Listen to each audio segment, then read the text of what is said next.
Yo, bros. Guys, I'll be there in a second, yeah? Today, like I said, I made the announcement in Discord too for the bros that aren't there. Wait. We're doing some information gathering together too. Welcome, bros. Welcome, bros. Wait. I'm doing some information gathering now too. We can do some research together.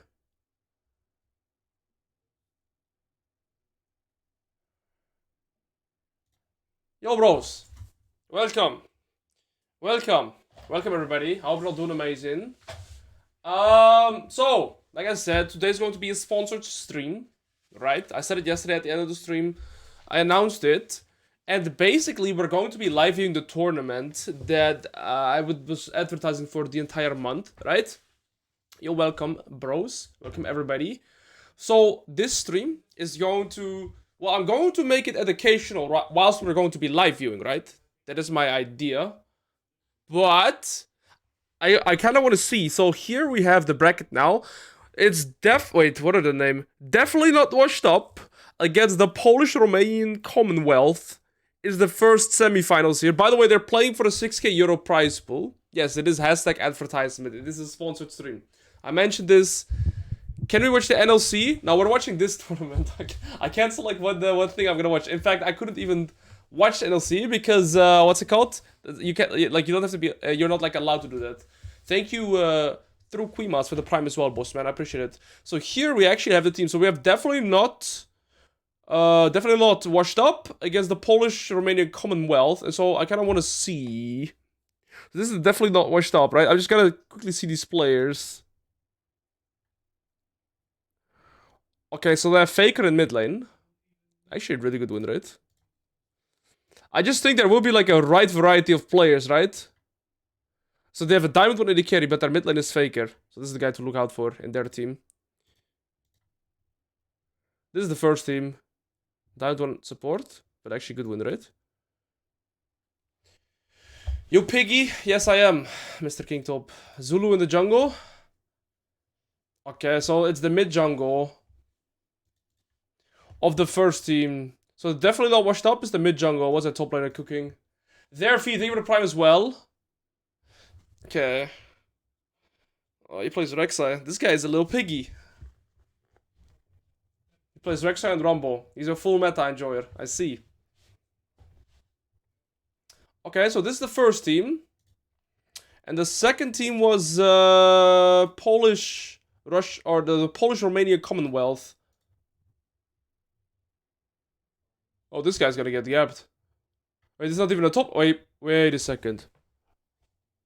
Why does he play Nunu jungle and then randomly he's faking at Riven? Sus. Very sus. Diamond 2 jungler against this guy. Bro, if this guy looks niddly against this guy, he's just gonna get destroyed, no? Okay, well, I'm favoring the definitely not washed up lineup thus far. Oh, shit! Fourth focus, okay. Wait, what was the elo of the other mid laner? Where's that mid laner? Here. Okay, so they have already Twisted Fate player with Smolder. They have... Okay, both mid laners are like equal skill. This guy's almost Grandmaster. What about their bot lane? Enemy bot lane is Diamond 1. This is not an AD carry player. What? They're both support mains. King Top, thank you for the hype trade. Thank you for 100. Dare V, thank you for the prime as well. Well, welcome, guys. We're gonna start the game soon, as far as I'm aware. So soon we'll head into the game. And this is going to be my... Yo, Kian Amora, thank you for 100 as well. Thank you. Is there somewhere a clip of Alois saying level up timers in a funny way? Bro, Brefa, there has to be like multiple. There has to be like so many. But yeah, I don't know. Alois analyst thing. I'm curious to see how it goes. I'm personally favoring this team. Just from looking at the open GGs, I think this team is going to win. Definitely not washed up. What about these two teams? These are going to play later. Wait, they have low pros. Oh, shit. Wait, this team has 3 low pros. These are not playing yet. Wait. Well, if they have 3 low pros, they are probably the best team, right?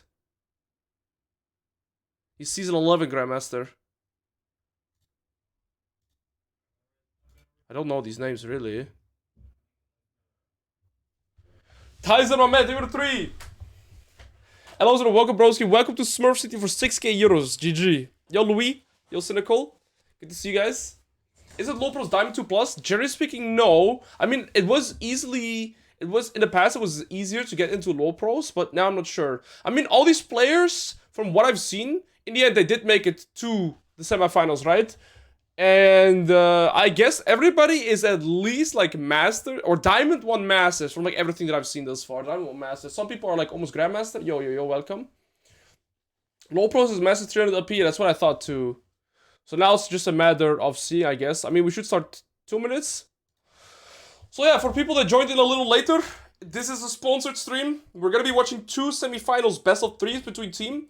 And my idea or my twist to it is to make it as educational as I can, because ultimately right now, we're not only going to be looking at top lane perspective, we're going to look at the entire game perspective.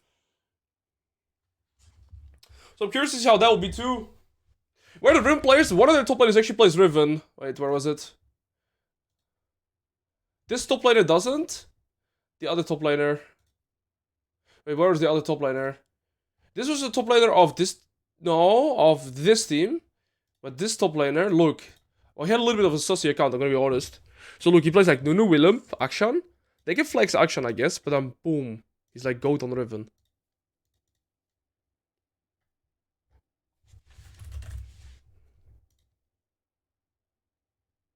Sushi.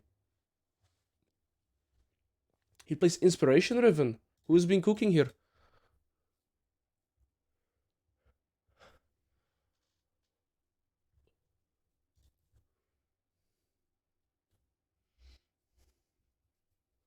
Bro. How did the games begin? 1 minute. But like this guy looks kind of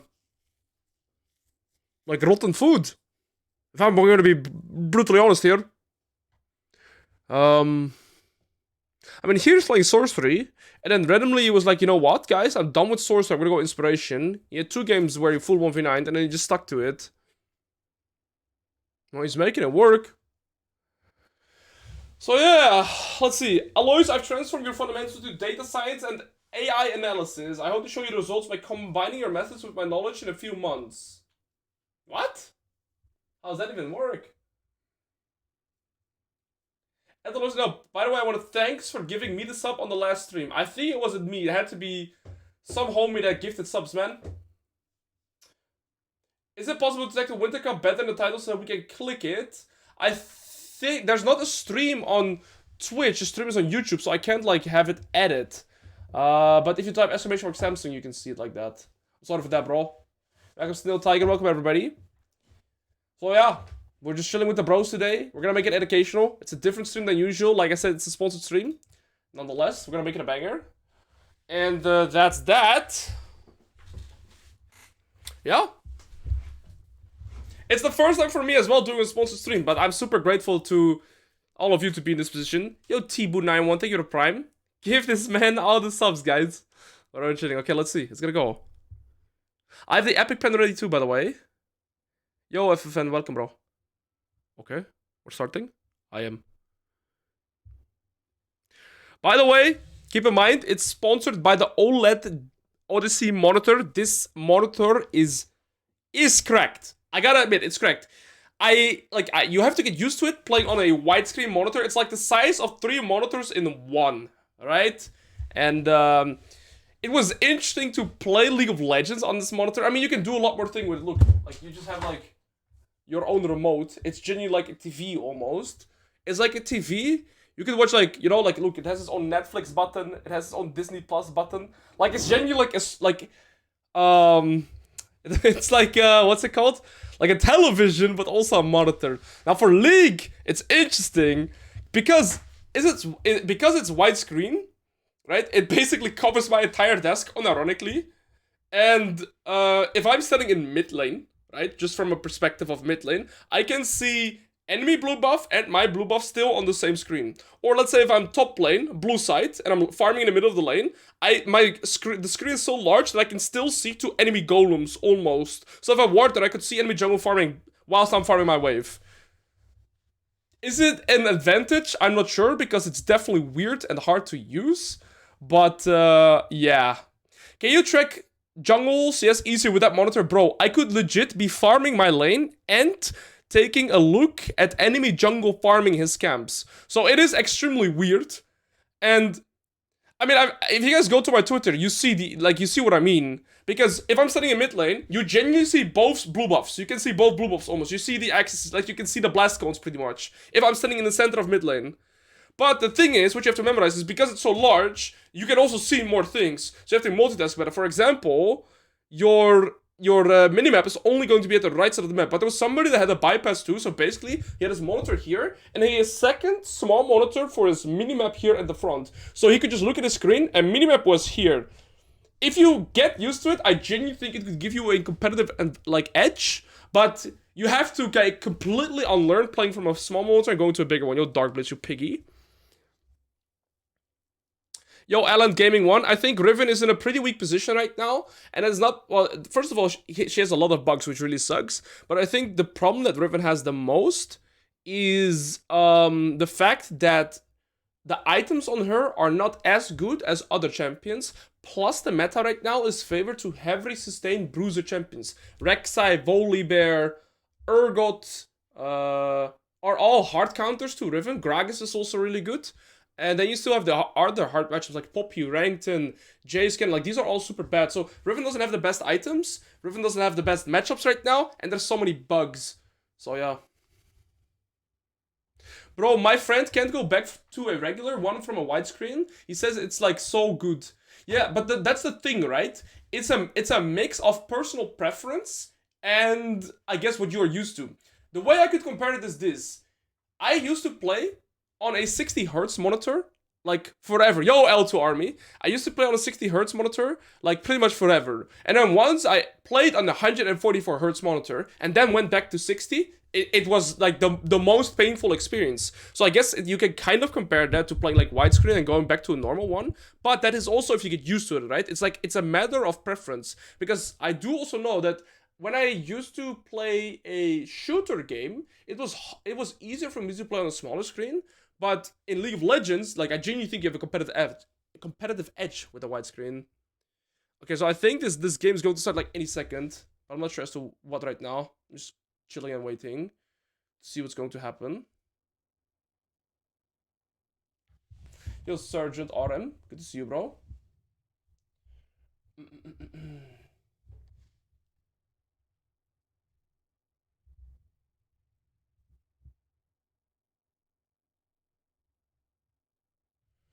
Okay, give me 1 second here. Mods, can we change the category to League of Legends? How do you do that? Here, right? Gotta change the category to League of Legends. Bomba. Okay, easy. Exclamation mark Arcana, bro. Are you a pig or a pig, bro? Well, I'm just waiting for the games to start now, honestly. Right. Oh, we're just chilling, waiting for the games to start. The pizza man is on the way and I got 5 days off, so we good, bro. Hey, it's still nice to see the bros coming in and chilling here. Yo, Mr. AssCrack74. Is there actually people here that watch or that play Dota, man? Yo, DPaul777, they were tier 1, bro. I appreciate it, man. Man, your vids are so good. Your Darius gameplay vids are insane. Your tempo and is also so helpful. Yo, thank you, Sergeant. Good to see you, bro. We're gonna be explaining more. What pizza did you order? Bro, I never ordered pizza because there's always cheese and pork on it and I don't eat either. So yeah. Well, I sometimes will eat cheese, but I try to limit it.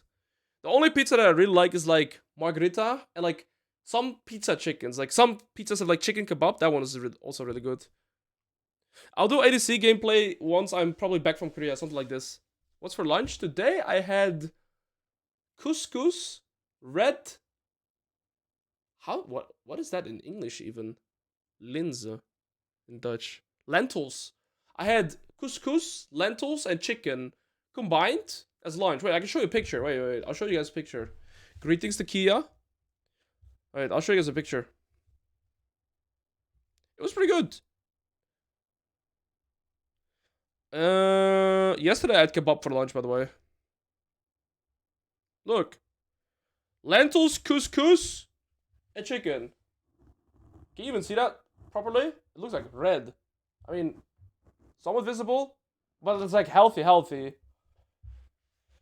Wait, I'm Moroccan, we eat couscous? Bro, I'm not used to it, but I'm trying to like optimize, well, improve my diet at the moment, and it's been going better. And then I had ice cream. But it was mostly, alright, yeah, I'm gonna ask ETA for,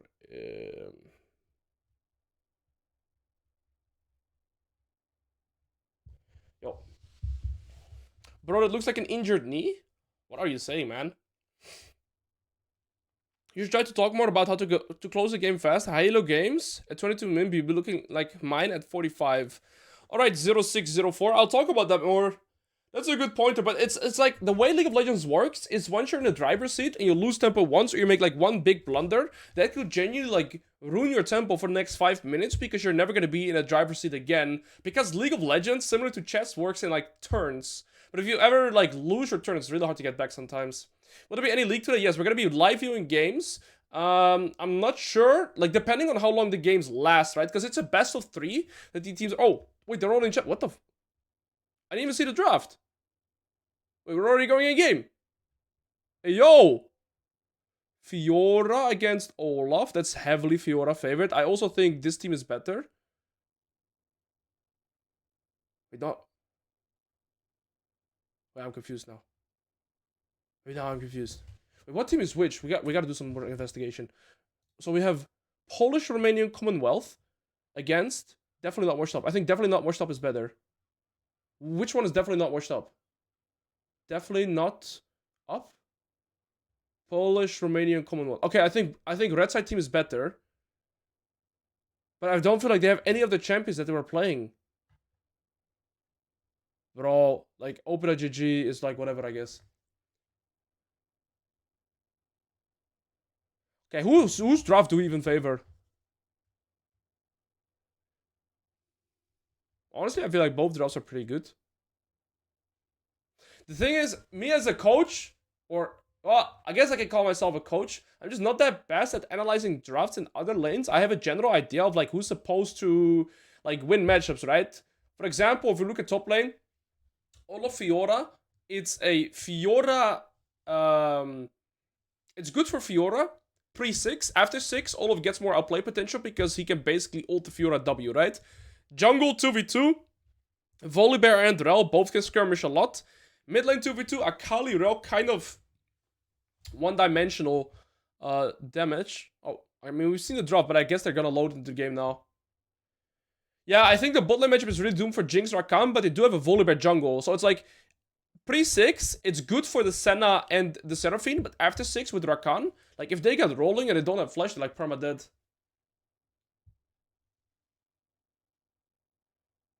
Man, you sure need to give your YouTube editor a raise. The Nessus Riven got me dead laughing. Yeah, the editor's a goat. Tar's a goat. What do you think about the fact that Riot makes norms and bot games increase MMR for new players and they end up getting placed in like Gold 1 and just falling off back to Iron with a 5% win rate? It happened to my friend that just started playing League. I think that's criminal. Yeah, I think that's criminal. Do you have any advice for the silver mid main that always wins lane but just can't carry every losing lane? Riz Omega. What champion do you play, Riz Omega? That also is going to heavily influence my answer. Like, it depends what you play mid lane. If you play like control mage, it's going to be harder. Yeah, okay, we have a little bit of spectator delay. We're about to head into the game any second now. Look, I have Samsung. I have in-game too. This is the in-game scene.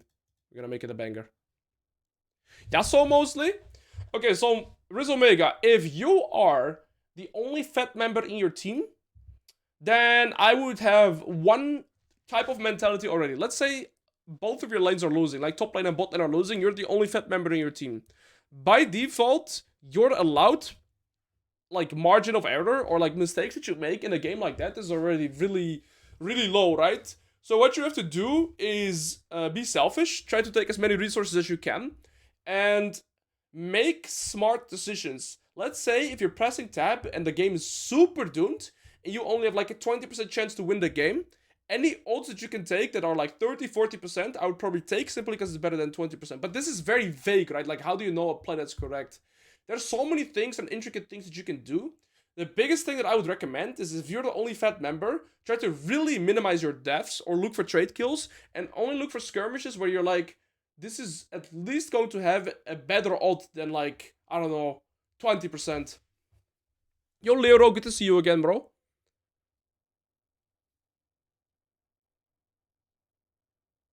I have a question about the fundamentals. Can you apply them in mid lane the same way? Because I don't see people in mid like freezing as often. Yes, all the fundamentals are like this similar, or they're also applicable to mid lane. So a few examples that I can give.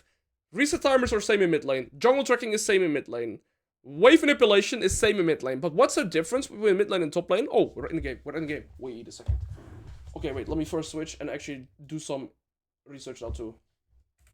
Okay, I'm gonna open it like this. Wait, can I remove the taskbar for myself?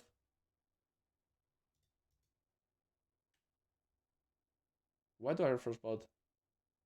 Give me a second. Streamer things, yeah, streamer things. Wait, the sound is like so weird that I'm hearing.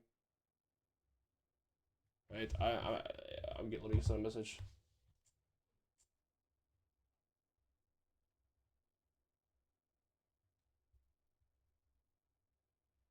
Okay, give me a second. I think we don't have sound right now. I mean, that's not up to me. No, I'm waiting for sound. So give me a second, guys. Like, regarding technical stuff, I can't really talk about it. What I can say, though, is that I like Fiora's setup, where she went for Conqueror. But you guys can't see this when I'm drawing like this. I'm gonna quickly do one thing, okay? Let me quickly cook here, guys. Let me quickly cook for a second, okay? I'm gonna quick here, taskbar settings, hide taskbars, because I need to cook. And then we're gonna full screen. Boom, now we see everything. And now I need my epic pen. Where's my epic pen? Where's my epic pen, though? Here it is. And now I'll use this to kind of draw what I'm meaning. Okay, so Fiora went for Ignite, which makes sense with Conqueror against an Olaf that is running Ghost, right? I don't know shit about botlane matchups, I gotta be completely honest. Might will, thank you for the tier 1, I appreciate it. Thank you for the 5 months, brother. I think the red side players, like from the open GGs that I watched, are better. Yeah, we can't hear in-game sounds. I'm trying to see if they can fix it.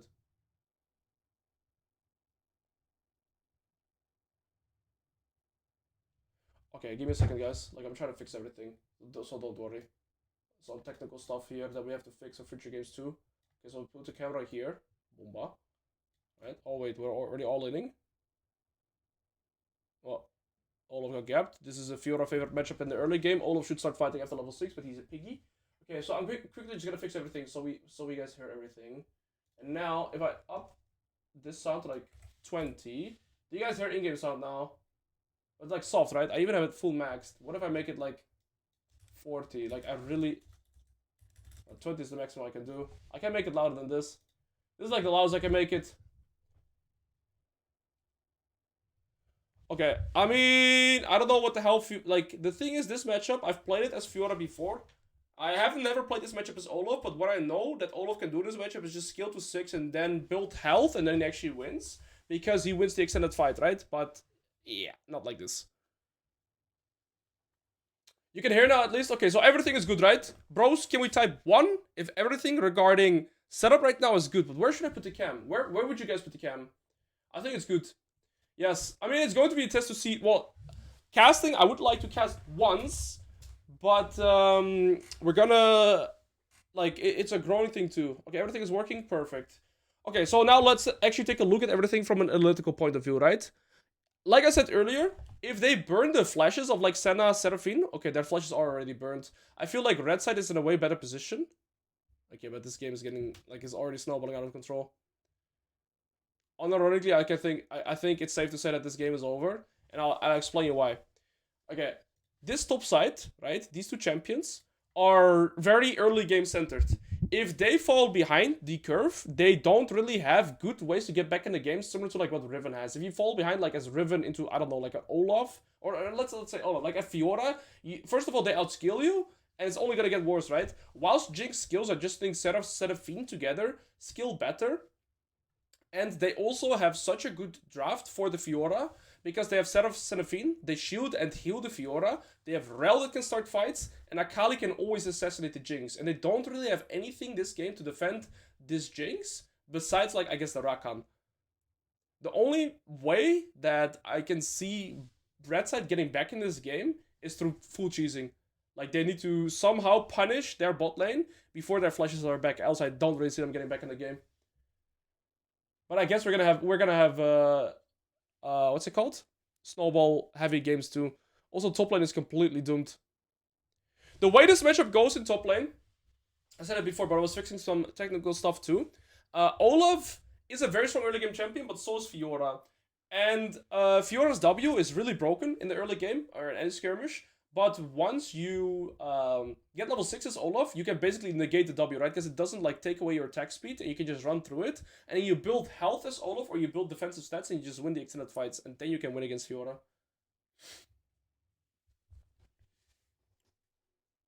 Yo, Alois, I have a question. Do you think it's worth trying to maintain Challenger when I don't have time to play on a daily basis? Well, depends on what your goal or Psy_Dream.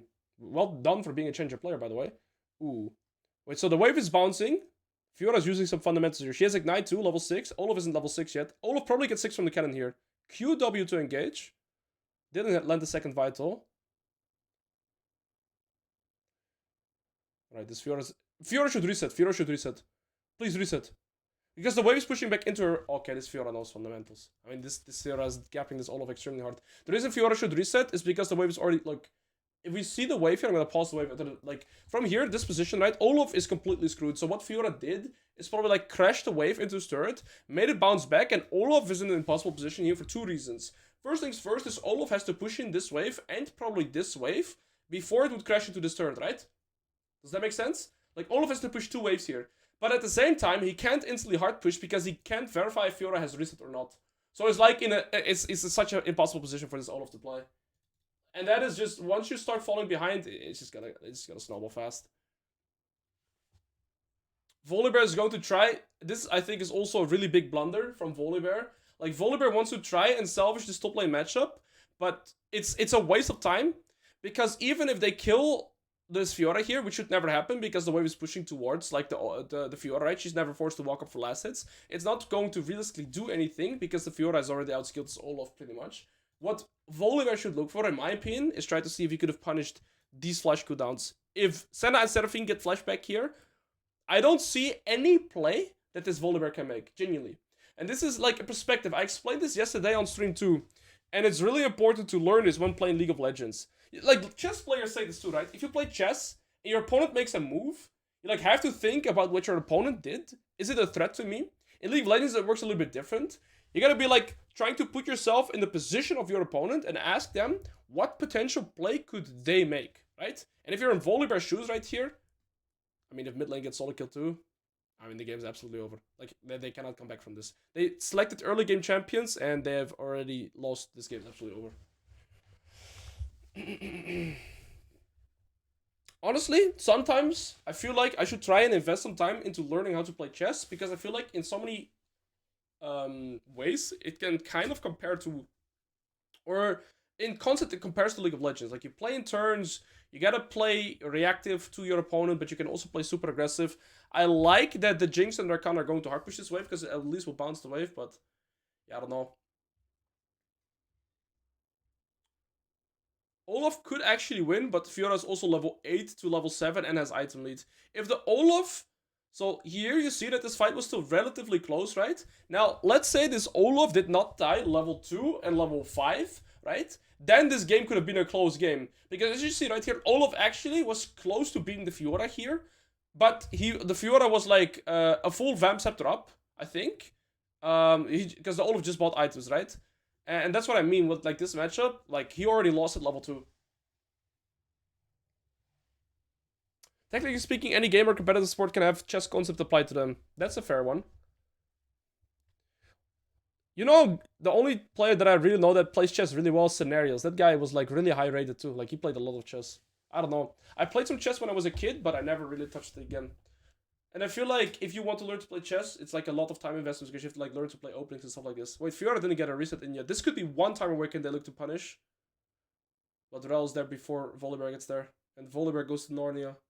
I mean, Volibear gets a shot on here, but it really doesn't matter. And one thing to mention here as well is that Fiora died on her turn, right? So she's not gonna lose much. This guy's griefing, isn't he? Never mind, he's faker. I don't know, this game's over, man.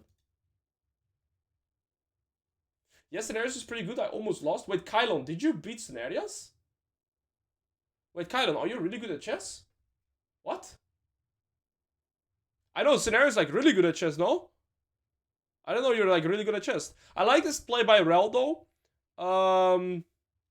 But I think they should have just prioritized getting this wave and getting Fiora the reset, because I believe she has full Hydra on her recall. So looking for this player on Olaf doesn't really do anything, and a risk to reward. Like, they got 176 gold from killing the Olaf, but he lost 650 dying the shutdown. 2000 rated. That's pretty good. What is 2000 chess rating if you compare to league ranks? Hoy_TV, thank you for the primer, bro. Good to see you. Should we play some music, by the way? I don't know, I think it's fine like this. This game is gonna go fast, though. Like, these teams are gonna go down fast.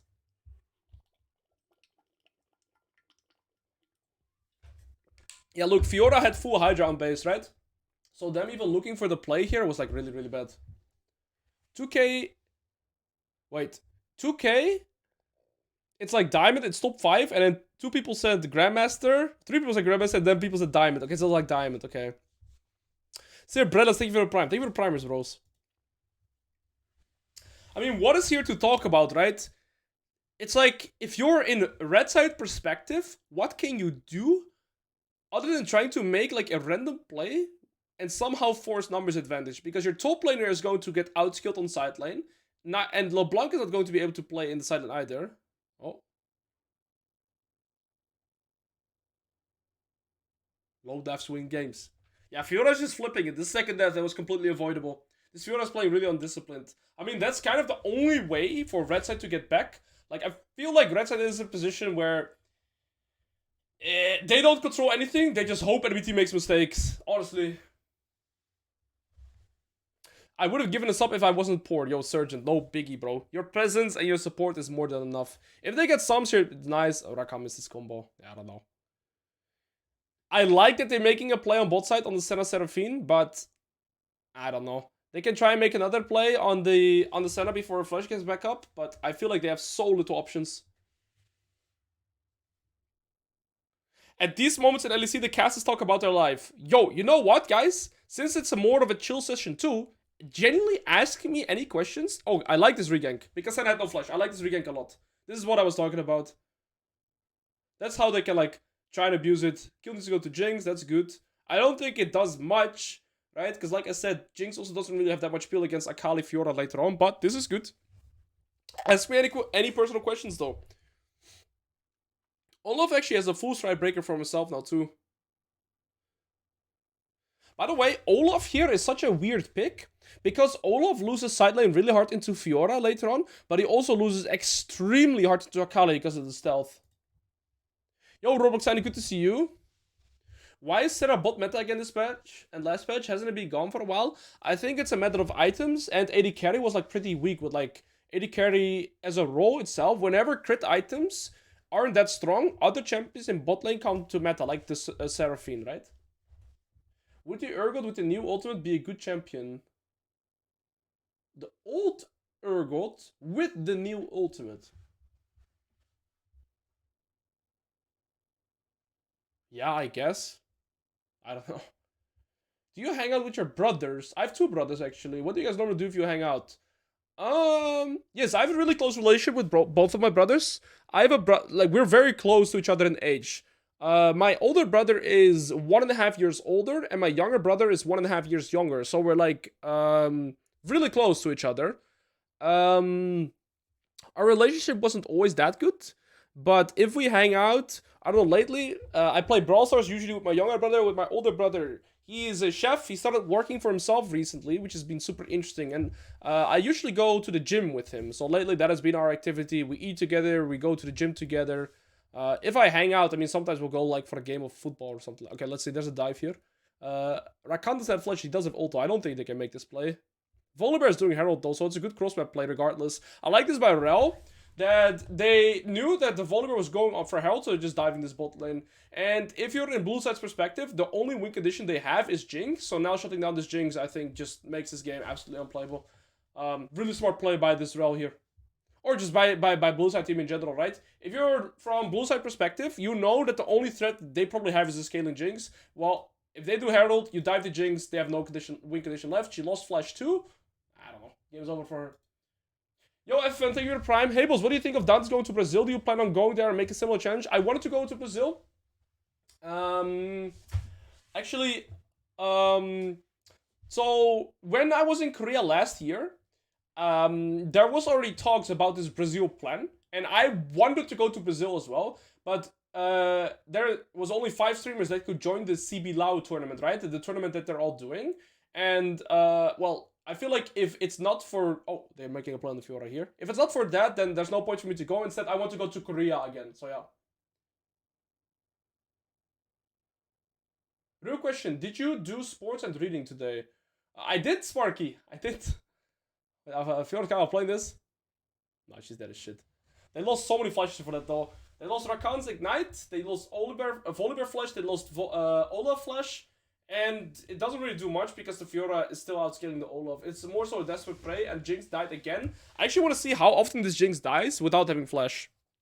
I think what they should do though, I don't know why Jinx was still in bot lane in general. This Jinx should be mid, and the LeBlanc should always be side lane.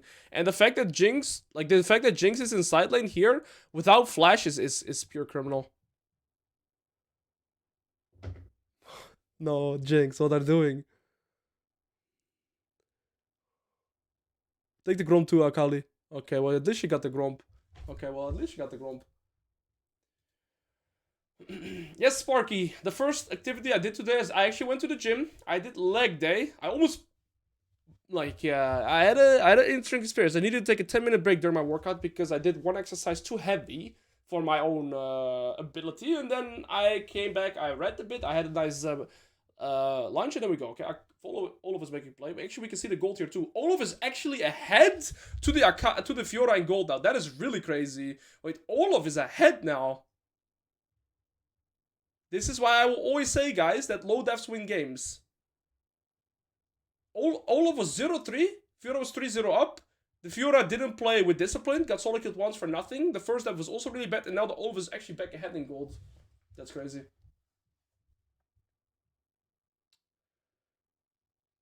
Are you going to do some IRL streams in Korea? You definitely should. I'm way too socially awkward for that. I genuinely couldn't. Scenario skit, dude. Listen, okay. When we were in Korea, Zenarius just whips out his camera on the street, starts recording, starts talking in full English, does not care about anybody around me. Me, on the other hand, bro, I get secondhand embarrassment even walking in Korea. Because I don't feel, like, comfortable, you know? I'm like a complete stranger there. Zenarius, bro, does not care. Does not care at all. Guy just whips out his phone, starts recording. He's like, Alois, can you record this for me real quick? Can you record this for me? Nah, bro, I couldn't. I really couldn't. I want to do IRL streaming, but it's so not for me, man. It is so not for... Okay, Olaf here? But he's just dead. Akali is so broken into Olaf. Wait. There are Rakan combo here, though. Unironically, this Olaf can become a menace. They are actually closing the gap the gap in gold as well. I still think red side is going to outskill completely, but Olaf is a threat now. If you guys don't know how Olaf works, his ultimate is when he casts ult, he can basically... Wait. Red side is actually finding some good plays. Senna still doesn't have... Oh, wait, she used flash there. I think it should go to LeBlanc. This game actually can turn back now. They're that even in gold. I still think blue has a way easier team to play out in terms of how you can approach teamfights. In the sense that they have a really straightforward plan in teamfights, right? And Fiora can just always stick side. But now that the Olaf is stronger than the Fiora, I think this game actually turned a little bit. Because Olaf can permanently have priority now, and then it's harder. I still think it's hard for this draft to play in general. Against all their AoE and the easy engage options. But they've actually turned this game back.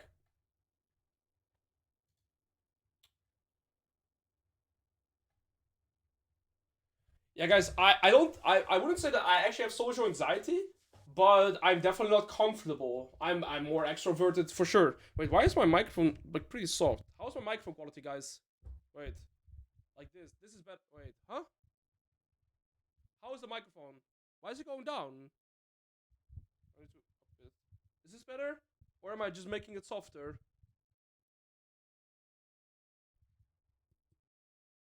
Wait, how's the microphone now? No, it's soft. Okay. How's this? What? Okay. This is better, right? How's it? How's it like this? This should be good, right? Type 1 in chat if it's good. Okay, no, it should be good. Okay, let's focus here. Let's focus here. Let's actually focus on the game. Volibear use flash on Seraphine, no flash. Should die, Rakan combo 2. Rakan gets a shot, that sucks. All of his flanking. Fiora is too late to this fight. Thing is, one thing to always recognize is how many item spikes do people have, right? Yeah, it's better? Okay, perfect. Okay, thank you. I can maybe improve it a little bit more. Like this. How's this? Wait. Like, yo, test. Yeah, no, this should be perfect. Okay. Olaf is ahead of the gold curve to everybody else. 1k gold up here, 1k gold up here. Volibear is also actually really far up in gold now. Jinx is slightly behind. I actually think blue side is like both. It's anybody's game now. Actually, it's generally anybody's game now. So I think the more item Fiora gets, eventually she will outskill the Olaf. But now they're on equal terms. Seraphine and Rakan don't have flash, and Senna don't have flash, but neither does Rakan and Volibear, so they're not that much in trouble. I think what should happen is Olaf is like released from sideline and tries to find these two because they have no dashes. And with Olaf Flash and Ghost, he's going to run down their bot side. Okay, if it's good right now, then we leave the microphone. I think this team fight is really going to decide this game. Rao has flash, which is massive. Jinx has flash too, though. That will be the priority target. I think Olaf and Rao are the people to watch this fight. Oh, okay, their bot lane is so dead. Olaf has a perfect position. Yeah, he found the Seraphine. Okay. They got obliterated.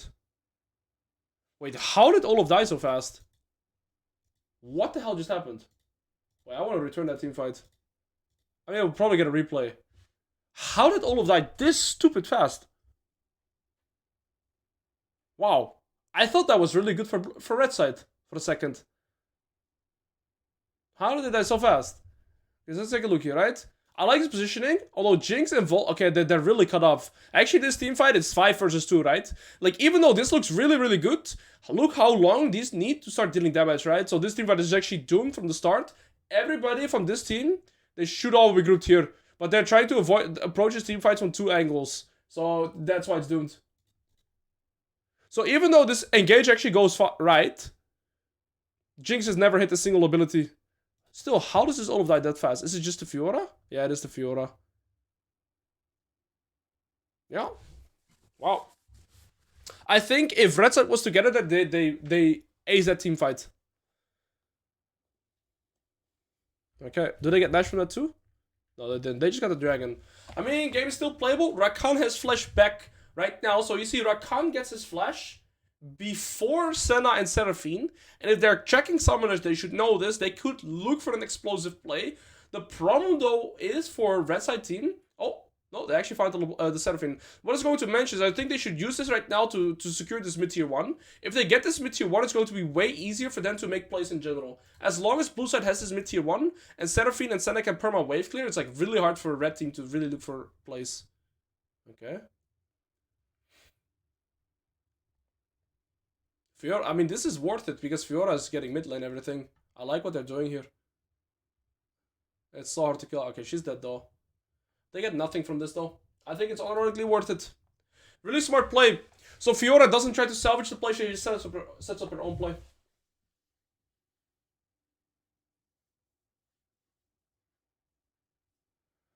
Okay.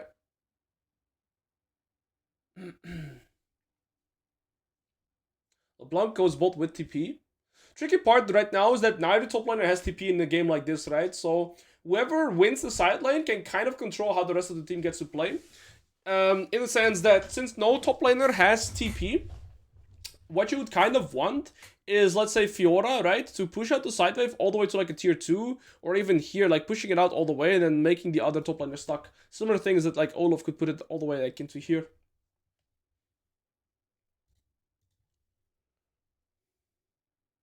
By the way, guys, I mean, actually, let's focus on this game. I didn't expect this game to ever get close again, but it's actually in a decent position again.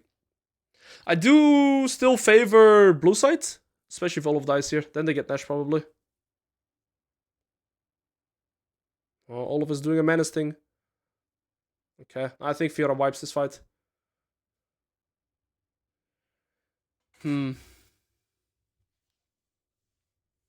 Is it not true that neither top STP? I think it's fine. I think the Fiora could play Ignite TP. That's probably better than playing Flash Ignite.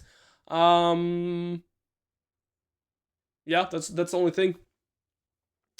I think the biggest issue that's going to happen for red side is that they lose priority mid against Senna Seraphine, and Fiora and Akali outskill Olaf and LeBlanc on side lane. If you guys don't know how Olaf ultimate works, as long as Olaf auto-attacks or ease somebody, his ultimate stays on. But against Akali, since she can go stealth, it's like a really useless ability. And Fiora just outskills any bruiser in side lane, besides Jax maybe. Okay, Fiora's on 3 items now. I think they should put Fiora bot. What I would do here is put Fiora bot, put me against the Olaf. She hard beats the Olaf with 2 items. And I don't think red side ever gets tempo, and the Fiora just controls the game. By going top here, I think it's counterintuitive, because the neutral objective that blue side wants to play for right now is this Baron, right? So if Fiora goes bot lane and pushes this out all the way, and Olaf is stuck here, then they can always force a 4v5 scenario, plus this mid-tier 1 is down to like get flanks. Even mid-tier 2 is down, so Jinx is like never, especially without flash, is never allowed to walk up mid if Fiora pushes in the side wave and roams. They're gonna try to do the same thing with Akali, but I think it's more efficient to put the Fiora on bot lane. These tournament players are all around masses MMR, from what I could tell by their open GGs. Okay, I'm not sure about this play. Seraphine no flash. They found Seraphine. They need to get the turret though. They didn't get it. I think Fiora's gonna clean house. No, actually, I like this again. Look at the Fiora. She says stop. She doesn't look to salvage this play. I like this play a lot by Fiora. She says, alright, I'm not gonna be joining this fight. You guys just fight it out. Regardless of what's going to happen, I'm not going to salvage. I'm making my own play. So many players here in Fiora's position would have moved to the fight. But that would be a salvaging play. That would be helping his team. Even though, like, the end result now is that the red side won the fight, blue side did not have to continue fighting, and Fiora made the correct decision here to keep pushing. Like, blue side, what they have to do is just stay alive, cancel recalls. Like, here, if Akali just gets this, I mean, I understood they looked for a second kill. Here, fight over. Game over. Like, it's so good already. All they have to do now is chill, and, like, enemy team cannot play. Them chasing the fight is the mistake they make.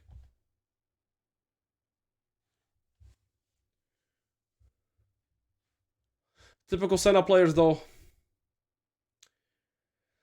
The concept of salvaging is a really important one. Fiora's almost 4 items now. That guy is completely unleashed. I mean, Olaf has 3, but if Fiora has 4 and Olaf has 4, Fiora will just always win. Akali is almost 3 now. Jinx also almost has 3, even though she's 1 and 5. Okay, let's take a look at summoners too. So Seraphine does not have flash, Senna does not have flash, Vrel does not have flash, and the important summoners here is actually Rakan, Jinx have flash, Volibear doesn't have flash, Olaf doesn't have either summoner. Very interesting. Olaf is bot. Shouldn't they just start the Baron here? With Olaf bot, I would just start the Baron here. Because Volibear is on Dragon too, they should know that. Yeah, they're gonna go for Nash. I think they're already late. They could have started this like 10 seconds ago. Top lane wave is pushing. Mid lane wave is pushing. I think this Baron is gone. Olaf keeps pushing bot. They're just conceding the Baron. Well. The game is dead even in terms of gold right now. But I would still favor the blue side draft. You know what the most interesting thing is about this game as well, guys? Is the Fiora scores 7-3 and like almost 10 assists per minute. But I still would argue that this Fiora is one of the biggest reasons why this game is still not over. Like, this game should have been over in like 20 minutes easily. But because Fiora died like 3 times in a row, delaying her tempo and like inting her like driver's seat position in the game just caused it to slow down so much. She's 4 items now though. Olaf got 2 turrets for the trade of the Baron. Not that bad. What is this tournament about? It's a Samsung tournament. It's a sponsored tournament by the Samsung OLED G9 monitor, and they made a tournament as well with the advertisement of the monitor, and this was a 6,000 euro prize pool tournament. Yo, Morikwan, good to see you. I don't know. It's kind of anybody's games. 2 dragons to each side too. Top inhib is open though. What I would do now is I think what they should do is either put Fiora here to pressure, or put Fiora bot and they should push mid. Like, they kind of want to split away from the Fiora, right? You don't want to play on the same lane as Fiora here. Thank you, Levi, bro. Thanks, Levi. Yo, thank you, Be Good 2-0. Thank you, Alois, for every fun time. Love you so much. Thank you for the kind words. Yo, Yozer to yo.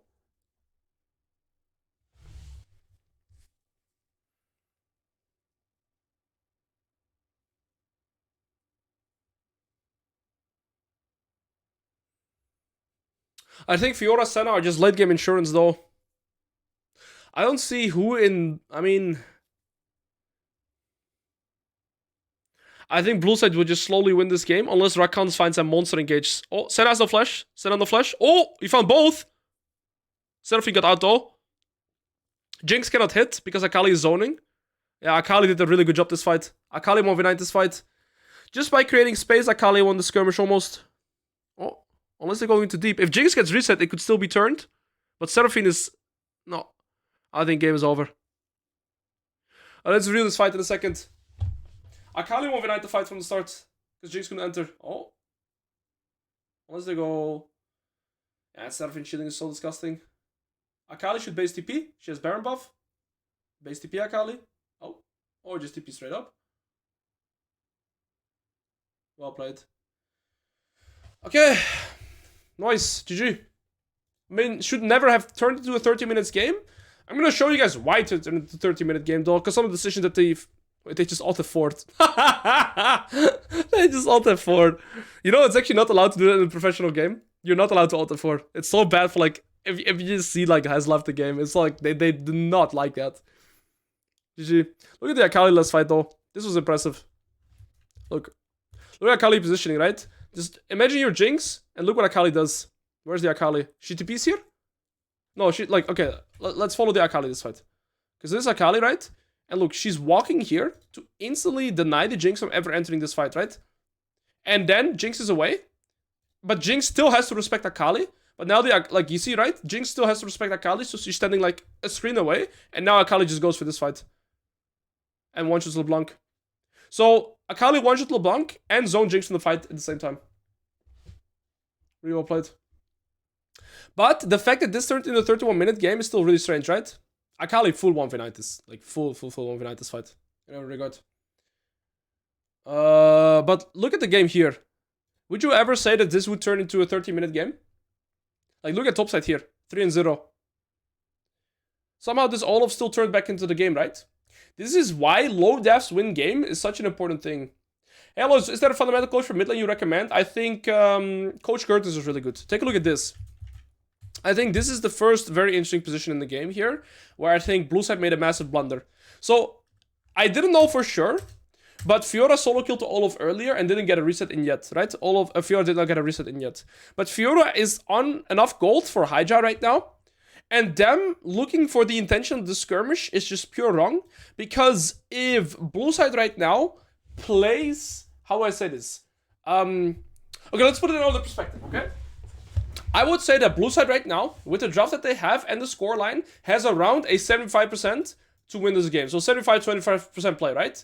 So technically, as long as they're never making bad old decisions in this game, it should never become a hard game again. Enemy team gets no place unless they make mistakes. Like, blue side controls everything that red side is allowed to do. The only way that the red side team gets back into this game is genuinely by blue side making mistakes. And this is also why I don't really like teaching how to play from behind, because you're more so reliant on your teammate or your enemies making mistakes than you having control on anything.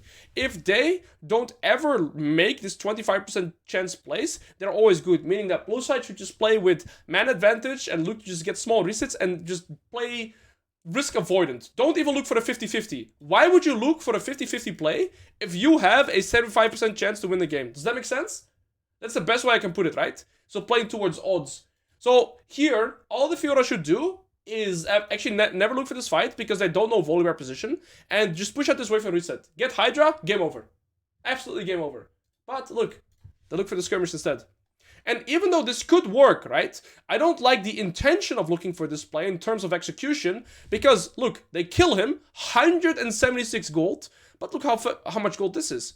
50 to the Volibear, 150 to the Olaf. So this already is 800 gold, traded for like 200 gold.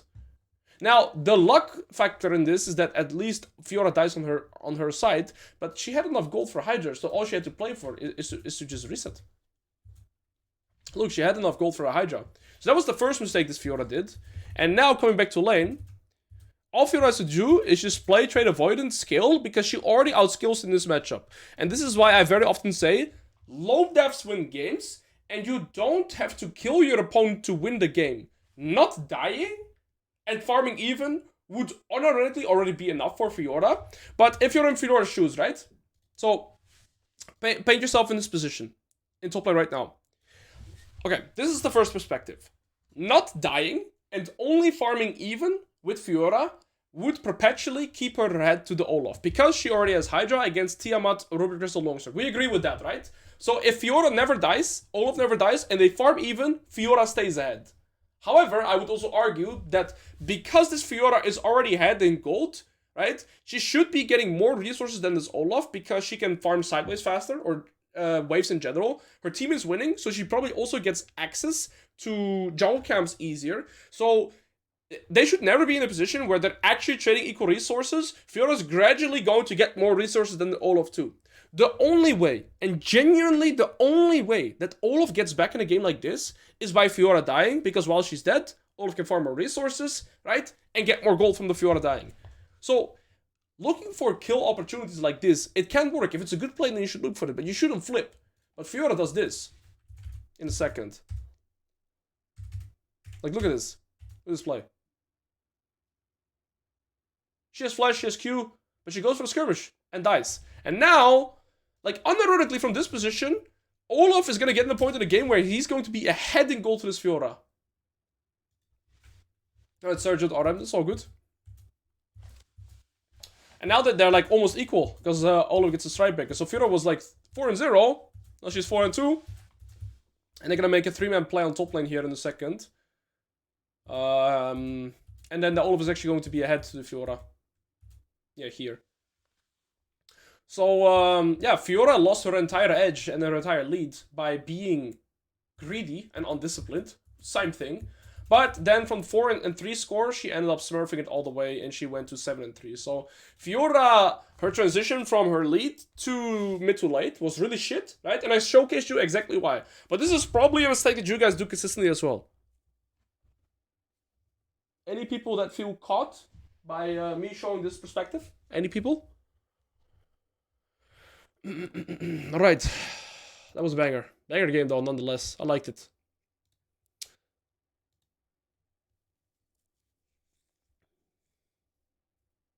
How are we doing? How did the Real not see Volibear at Crux? You saw a vision there? I'm not sure. I think they were just making the play. But yeah, this is like a super common mistake that people will be making. What else? What was interesting? I mean, I think this team fight, Akali just played it super well. Holy shit, that's loud all of a sudden.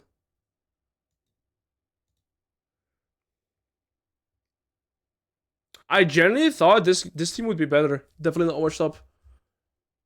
I've never had a lead to throw, so can't catch me. Reductic, you're a pig, bro. Good to see you, brother. Alright, guys. Since we're chilling a little bit more too, like, we're gonna have to wait in between the games. The way that I maybe thought this would be interesting to fill in is you guys, like, we're chilling here more with the bros, right? Feel free to ask me some personal question. Imagine playing League on that monitor, bro. I've tried it. Wait, I'm gonna show you guys some perspective. Give me a second, okay? I'm gonna search something up. Wait, I'm gonna search something up. Give me a second. Okay, 1 second. 1 second here. I gotta open this. Look. I'll show you guys the perspective from this monitor. Why? So, see, the thing is, it's kind of correct at the same time, but it's also kind of weird, okay? It's like a combination. Okay, look at this. Look at this perspective, guys.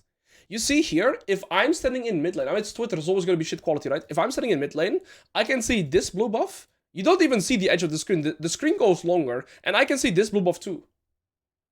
So, like, you genuinely, I would say, have a competitive edge if you learn how to play with a monitor like this. And if I'm in top lane, if I'm farming here, I can actually see these Krugs still. So because your screen is so wide, you genuinely can see a lot more.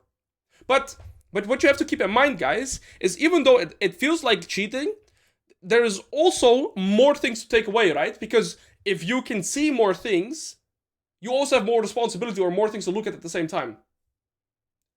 You can never see the minimap. Very good point. But listen, there was some guy... I have to search it. Let me search it for a second, okay? He found a fix to this. So let me search it for a second. I'm gonna have to find it though. It might take me a second. But he had a very interesting fix to it. Look. I was really impressed with the setup. Look at this. Now, you really have a competitive edge. Look at this. Because your screen is still disgustingly wide. And boom. He does not care about this minimap because he has a minimap here. Now what? It's different. It's still not the same as a small screen, but I can see this working. So, I don't know.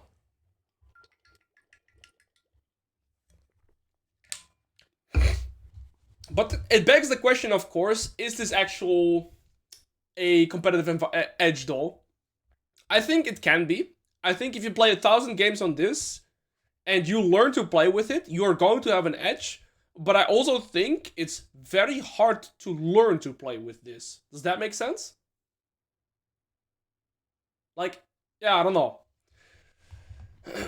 So, see, me, I prefer a small screen in a general sense. When I play shooters, I prefer a small screen. But if I can play League of Legends, I mean, look at this, right? You're laning here, and you can see whatever your jungler is doing, kind of. And you can see almost every gank angle coming too. But yeah. By the way, what the hell is that comp? That's a very good question. What the hell are they doing in draft, bro? What the hell are they doing in draft?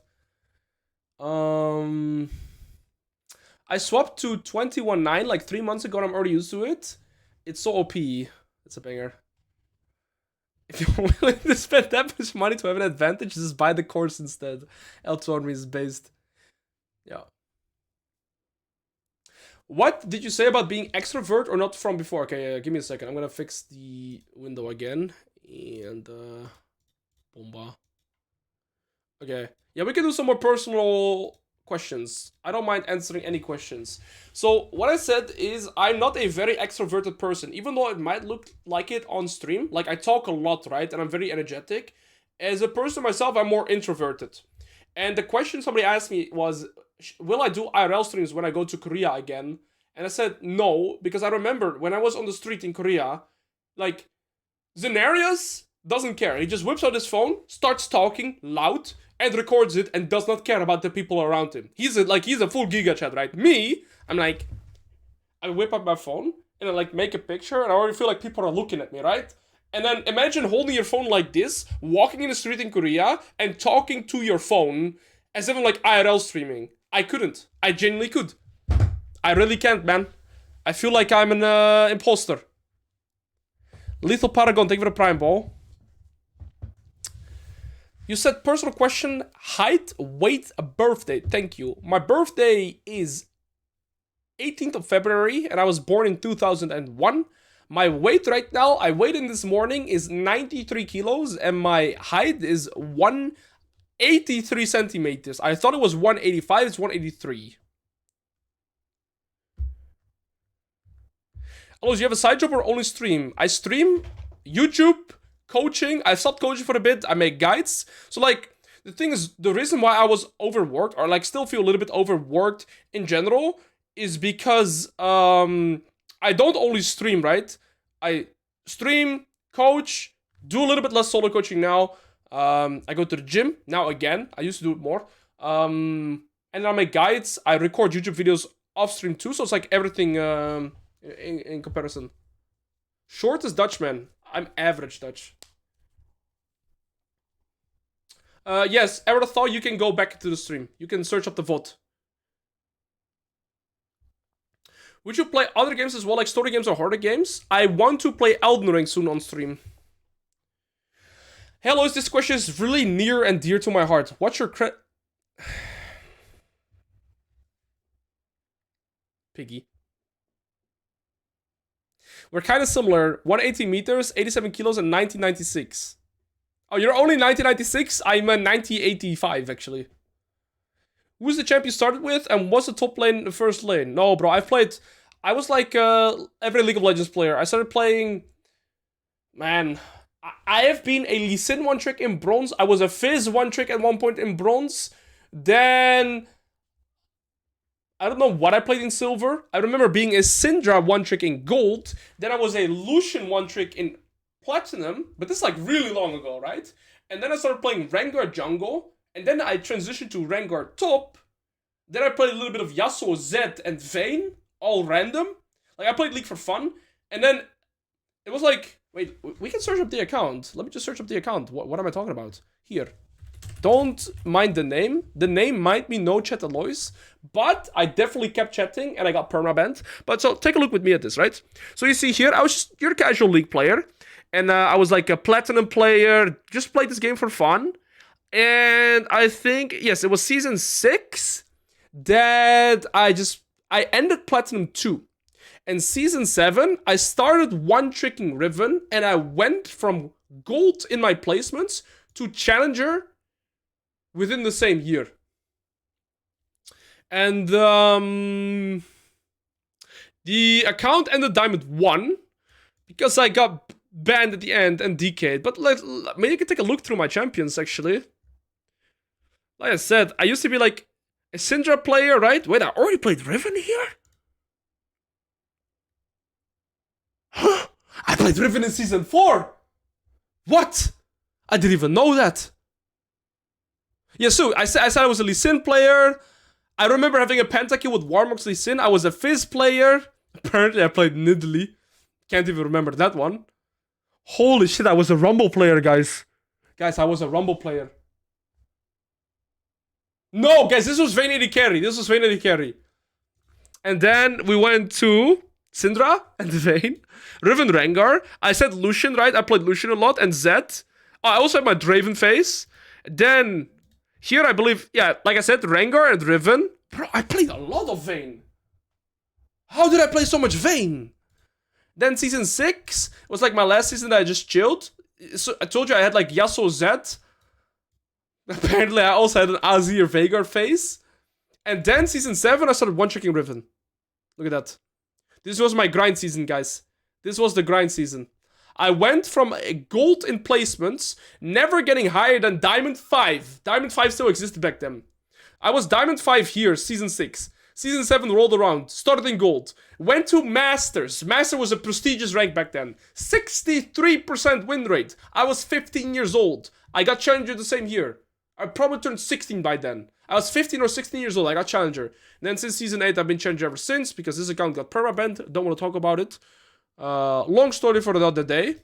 But then we went to Alois and Al, of course. And since season 8, we've been Challenger. I don't know, I'm rethinking myself, not gonna lie. No wonder I got banned after playing so much Vayne. Yeah. What happened that you got permabanned? Alright. We're in draft. Let's first talk about draft here. I don't want to see a Rek'Sai.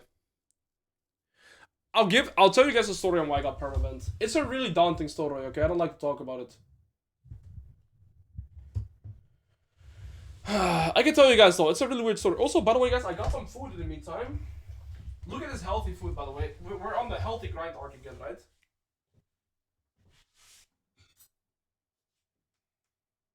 What the hell? What did my brother do? Okay, look, we have steak with eggs below it, vegetables. He also gave me a banana that says mad sauce. I'm not sure about that one. What? It's pretty good. We got blessed.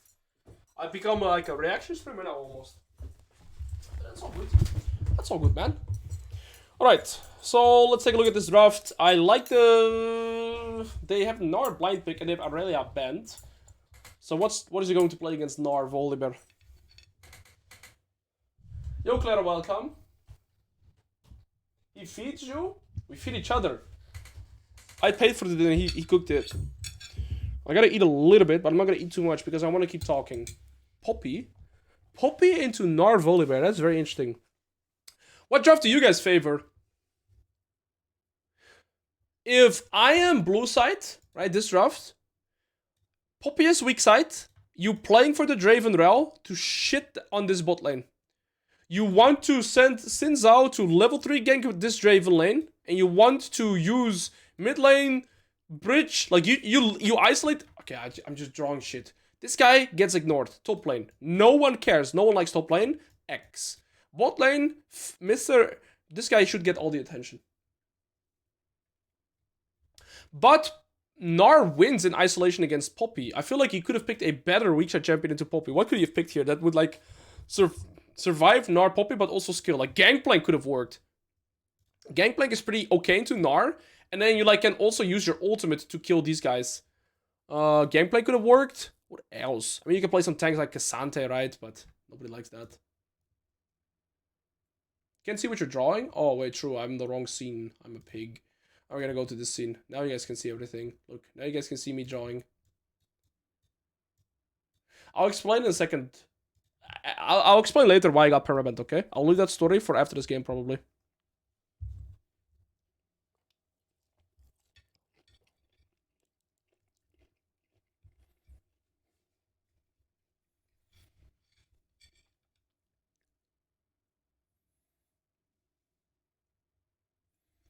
Yes, Koopas, this is a sponsored stream.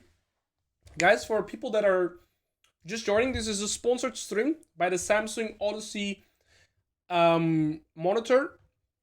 It's a new monitor. It's a widescreen monitor, and they've made a tournament. The tournament is for a 6,000 euro prize pool, and we're currently watching 2 best of 3s. This is the best, or this is the first best of 3, and so we're in the game here.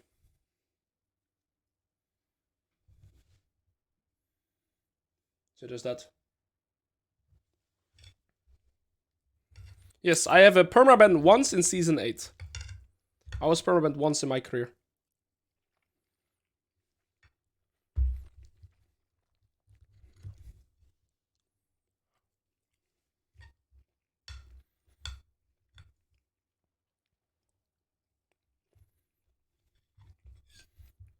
The average elo of this tournament is Masters.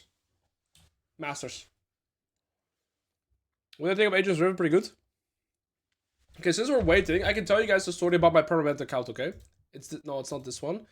It's this one. Okay, let me tell you guys the story. I'm gonna walk you guys through it. I'm gonna mute it. Or, well, not mute it, but like leave it a little bit soft. Okay, so, guys, this is what happened, okay?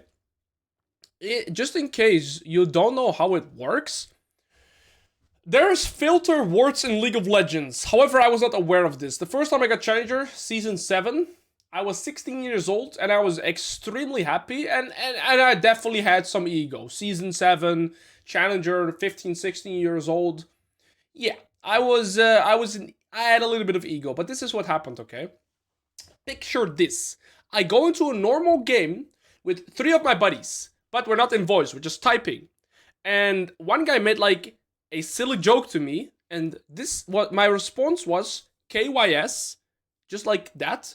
As a joke, I know it's not a good joke, but I said that in response to his like sarcastic joke to me. And that just got filtered, and instantly like this, I got 2 weeks banned. So picture, the first time I got Challenger, I got banned for 2 weeks instantly. You know what the problem is when you get banned for 14 days as a Challenger player? Back then, you would start decaying after not playing on your account for 10 days. Every day you wouldn't play, you would lose 100 LP. Well, Challenger was, I remember this, I was 476 LP Challenger exactly. 476 was my LP, right? Well, if you're banned for 14 days, guess what happens? I was left with 76 LP after my ban was gone. I was randomly a Master Piggy again.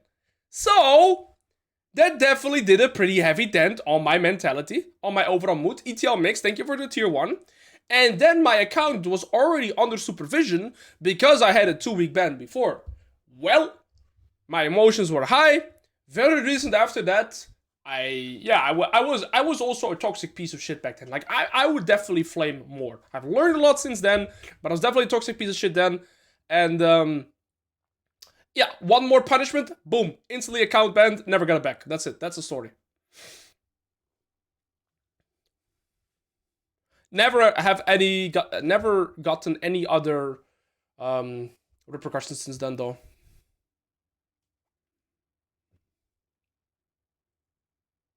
What rank? I ended gold my first season, season 3.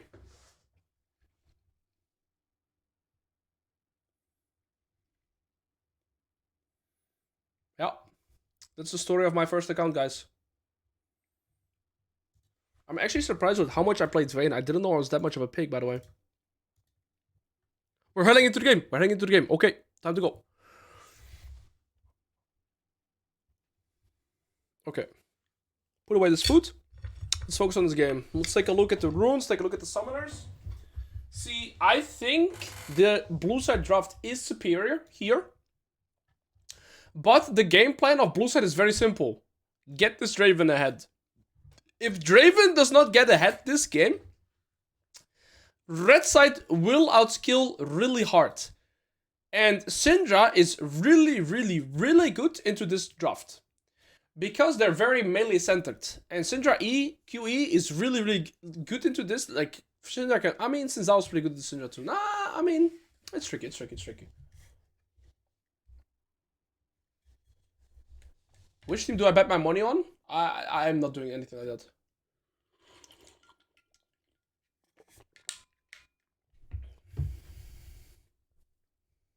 Why is this sound so soft though? Like, oh, maybe that's why. I mean, it's still very soft. I mean, we can't fix it.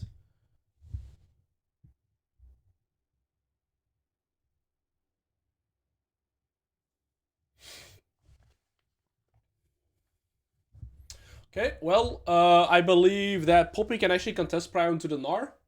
In bot lane, the Kai'Sa Lulu should get priority. If I am this bot lane, what I would want to do is do a second wave crash. Guys, what happens after you do second wave crash? Wave will bounce back into them, right? Or you concede priority and you just don't lose HP so you can't get dove. Yo, first time chatter, I might suck silver, and what's the tip for getting out of silver? Band_gaming. I would highly recommend 2 things. Lane 1 or main 1 role and play 1 champion in that role for the next 200 games. That will help you a lot already in structuring your gameplay. This bot lane, right, this Lulu and Kai'Sa, all they have to do is play a survival game mode against this bot lane. They just want to scale. And Xin Zhao did Raptors, rep of thing. So after this, Xin Zhao can do 2 things, guys. He's either going to invade this bot side jungle and look for the Volibear, or he's going to try and gank this. But Volibear is doing a smart clear. He's mirroring the pathing so he can search it here. I think Volibear actually beats Xin Zhao in the isolated 1v1 in the early game. But it looks like their bot lane has prio because they have already 12 CS against 6, right? Oh, very good trade in top lane. This top lane has been really taking this guy to town. Okay, it looks like Xin Zhao is going for the invade. That was his second option, right? Because he has bot lane prio. Enemy bot lane did a third wave crash. I think what their bot lane should... Okay. Yeah, they're invading. Volibear walked around. This is a very crucial moment in the game already. Kai'Sa can't really move because there's a wave in his turret, but looks like she cleared it and she's gonna move now right now too. Ooh, he just got it. Volibear had smite, could have reacted, and he just dies. Draven first bot. I mean, the blue buff was already gone. The play was over. Volibear just forced his play, man. Smartest jungle main. That's the one-way ticket to lose this game. Getting the Draven the first blood, just like that. Oh, but I don't even know what they're doing. I mean, that's a good play. Xin Zhao, the good thing is for their bot lane is, you see, they have to get in this wave, right? They have to get in this wave and this wave. But what they should recognize is that Xin Zhao has to go topside, because Xin Zhao has no bot side camps. So, from this perspective, I think the red side bot lane is actually completely fine to get this bounce in, right? Because remember, they have to push in 2 waves here, but Xin Zhao has to go topside. So I think they're fine getting in this bounce. If Xin Zhao is really, really cheesy, he can go bot lane instantly again. I want to see what he does. Come on, stop this. I want to see what happens with the bounce. Good play. Syndra gets some stacks from this too. I just want to see. Is Syndra going bot lane again? No, he went topside, and Volibear is hovering because he still has bot side camps. Beautiful. Nar should see this coming. The only camps that Xin Zhao has... Wait, he skipped all his camps. Look, he's not done any camps, so they should verify this. They know this Volibear or this Xin Zhao is going to stay topside for a while still. They got in the bounce cleanly, so now they're in a fine position. Yo, Brandon, good to see you, bro. This is a really smart pathing by the Volibear too, to look for his Raptors. And now he's going to look for a gank on the Orianna. Very nice flash. Xin Zhao, they should know that Xin Zhao is still on his topside camps. And now he gets his own topside again too. I really like what the Volibear did here. Really smart. Besides the one engage that the Volibear made, he's done a really good pathing here. So now what Xin Zhao probably wants to do is, see, Draven got this bounce in again, right? So Draven pushed the wave here into the turret. What Xin Zhao should do is he should already be going into bot side and trying to see if he can play on this bounce, because he has Rel with the flash and Kai'Sa has no flash, and they can get the shutdown. If Draven gets the shutdown, the game is over. So I think they should never play for grubs here. I think Xin Zhao should be bot on this wave. I guess they're playing for grubs though. Sorry, Brandon, it's a sponsored stream today, so we're mainly looking at this tournament. I'm not sure if I'm going to be playing games. It depends on how long all the tournament games last. Alois jungle coaching? Hey, because I know fundamentals, I can also know how jungles play, right? But eventually we'll play other roles too. I think this is a massive blunder. They should play for the Draven lane. This grubs is completely useless. Absolute completely useless objective. All they should have done is Xin Zhao should never have looked for the gank on Nar top. So I'm gonna go back a bit in the game. I know it sucks, but I think this is so important for this game. So this gank right here, even though it looks innocent and it doesn't look that bad, this gank is horrible. Because enemy team right now knows exactly that Xin Zhao is on 20 CS and he's not done any of these camps yet. Because he had 16 CS at getting this blue buff, he probably took the scuttle, right? That's what they know. And so by walking here, Xin Zhao loses tempo to farm this wave. And look, Kai'Sa's crashing this wave, right? She's going to reset and then she has to play the bounce again. And what Xin Zhao should do is farm down, go to bot side, and look to collapse on this Kai'Sa when the bounce gap happens again, because Rao is flesh. And Kai'Sa should realistically never be allowed to play this bounce right here. Never. It is absolutely illegal. But, look, since I was just done blue buff into Gromp, and now Kai'Sa gets this bounce in and she's safe. You see, guys, how wave manipulation works for jungle pathing and just bot lane too? Fundamentals are the same everywhere. Sucks. And now the Kai'Sa actually gets out of the hard spot. And they don't get to play to the Draven win condition. Rel had flash all this time, whilst Kai'Sa did not have flash. And the Kai'Sa should have died. Does Sin still continue to head down if he assumes Volley is taking his bot side camps already though? I think it's fine because Xin Zhao wants to just shut down the Kai'Sa on the bounce. If they had killed the Kai'Sa on the bounce there, it's fine. And he should take his 3 topside camps and instantly rush bot. Yeah, that's what I would have done. Ozilo, good to see you, boss.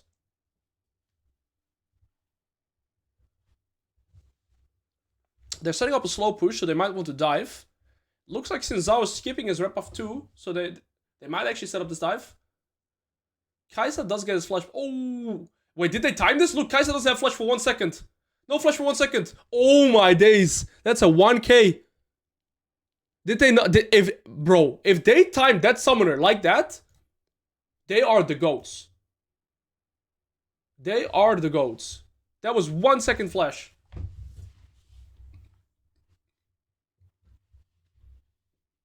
That's an amazing combo, double knock up.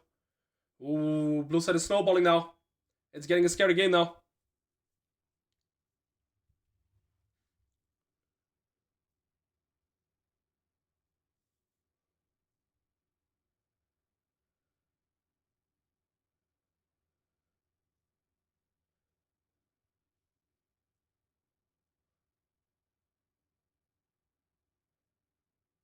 1k tokens in the bank. Good German combo.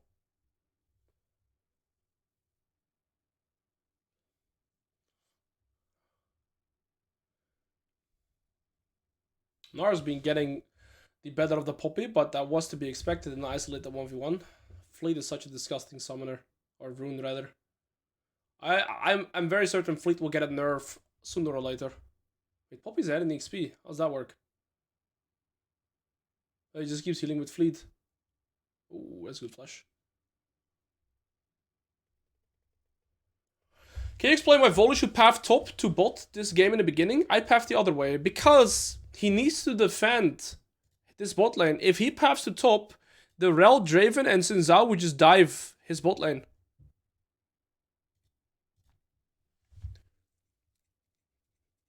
He needs to defend his bot lane.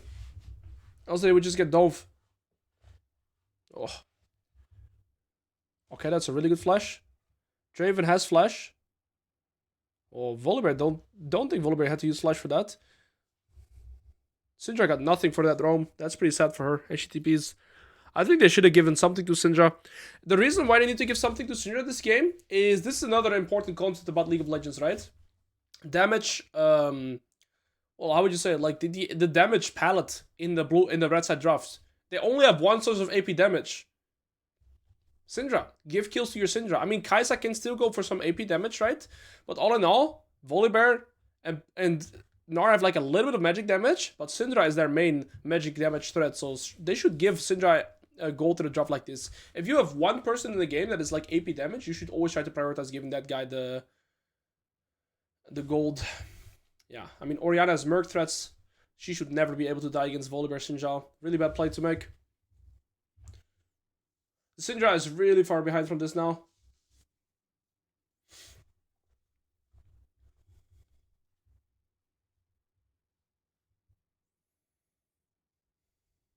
Even though the gold is relatively even, most of the gold lead is in the Gnar in top lane, and I don't think that really matters. I think blue side is in a really, really good position now. And yeah, Merc's just too strong. Really beautiful Orianna ult too. Nice Rel roam. I just got collapsed. Syndra had flash. It was a good time to flash it.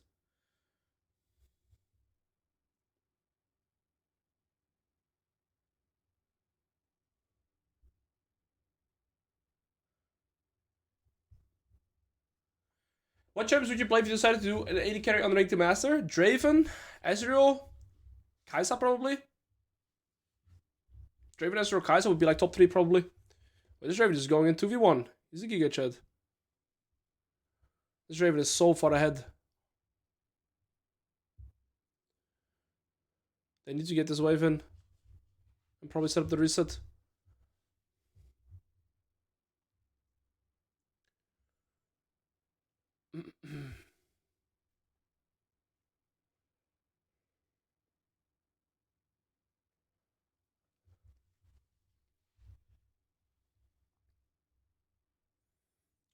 Yes, Duskorilla, I am. You piggy. I used to main Lucian, but I feel like this champion has gotten so useless. And Lucian is like a conditional AD carry. You need either a Emilio or a Nami, or that champion is absolutely disgustingly useless. What are we watching? We're watching the Samsung Odyssey L9 Monitor sponsored tournament. It's a tournament. It's a sponsored tournament, like I said. It's a sponsored stream as well. And we're watching this. We're casting the semifinals right now. They're playing for a 6,000 euro prize pool. So yeah, I mean, I just think that blue side is infinitely stronger on this side because they have completed items compared to no completed items. The Draven is 2 levels above the Kai'Sa. Holy moly, he's aggressive. He lives. Yo, I don't know too much about mage items, but is that Syndra build buff actually correct? I'm not sure if you should go Sero's first item on Syndra's.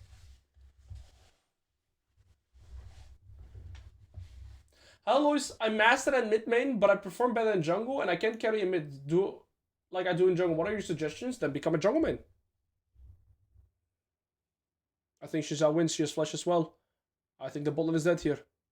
This game's over. This game's absolutely over. I didn't understand the intention behind that play.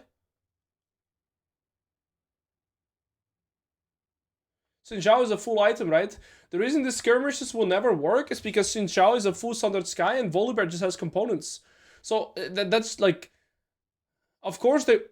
Okay, well the Syndra did a little bit of a change then. Like they changed the fight a little bit. But the reason this fight is so good for blue side is because Draven has 2 full items. Xin Zhao is a full item. This is just fights that they should avoid until they're on equal par. But yeah, I mean, I'll get argue that this game should be completely over for blue side, but last game we also saw that people don't have too much discipline in their gameplay, so let's see. We'll play by the Xin Zhao as well. But yeah, if you have a full completed Standard Sky compared to just the 2 components, you're gonna be infinitely stronger because of the healing and the crit.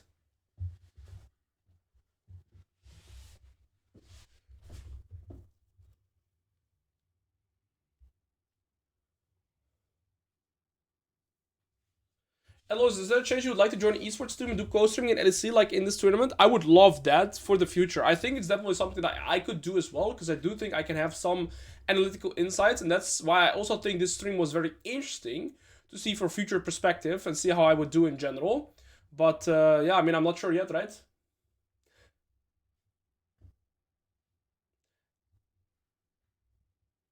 Why is Kai'Sa playing Build-A-Bear with her items? Well, Draven is 2k gold up. Top lane is like even. It's just a Draven that's 2k gold up. They exactly have the gold where they want it, right? I'm surprised the gold is still relatively that close across the board. I guess it's also because of the first strike edge that the Syndra has compared to the Orianna. It can still be anybody's game, but I think the blue side is so far ahead with the Draven. Yo, Anton, I think the best top players right now are Rek'Sai, is gonna get nerfed, Volibear, but he's gonna get nerfed, and then there's Trundle, Urgot that are not getting nerfed, and they're extremely strong right now.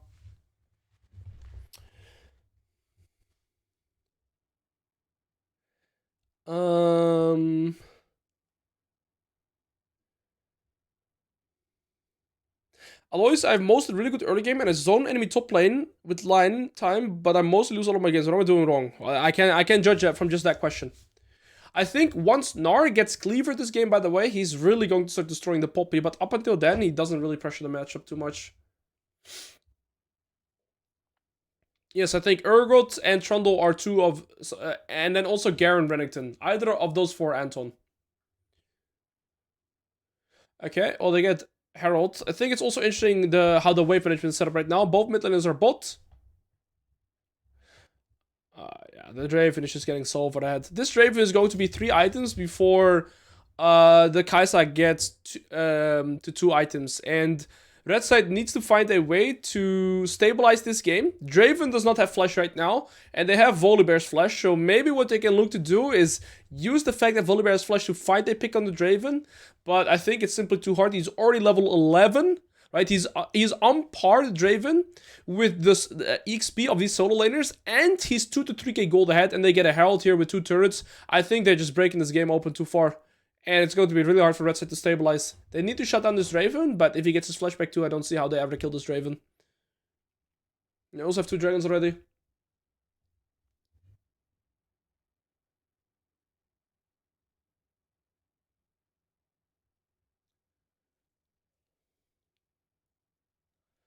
I'm not sure what to think about the Camille changes. Yo, the Pyro MD, welcome.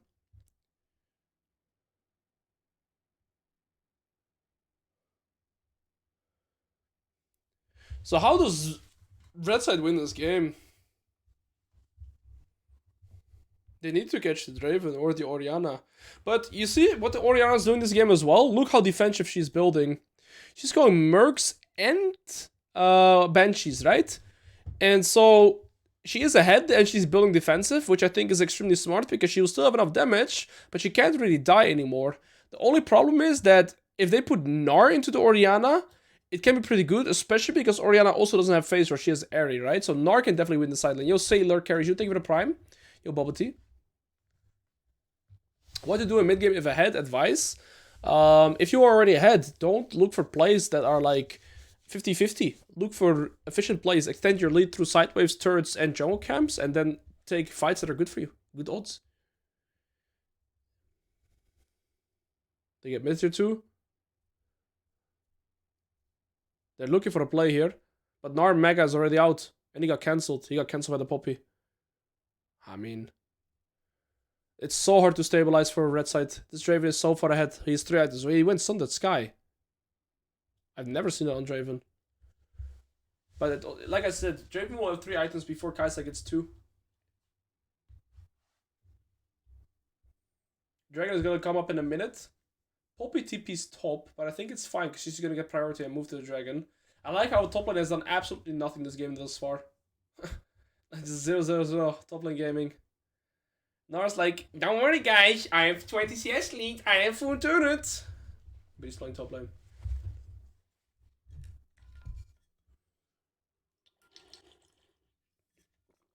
Poor Nar.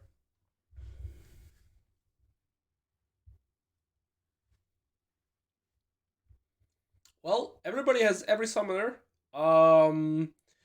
If they kill Draven, they have a slight chance to maybe win the fight. Kai'Sa and Syndra actually completed 2 items. I think they're going to fight this. Orianna and Kai'Sa are spiking. Or Syndra and Kai'Sa rather. Orianna's sitting on a lot of gold. Remember, we were looking at Orianna items earlier. I think she's sitting on like 1.5k gold. So that's gold that has not been spent yet. This is going to be the most important fight. Syndra and Kai'Sa just came from reset. That's a good poke. More poke on Draven.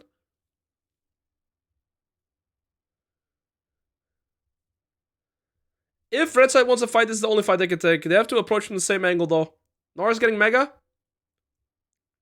I think they're gonna leave it. They have no vision either. They have nobody to really face check. Volibear just get obliterated. Nara as well. Yo, Alois, when are you going to do the update on the courses? Yo, Gadra. I have 4 videos ready for the fundamentals course. I am making the updates on the mid to late course. And I'm making the Riven matchup course. Once everything is done, I'm releasing everything together. So a lot of stuff is already done. A lot of stuff still has to happen. It will all be done before April finishes. And if I'm not done with the Riven course, I'm going to release it before April. So before April finishes, rather. So next month, everything will get updated. That is my goal. I'm working consistently on it almost every day. Oh, if he gets caught, that's Nasher. I think he's dead. Unless? No. This is for sure Nasher. They don't even need to chase. They even chases. Poppy's on the board now too. This is Baron. Volibear does still have flash, but I don't think it will make a difference. Unless! Oh, he missed a W. No, this game's over. This is a over. Alois, my birthday was yesterday. Happy belated birthday. Will the price be updated as well? I'm not sure yet, L2 Army. I'm thinking about it, but I'm not sure.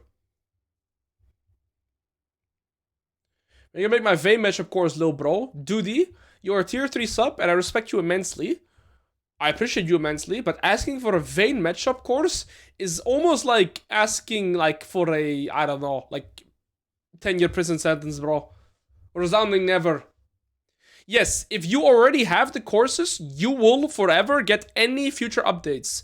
Even if the price increase, nothing matters. Once you get a course, it's a lifetime subscription. You will get any updates always.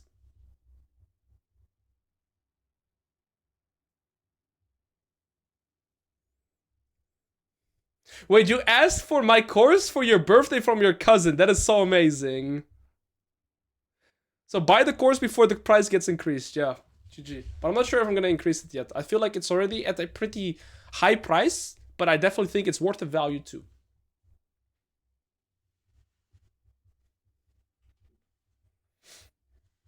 Okay, let's keep the focus here. I mean, I think this game is over though. I didn't get it though, bro, you got scammed. No, I'm kidding. Hello, 123 sir, bum. Nope, you're wrong. I mean, Syndra's not gonna even remove the shield from Poppy here, no? Yeah, this game is... They're so far behind the curve. Draven is almost 4 items, bro. 4 levels gap in top lane and AD carry. Draven is similar level to the Syndra too.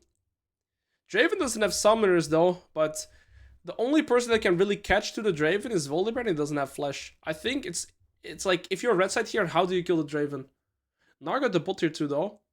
He can 1v1 this Orianna. The only way that I can like process is maybe the Nord 1v1 to Orianna somehow.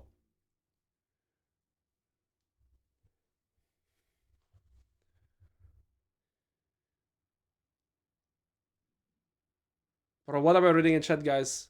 Guys, what am I reading in chat? It's a he. Shut up, guys. Let's keep it focused here. Let's keep it central. Okay, so we're actually gonna go to game 3, I assume. Dragon's gonna be up in like 2 minutes.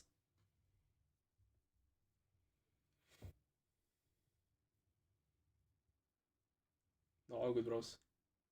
What do you think about Adrian? He's been talking pretty good things about you lately, even on YouTube videos. Really? I mean, Adrian has always been super, super kind and nice to me. I think Adrian is amazing. I mean, he's part of the reason why I started playing Riven in general. I remember the first time I searched for Riven combos on YouTube, Adrian was like one of the videos I've watched. So yeah, I don't know. I've always had massive respect and for Adrian as a content creator, as a player, and yeah.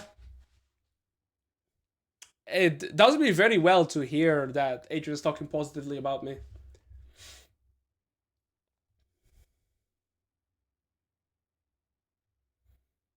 Okay.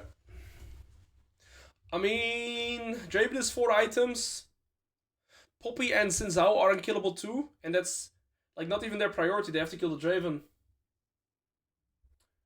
Yeah, I also learned from Tizer guides from 2015, 2016. Wait, was I even born in 2015? No, I'm kidding, Tizer. Adrian has the best YouTube editor in the league scene. Yo, Riven Bad Champ is good. Riven Bad Champ is the GOAT. But Tar, that man, my editor, is considered the best.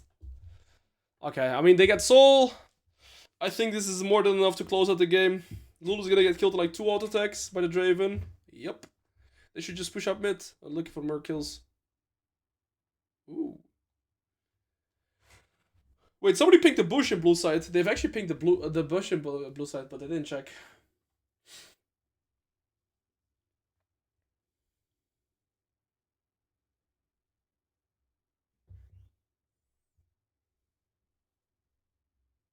Nope. What was that sound? I guess the game is over. Huh.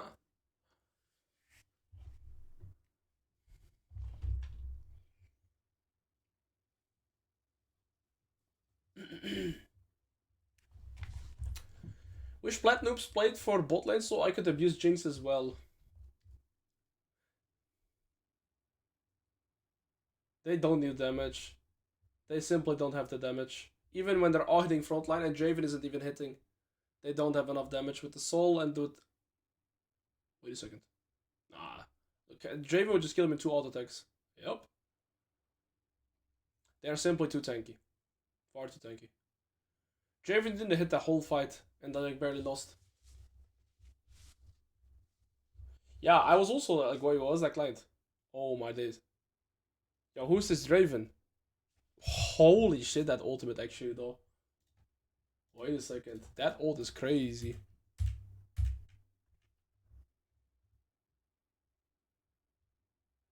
Wow. That guy's dealer is Unforgiven Smurf. I mean, the game's over, right? GG.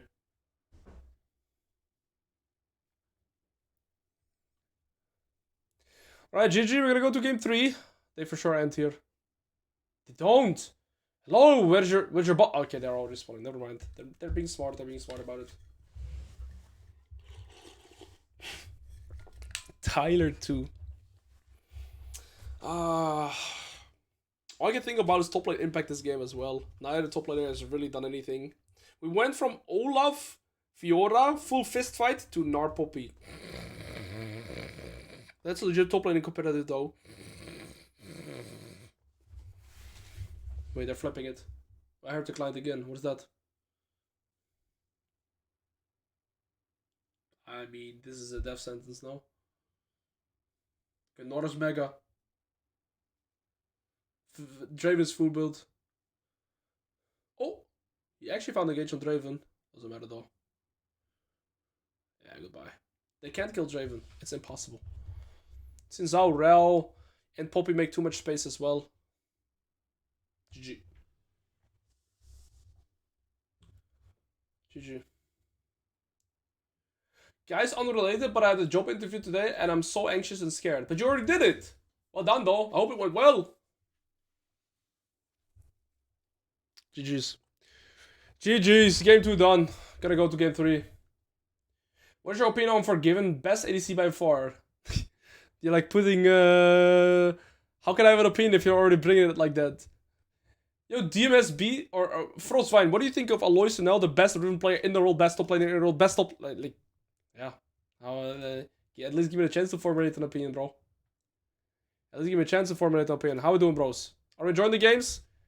It's nice to see, but actually, with 500 home is here. I love to see that. I love to see that.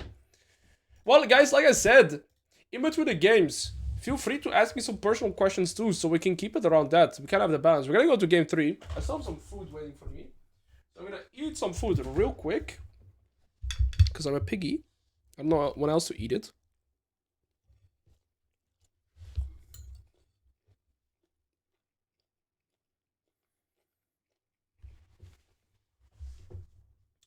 Rubik's Cube, thank you for the Prime. What language do I speak? English, Dutch, and a little bit of German. I reached a new all-time low. I managed to hurt/cut myself from a sweater. How did you even do that?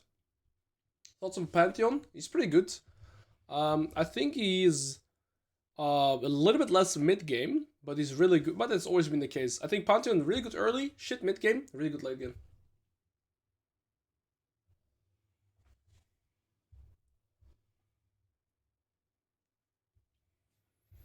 Who is/was the most entertaining pro top player to watch? The Shy, Nuggery, and Adam, I think, are really interesting. Have you considered getting a pet pig as a mascot for the stream? Shlomoko, if you ever come to the Netherlands, just give me a call and I'll dress you up like a piggy and you can become a mascot. If I quit top lane, I would probably play mid lane and I would play... Bro, I don't know. I don't know.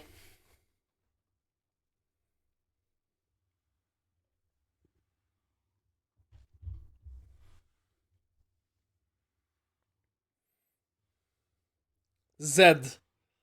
Yasuo. Actually, I like Kiana. Yo, Walter, good to see you, bro. That gives me a good idea for Korea. What are they talking about? And Alois, now, I really can't believe that we are at the same age, bro. The fact that you are doing what you love and being successful as it is in itself is the best thing. Keep doing what you do, bro. We all support you. Yo, Mr. Bug Daddy, thank you so much for your nice message, man. I genuinely really appreciate that.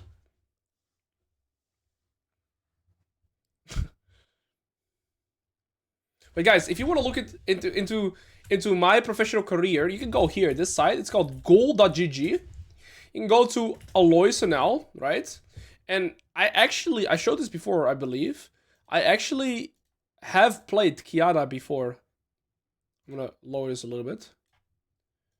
I've played Kiana before. Watch. Here.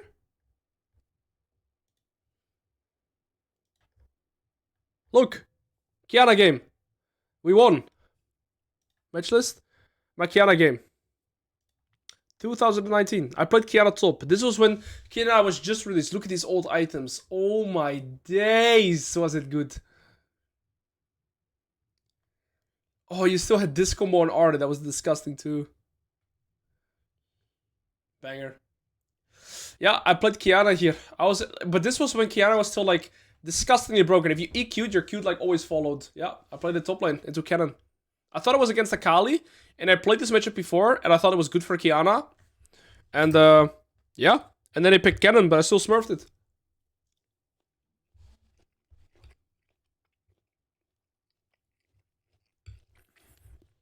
But Kiana was extremely broken on the release, like extremely broken.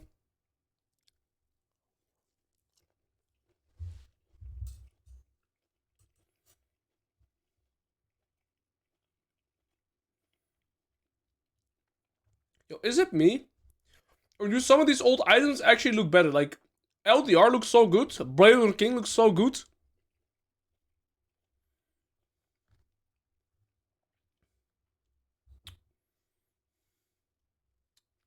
I can write you my EOS account and you can check how it is. I'm losing 28 people getting 24. My MR shitty. Yo, that sucks, brother. Mr. to the side. Yeah, I know. I'm just looking here. You can see the items. Brother King looks ass? Bro, how does this look ass? It looks good. Would you play with Chapapi? Yes, Chapapi is like one of my closest friends. I played with him for like 3 years. I stayed with him in the team throughout Dutch League all the way. And with Kaz as well. Kaz is like a coach for Rogue now, I believe. He helped me out when I swapped to mid. Really? Me and Chapapi are really good friends. Alright guys, we have to wait for game 3. Because they played 1-for-1. So we're just gonna wait for game 3 right now. And like I said, I like to use this time. So you guys can just ask me some personal questions. I don't know how else we can fill this in. If you guys have any suggestions, I'm open to it too. But feel free to just ask me some personal questions since we're just chilling here with the bros anyways, waiting for next game. It's more of a chill stream that way.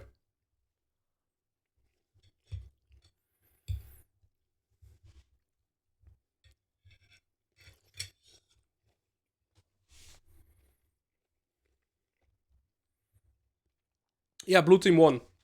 NL's Netherlands. Riven cosplay is never. I can do a male cosplay though. Guys, I'm not gonna do a female cosplay. I don't know. Just goes against my views. Something.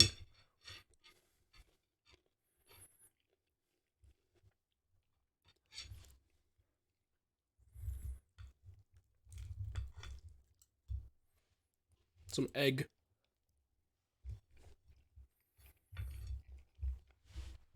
No, I've never been to the US. I was in Europe forever, but last year I went to Korea. That's the only other continent I've went to. Jace or Garen cosplay, I would be down. I don't think there's an age limit on pro play. No, I don't think there is. And one of the examples I can name for that is Kerrigan. Kerrigan is a Counter-Strike player. I believe he's like 34 or something.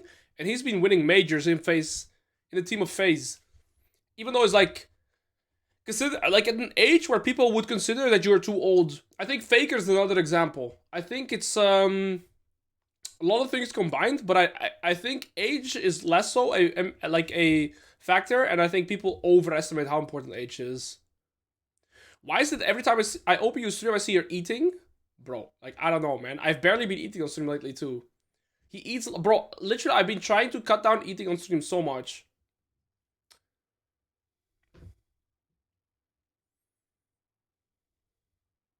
Unranked 2 Masters, Nessus, I ain't giving up. I'll do how to climb out of lower MMR with Nessus. Stacks edition. Hey guys, I might be a fat piggy right now, okay? But listen, I've already went to the gym 3 times this week. Who else? Who else has gone to the gym 3 times this week, huh? Huh? That's what I thought, piggies. That's what I thought, you little piggies.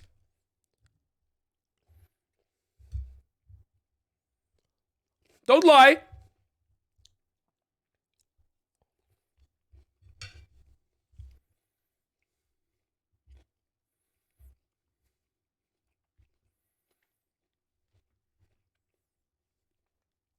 Favorite exercise?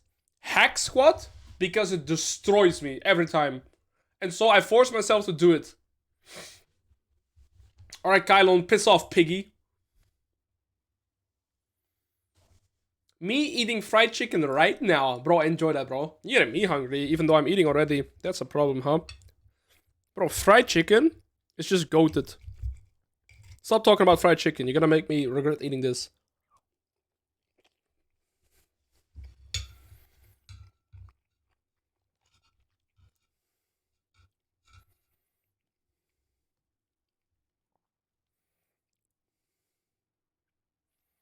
Flat bench PR?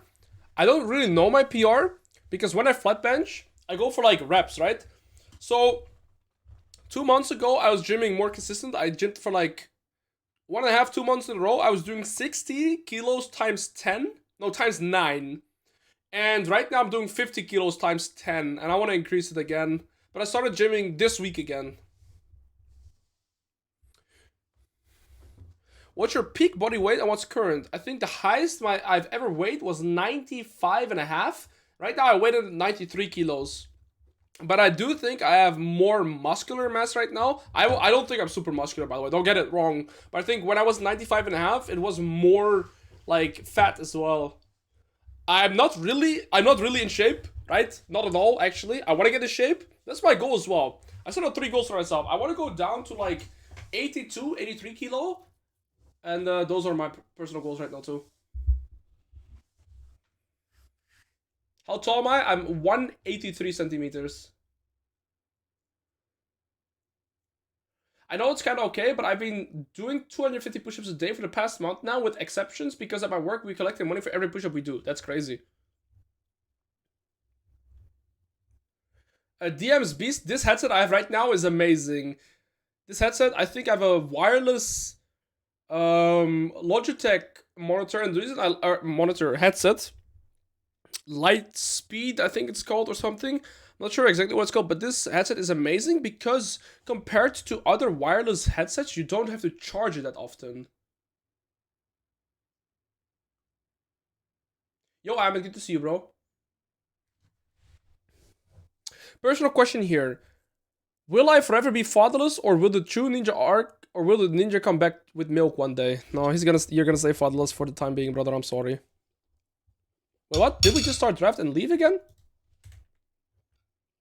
Oh, no, we're going into draft.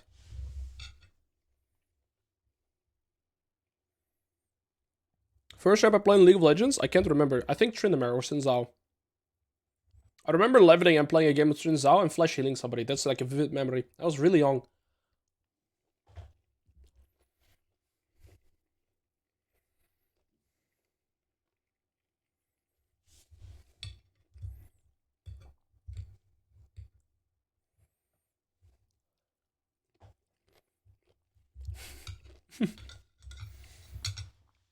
You know what I like with the duality of people? We always want what we don't have. I feel like me and my brother, for example, is a bit taller and like skinnier than me, and I'm like a little shorter, and I'm a little bit more wide. Let's not use the word fat, huh? Wide. But he's like, oh, I like your body build, or the build of your body, right? So like, yeah, I like yours too. It's like, whatever you like, you always want what you don't have. You get what I mean? I'm just yapping, bro. Forget it. Yo, the Tar Hanasi, I think that's really good. Robust, yeah.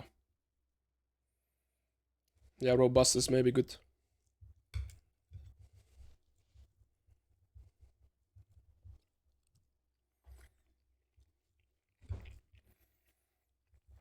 Yo, Bryce, good to see you, bro.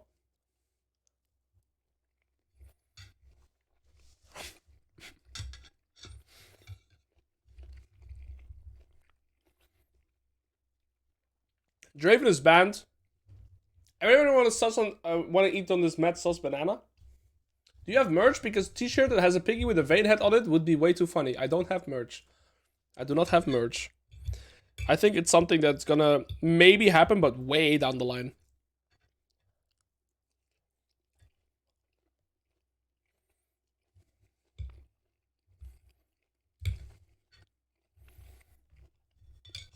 Yeah, I agree with what you say.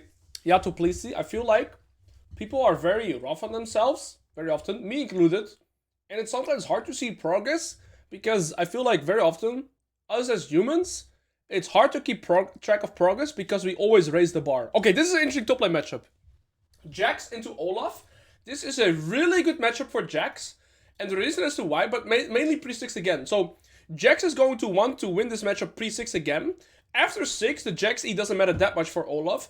But the reason this matchup is so good for Olaf in the early game is because Olaf cannot time his W properly against the Jax E.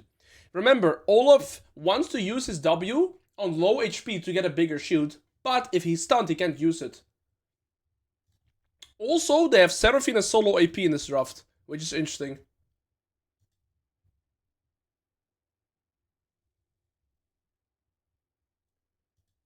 Okay, I eat this food real quick and then we're gonna go into this game. I'm excited for this draft. This draft is way more interesting.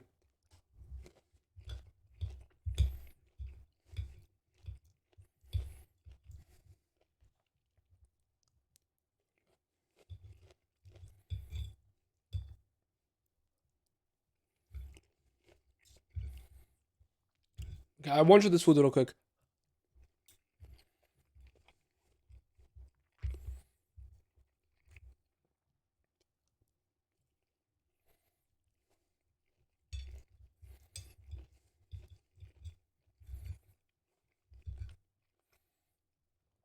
Put me in the game, coach.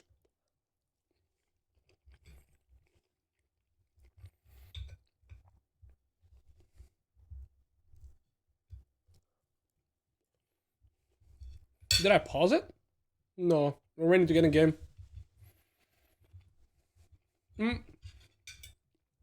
Okay, guys, what draft do you think is better? What draft do you think is better? I feel like skill, like the skill of both teams are kind of equal to each other. That's good to see.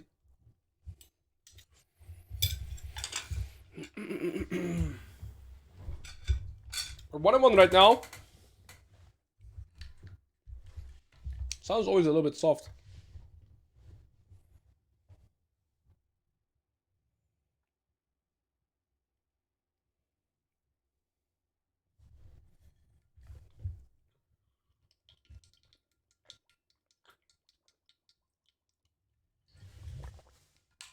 Right.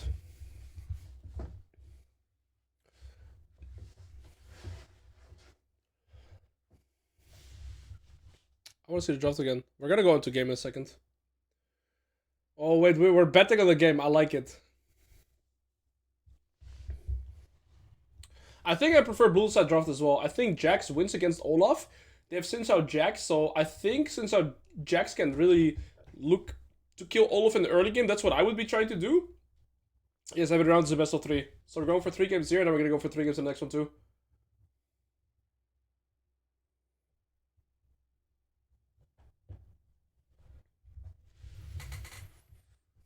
I've been 90 kilos at 14 years old, and my calves are insanely big. Bro, 90 kilos at 14 years old. I hope you're like 5 meters tall. No, I'm kidding, bro. I'm not trying to bully you here. But that's... You were a big kid, bro. You were a big kid. I wouldn't want to bully you. You would just like one-shot your classmates in-game.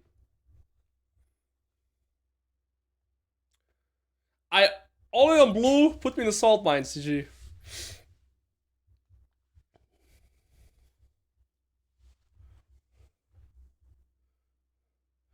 Yeah, the finals aren't there yet. We're waiting for the finals, you piggy pillar. We're waiting to go into the finals. We gotta wait a little bit till the game loads in. There's always a 3-minute delay.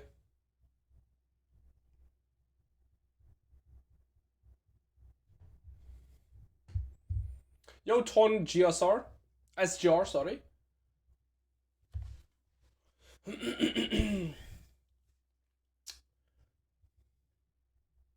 I went down to 80 and then 70 each within a year. That's pretty impressive.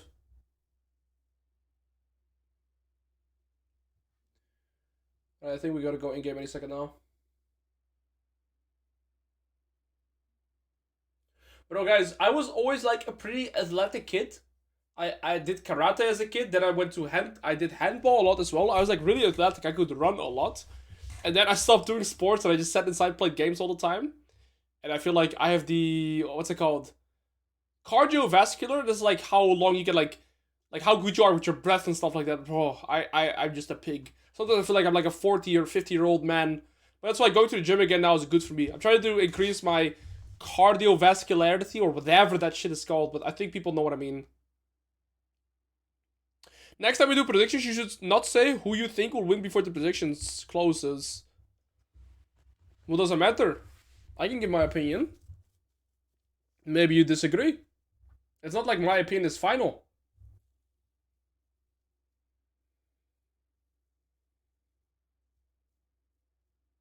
Stamina, endurance? Yeah, okay, that's kind of similar to, yeah. Put me in the game, coach. I'm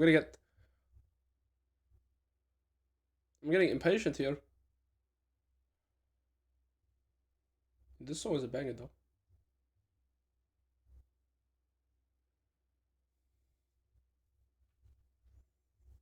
Your news flash? I still can't understand that you are around my age and look so much like your age than me. I think it's because of the beard though, buddy. If I shave my beard, I'm gonna look 5 years younger.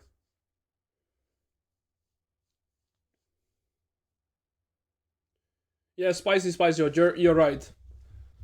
Dude, today I was doing hack squat, and on my last set of hack squat, I wanted to push myself to the edge. And instead of doing 10 reps, which is the one I did before, I went to 15. And after I was done, the first 20 seconds, I felt so amazing.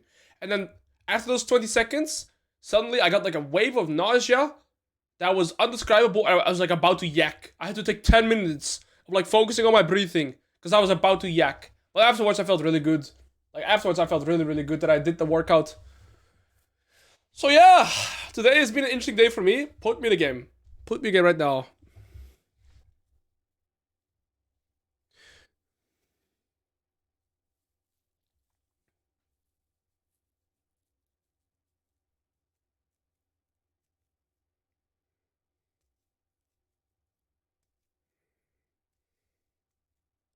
And that's normal, lol. That's what happens when you deplete your glyco. How do you pronounce it? Glycogen storage? I've never read that word. Yeah, I agree, bro.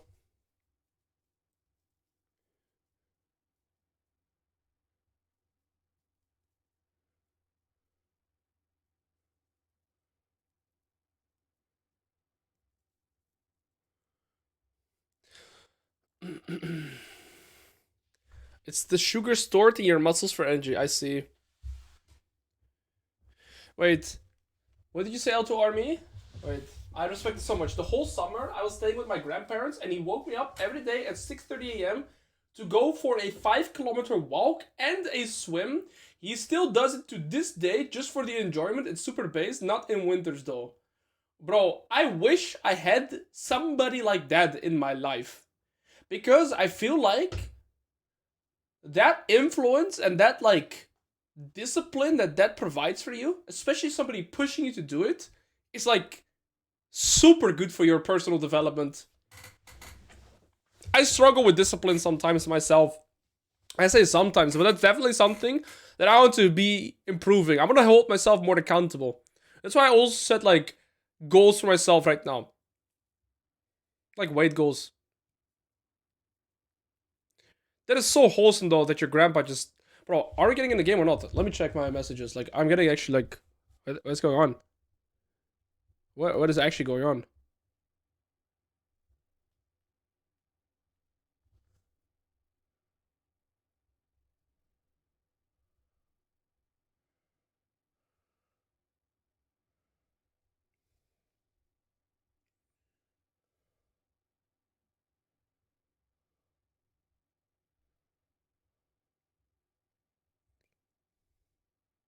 Oh, we're finally in game. Let's go. Okay, similar matchup to the first game, guys. We're gonna go deep dive into this early game, especially top side perspective too. I think both Xin Zhao and Rel should aim to path towards this top side matchup. This top side matchup is extremely snowbally either side, but it's really Jack's favorite in the early game because Jack or Olaf can't really react to the Jack's E. So he can't use his W timer correctly. I respect it so much, L2 Army. I like that Dreamy Ducky. I like that, actually. I'm gonna text your brother to wake you up at 6 in the morning by throwing a bucket of water in your face. Well, you're gonna have to wake my brother up at 6 a.m. first, buddy. Alright, guys. Let's talk about discipline after the stream. I like this subject a lot. I want to learn more about it, too. Okay, but... things to focus on. Okay, so it's interesting for me to see Xin Zhao starting here, because I actually would want Xin Zhao to play for top lane in this matchup, like this top lane matchup in the early game. Wolf's art is very weird though, like he could do something like Wolf's Blue Gromp top, but it's like so shit. Rel seems to be pathing into bot, he got a ward down, so they know Rel's pathing. What Rel could do though is Raptors, Red, Krug. So what's interesting to see now is what Rel is going to do after his Raptors, because he could go to either Red buff, or he could go to Krugs. If he goes to Red buff, he's always going to pass into Krugs. If he goes Krugs now, he's always going to pass into Red buff and then probably into bot. So let's see what Rel does. Rel's passing around. And it looks like she's gonna go for Krugs. Yeah, she's doing Krugs. So now, this is important, right? Because if Rel did this pathing, like this, after the Krugs, she would always want to look for a top gank, right? Or reset into bolt, probably. But now that she did Raptors into Krugs, she's gonna go for red buff and then probably into her bot side. Thank you so much, bpatron92, for your kind message and your wishes. I appreciate that so much. Okay, Jax has priority, which is good in this matchup. I mean, he should. I don't know, guys. I'm gonna be really honest. I think blue side draft just completely outkills red side draft everywhere. Ezreal Amumu has like no scaling to like Senna Seraphine, and I feel like the execution of blue side draft is easier too. Yon skills, Jack skills. He's doing a third wave crash. Is he gonna reset? I guess he is. But the thing is, wait, why is Jax not recalling? He should at least recall after the third wave crash here now. Then he's going to stay. Interesting. No Panamenos. See, the thing is, I believe Sinzao should have full cleared into top. They did a third wave crash here, as Jax can always do, and then they can attack him on the bounce too. I'm not sure why Sinzao was pathing bot this game.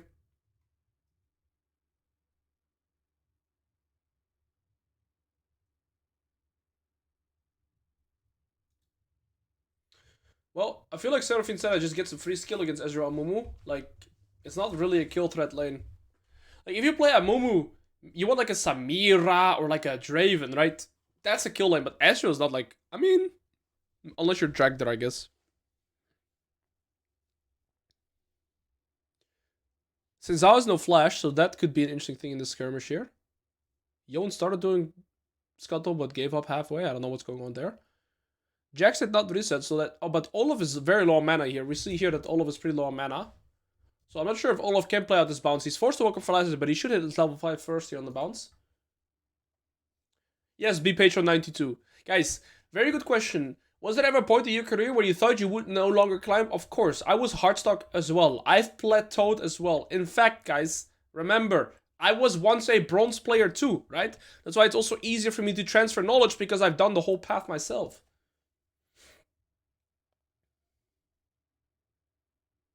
Shut up, Felix.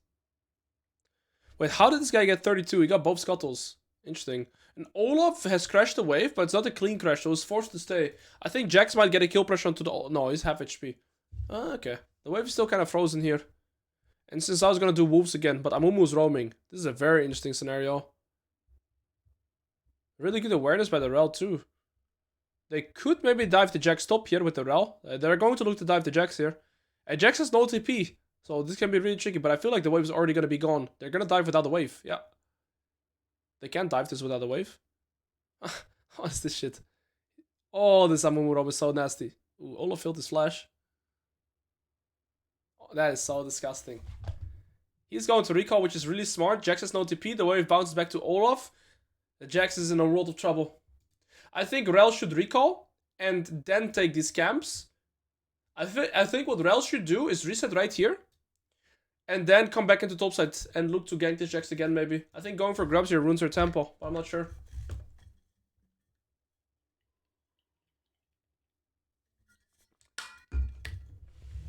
Wait, B Patron, where are you in your climb right now? What elo are you in?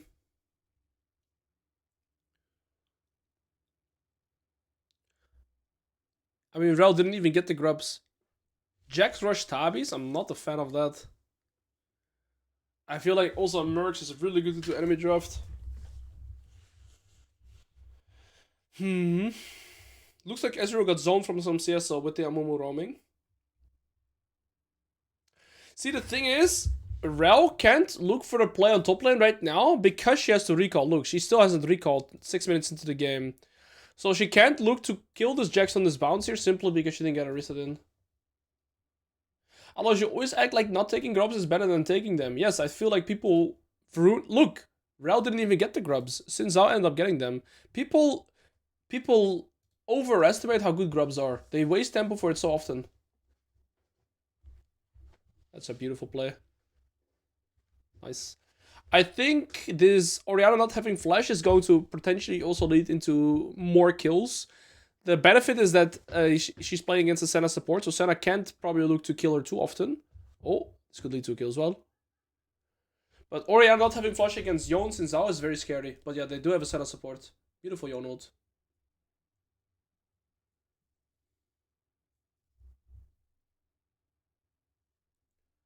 Oh. They got Seraphine flash already. But she's too tanky. I like that the Seraphine went for Giant's Belt. I think it's really intelligent to prioritize Giant's Belt. Because Seraphine in this lane just wants to skill right. And it kind of negates the kill pressure that Ezreal Amumu have. And then they just get to skill. So I think this is a really intelligent purchase. Just go Giant's Belt.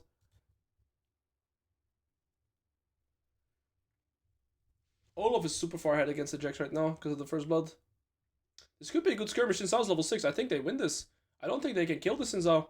Oh, but Orianna's first. Okay, that's why they went for it. She loses away for the mid lane though. Yone still also has TP. Olaf is ruining tempo for a plate here. I think Olaf should have been recalling. Look, this is an interesting scenario too. Sorry that I skipped the dragon. I don't think this fight is gonna happen. But look at this. Olaf gets the wave in right here. And I believe what Olaf should do right now is hard push this and reset. And not ruin his tempo. But he seems to be staying for the plate. And I think it's gonna cause the Jax to get this next bounce for free. And you see now, Olaf actually can't get his reset. Because look, he stayed for the plate. But because of that, he can't get his reset in right now. Okay, so he's gonna reset now. But that means his Jax is just gonna get this plate back. Probably.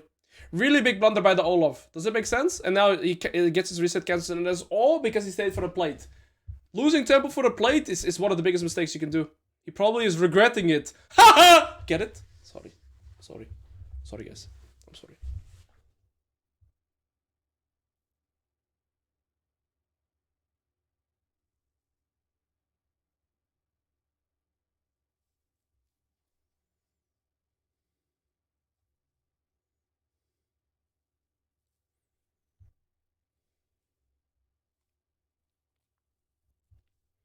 Okay, but Amumu's top lane again. Support gap in top lane, man. They're just leaving the Ezreal on weak side and they're gonna dive the Jax again, maybe. Never Again. That's a good song by Breaking Benjamin. You should search it up. Alright, Olaf does get his reset in, but it's also because Amumu and Rel hovered him, so... Yeah, he kind of gets, like, out of the hard spot because of his team. Should Olaf max E in any situation? E max is pretty good. I don't think he should full max E, but I think putting 3 points in E can be really beneficial in certain matchups like Jax actually, because it gives him easier trade patterns. So yes, I think E max or like 3 points in E is actually pretty good in matchups like Jax. I think it can also work into like Fiora. But I haven't played too much Olaf myself. Olaf matches the Tabis now. Olaf is so far ahead in top lane, right? Because in terms of items, Tabis, D-Blade, Tabis, D-Blade, and then double longsword, but he has a full Tiamat, 1200, and then this. So the Olaf is like 1300 gold ahead in top lane right now in terms of items. Do you think those top laners play better or worse than your time in Pro? Worse. I only played against Challenger top laners. I mean, when I was in Dutch League, that wasn't the case, but I played in Prime League, right? They were good top laners. Okay. Olaf just 1v9s this fight. Wow. Really bad focus by the Olaf, I think, there. But he still will clean up. I think it's a massive mistake for blue side to be looking to get early skirmishes against Rel, Olaf type comps, because I just think they're too strong in the early game. Plus, Olaf just came from a reset and Jax hadn't recalled yet, so this skirmish was never going to go right for them. Jax is sitting on like 1.4k gold-ish. Okay, finish the Tiamat and the Ruby Crystal. That's like 1k gold.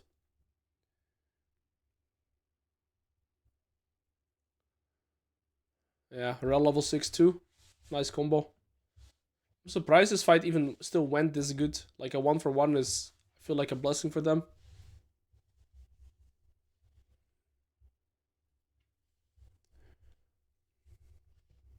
Orianna did die one more time with her flash being on cooldown like I was talking about. Gold is absolutely even though. Ezreal got 2 plates on bot lane and the wave, but no mana. Has flash. I mean, can he reach the wall in time? His E might reach. Oh. Okay. No flash on the Mumu, but since I doesn't have enough damage.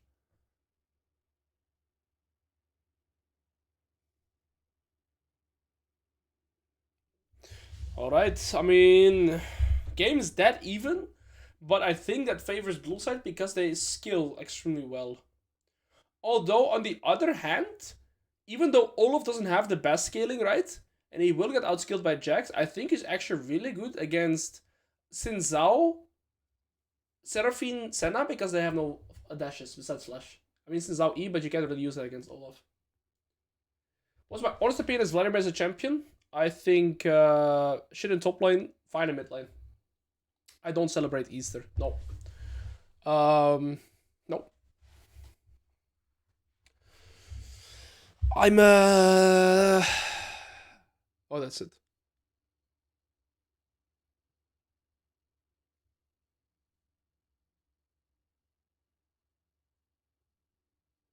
Rel hasn't recalled in a very long time. Look at Rel items. I don't understand why Rel's looking for aggressive play because she's only spent 1300 gold. Like, I'm sure Rel's sitting on like at least 1 to 1.5k gold here. Look at Xin Zhao's items, right? This is... Let's see how many items Rel's gonna buy. But this is a thing that you see so common, right? Similar to how reset timers are important on top lane. This Rel looking for plays on the map, I think, is a really weird scenario.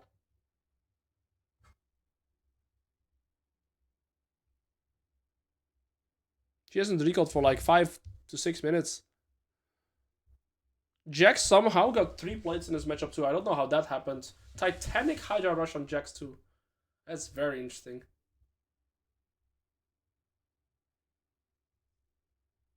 Yo, Zeddy, good to see you. Okay, Orianna flash down, that's massive. I think it's interesting they put Yone bot in the center Seraphine mid. I don't think they can contest this dragon. Also, Olaf is roaming. No, they're never going to contest this dragon. I think what they should try and do is hold the Olaf here, so then Jax can get the top tier 1 turret. That's probably what they're trying to do. But Olaf shouldn't move here. This team already has the dragon. Olaf should be top lane here. He's absolutely griefing standing on mid. Oh, they're going to set Ori TP. Okay. They could maybe dive to Orianna though. No flash. Yeah, they're going to look for this. But Olaf is covering it. Okay, I think that they have a pretty good understanding of what everything wants to do. But he can actually get this turret maybe. Yeah.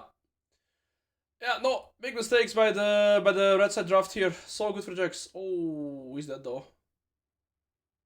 All of his full spiked here. No flash on Xin Zhao. Yikes. Good rotation by the Olaf at the end, but I think his intention to go mid here in the first place was bad. Holy shit, they get so much. Okay, this Olaf is gonna be unstoppable. I didn't even mean to make that joke, by the way. Bro, guys, 6-0. That guy is a menace. Is it true that you're going to be the next official Worlds commentator? No. Okay. Olaf gets to play against Yone and Jax in the side lane. I think he's already happy with that.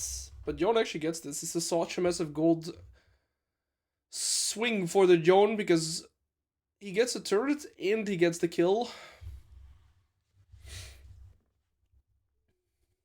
Up until here, this play was extremely good. They get the kill on the turret, but they can just reset it. I don't even know what they're staying for. This is so greedy they're pathing. Maybe they wanted to push next wave? I don't know. This is all Masters Elo. They're all around Masters. Masters 200 to 400 LP-ish MMR. Some people are Diamond though. Some people are a little bit lower, but like the average is around Masters 200 LP.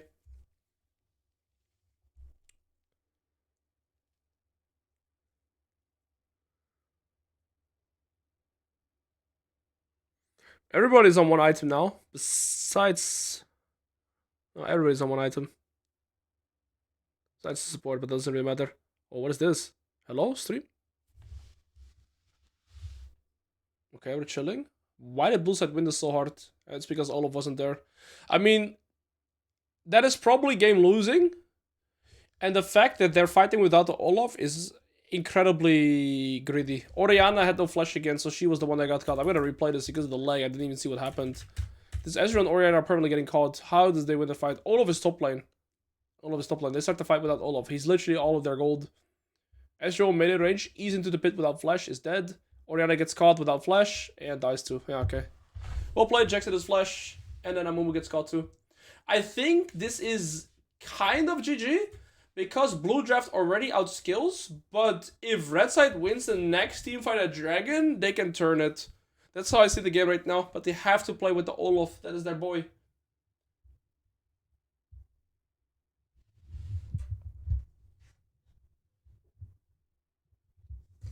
But the Ezreal Orianna is so far behind. Both of them.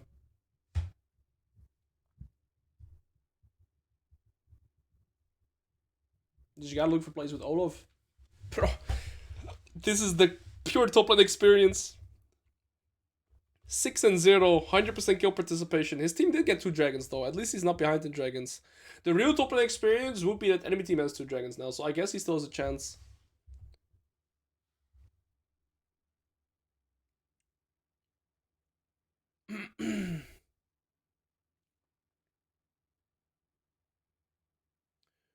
They're playing top lane here. Nobody's hovering mid.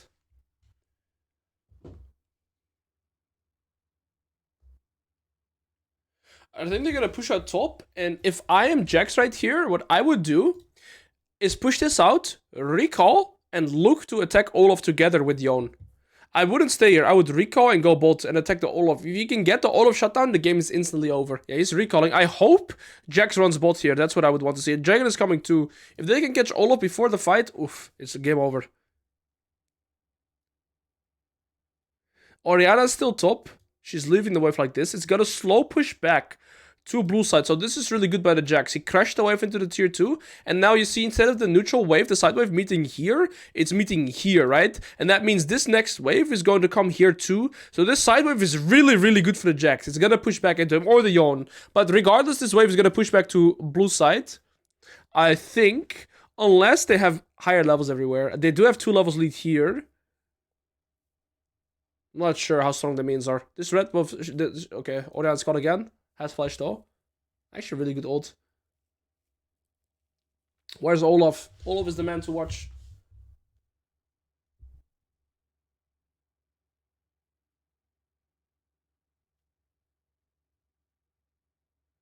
If red side gets this dragon, they're on soul point. Yona's gonna look for him play here. Enemy team respects it really well.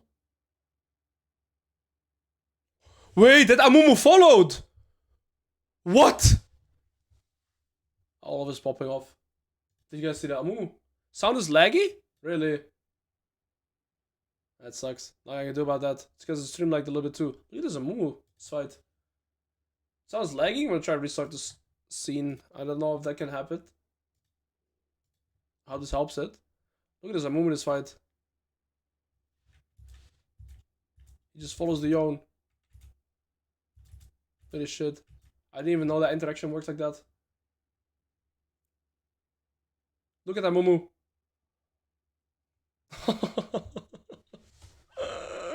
That's a banger. It's fixed? Okay, perfect. Thank you guys. Voice.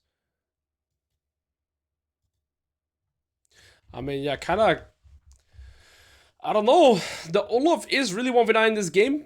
But he has used both summoners in that fight. And Olaf without summoners is like Darius without summoners.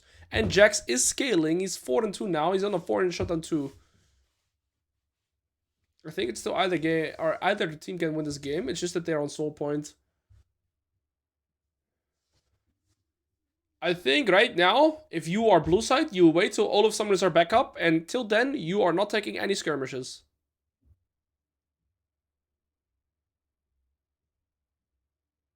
That is the game plan.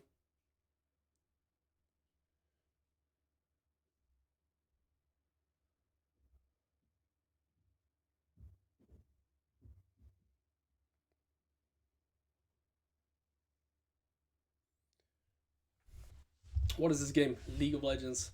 Yeah. Okay, they're putting Yone bot, and they're gonna put... I mean, what are they doing? Orianna has no flash, so Yone has flash and ult, he can always kill the Orianna. So Orianna cannot side lane. So Orianna's gonna group up with this team here, but since I was trying to cut her off. Yeah, Orianna not having flash makes her a really easy target. Rel has flash, and Amumu has flash. I think they actually don't need all of summoners. If Rel and Amumu have flash, and these don't have flash, I think they can actually look for a skirmish. They should. this team just wants to 5v5. They can play more side lane because Orianna is so weak, but this team just wants to 5v5. I think if they 5v5, they always win right now.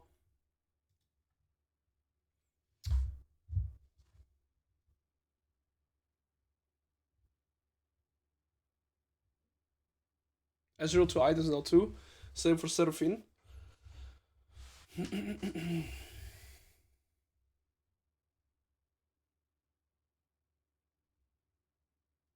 Yon is just permanently pushing one wave and moving, but I guess he's going to recall for his item. He's shield bow. No, wait, what item is he building? Shield bow? I think it's shield bow. Yeah, he got shield bow. I don't know, he's perma pushing one wave. The Orianna's never really under pressure in the side lane. What Yon should do is slow push wave 1, hard push wave 2, try to dive the Orianna. Or take the jungle camps. Yon can progress so much more in the side lane than what he's currently doing. But he's just allowing, like, he's pushing one wave, Orianna catches one wave. He's pushing one wave, Orianna catches one wave. But Yon has flash ult against the flashes Orianna. The Orianna should die, I feel like.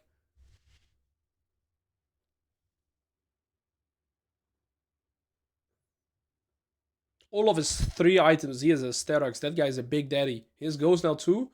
Orianna, or sorry, Amumu flash, Rel flash, and Seraphine and Senna do not have flash. They're gonna force the Nashor here. I don't think they have to, but I think it's smart. Because if Senna Seraphine walk into the river, they are dead meat. Look at Amumu flank. Ooh, I like the setup a lot. I think it's really, really good what they're doing here. What are doing, Amumu? Atlanta Santa. Atlanta Santa. All you need to do is just press Q ult flash. Like, ult flash is enough. They just need to start the fight. They're dead meat, bro. They're dead meat. These guys are dead. No flash. Just go. Atlanta Santa. Oh, no. Oh, they are mixed up. They're making mixed calls here. Oh, guys, it's so easy. Start Nash and pull the trigger. I'm backseat gaming, though. I am a backseat gamer now. It's good to be backseat. Ooh. Ugh. I guess it's just me fighting out the soul. I don't know. I feel like that or blue team should have lost the game there. They're gonna get their flashes back before the dragon. They have their flashes back actually. Don't tell me they start Baron, no? Guys, don't do it. Oh no. What is this?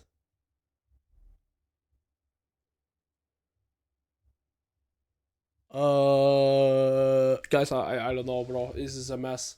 Jack's already have HPV for the fight. Dragon is, our Nash is at 6k. What are Olaf and Orianna doing?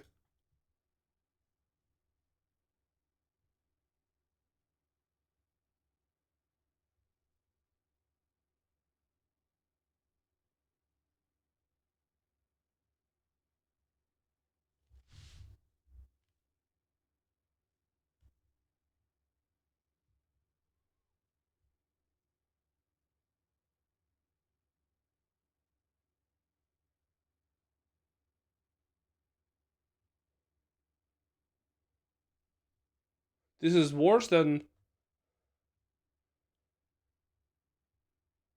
This is everything I would want. I don't know. The red team really fumbled the bag here. All they had to do was just walk into Baron and kill all of them. They would have won that 5v5. I don't know why they walked away and didn't stop them from doing the Baron, but they just allowed the Baron, and then after they gave the Baron, they walked in one by one. Rel had a 5-man ult, but nobody can follow up and deal damage, so it's like, what are we doing? So, nobody can follow up or do anything. 5-man ult, 5-man Q. Dies. Amumu goes in, Atlanta Santa, 5-man ult, nobody follows up. They die. And then Olaf goes in 1v5, or 1v4. And gets one, but I don't know, man. That is, So what I think they were doing here is they wanted to trade Baron for the soul. Does that make sense? They wanted to trade Baron for the soul, but the dragon isn't even up here. Amumu is in base. They can just contest this as 4 very easily. They have Rel flash ult. They have everything. They should just walk in and kill them. But they were too scared. They go to mid wave and then they pull the trigger. I genuinely don't understand what just played out here. Now they don't get soul. Now they're outskilled too. They lost the shutdown. Yeah, I don't know. I feel bad for the Olaf kind of, but he also, I don't know, man. That was really really weird. I feel like Red Side had this game in the pocket. Even though they were down in gold, they had the game in the pocket.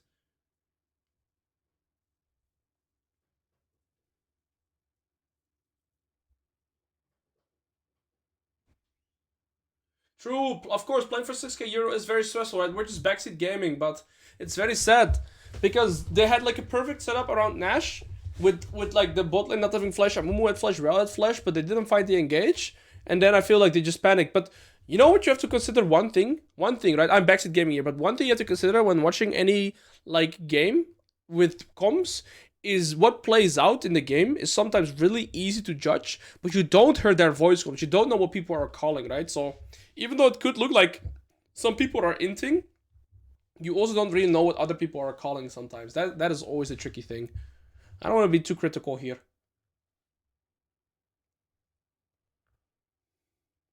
But blue team is just getting us such a big goal right now that I don't think they can get back from.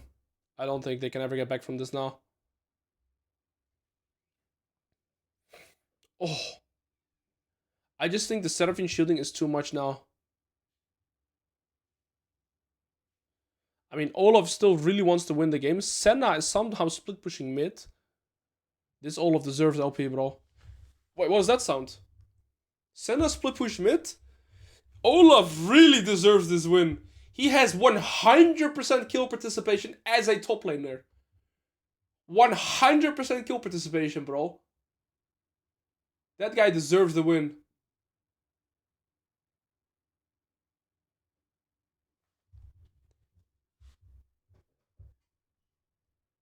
They're still 6k gold down even after almost acing them. Give the Olaf 5k euro, Emo. Kinda sad for the Olaf, no? This guy's full 1v9. Finds the targets. Dodges all their abilities too. He dodged the young Q3 and the Sins out W there, even through his ult. Like, he's sidestepping their damage in his ultimate. That guy's full smurfing it. He is almost full build.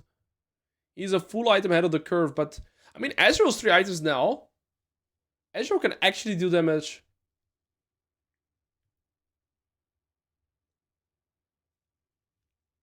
If they somehow can get next dragon, they have a chance. That's like their lifeline, I suppose. They are getting outskilled though. If Young gets Infinity Edge, that's really scary. Does he have it? Young might have Infinity Edge. He's recalling for it, I think.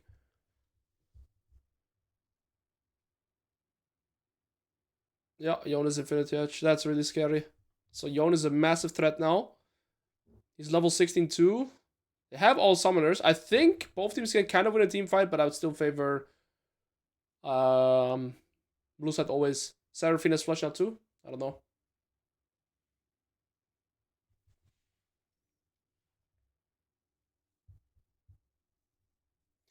Yeah, well, tricky for the Olaf. We all have been there before though. Even Jackson's 4 items now. So, yeah, I mean, they're kind of equal in kills. Also, keep in mind, Jax has got the multiple tier 2 turrets. Olaf has got the none. So, they're almost equal in gold. Oh, this is going to be the deciding team fight. Every summoner is up. It's just a matter of execution now. Both the Soul and the Nasher is up. It's just going to be a get to brawl.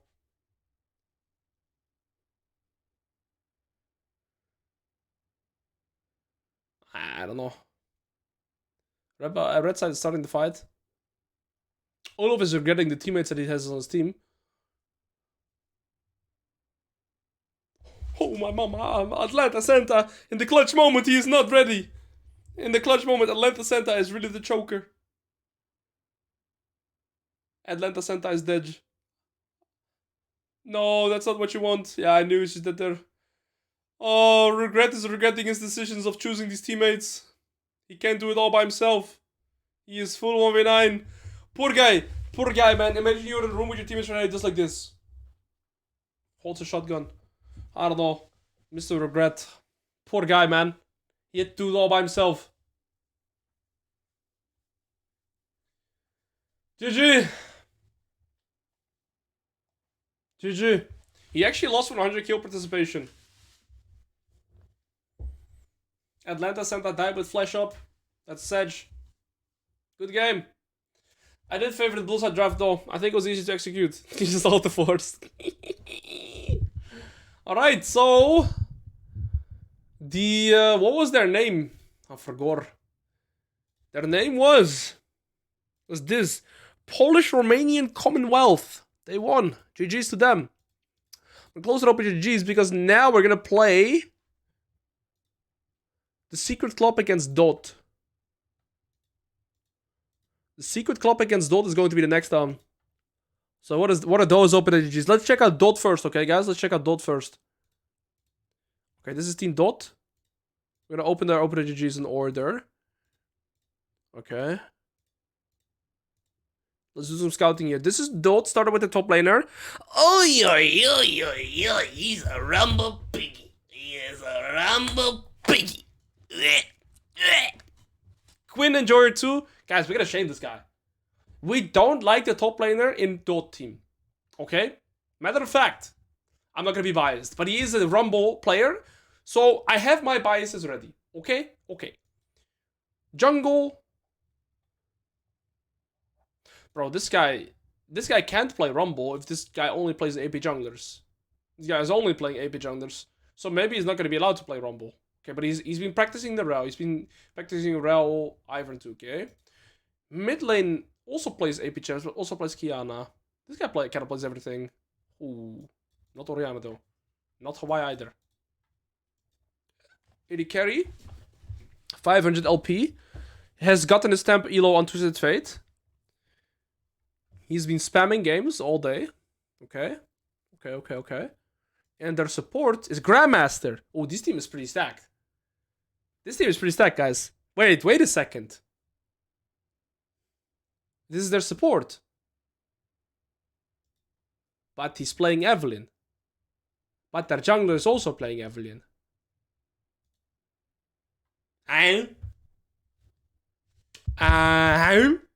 they have some higher elo players here. Matter of fact, this guy's higher elo than me right now. But we're not going to talk about that. That is because we have been decaying, so don't judge the streamer. This guy is maybe their weak link. The Diamond 1 player. Maybe they just let this guy on support, and they're going to put this guy in the jungle. And he's been practicing... Bro, this guy's Evelyn stats are crazy. Okay, so that's Team Dot. Well, what's even going on here? Read this shit. And now I want to take a look at Team Secret Club. But they have 3 pros. Well, pros, they're signed in on low pro, so they've been high elo before. Okay, let's open up these ones in order to... This, and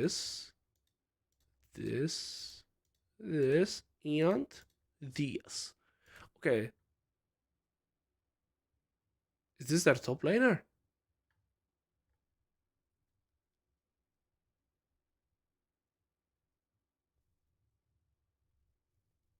Okay. Their jungler is this. Masters right now. Sure. Their mid laner was Grandmaster Season 11. Oh, we saw this before. But he's not playing right now. This guy's Masters right now with a negative win rate. Huh. This guy's Grandmaster. A kawaii potato currently. With a 70% win rate. Oh shit. They have Sponge Low Bob on the AD carry.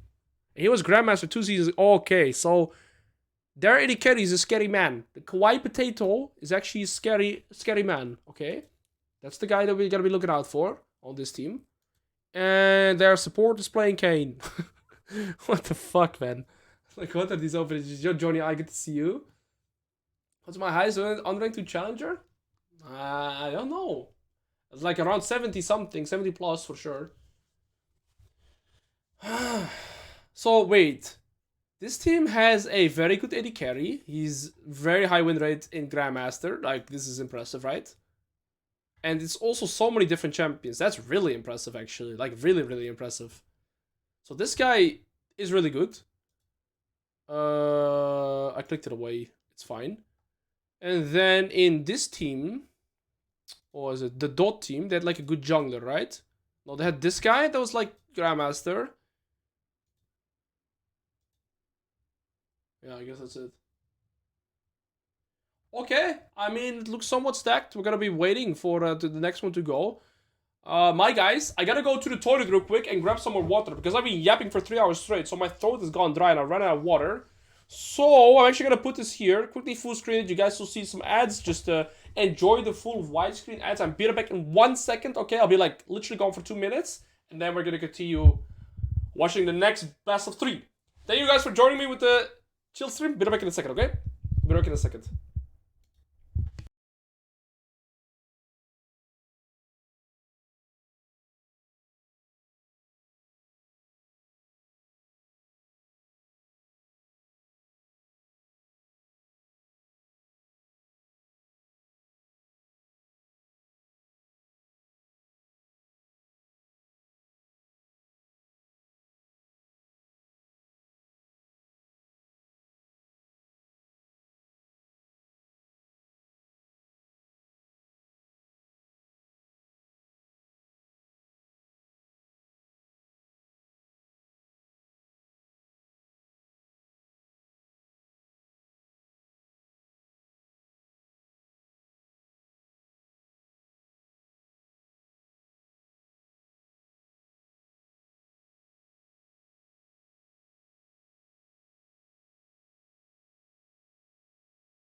Alright, bros, we're back.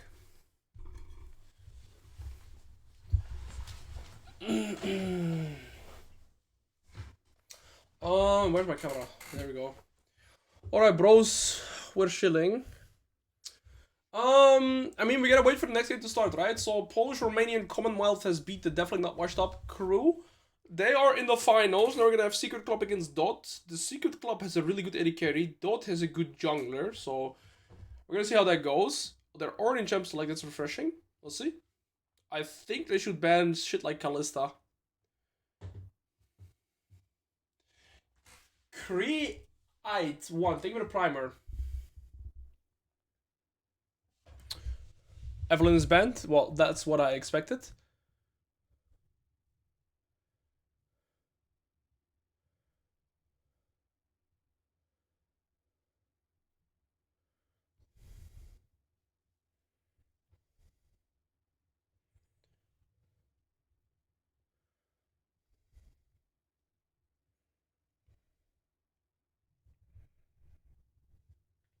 He banned the 10% Hawaii. The guy had a 10% win on Hawaii, I think. Banger. Alright, let's see the draft here. Guys, you can place your bets for this game again too. Olaf first pick. That's Giga Chat. S tier top laner. How are they gonna deal with the Olaf? Nar. Okay, well, it's a good answer. It's a boring answer, but it's a good answer. This kind of neutralizes the Olaf, so that's good. Olaf Viego, interesting. Your highest win rate unranked to Masters was Riven, by the way, 96% win rate. Chilling. Yeah, I don't really keep track. Wait, they're kind of AT centered now, huh? The Jace into Orianna matchup. I think you need to really know what you're doing as Jace. Because else she's gonna get like kind of outskilled, right? And you're like vulnerable to her ults, but I can see you play that matchup really. The Ornament makes no sense. They've already picked all their solo laners now. The Jax ban also doesn't make sense. What? These bans second rotation make no sense. Wait, I think the draft is already completely done. I think they've already done the draft, guys. I think they've already done the draft and they're picking in order. Yes, they've done the draft already. Okay. These were the... Okay, I see. These were just bans in general. It's like they're picking all in order because they've already done the draft. I see. But we can't see the order now. I'm gonna wait with 1 second with telling you guys what I would bet on, like in terms of the channel points, but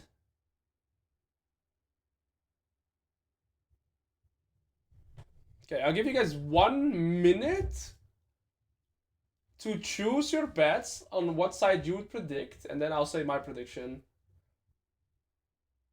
I will say that I was skeptical about this top side because they had 0 engage, but they found the engage through Nautilus Varus. Varus is pretty much the only AD carry that can set up a engage, so I think that's really smart, so Viego has some set up. And same here. I think both drafts are pretty equal, actually. I think this bot lane matchup is very equal. It's more so skill and execution. And they have a more setup jungler. They have a more carry jungler. Top lane matchup is even.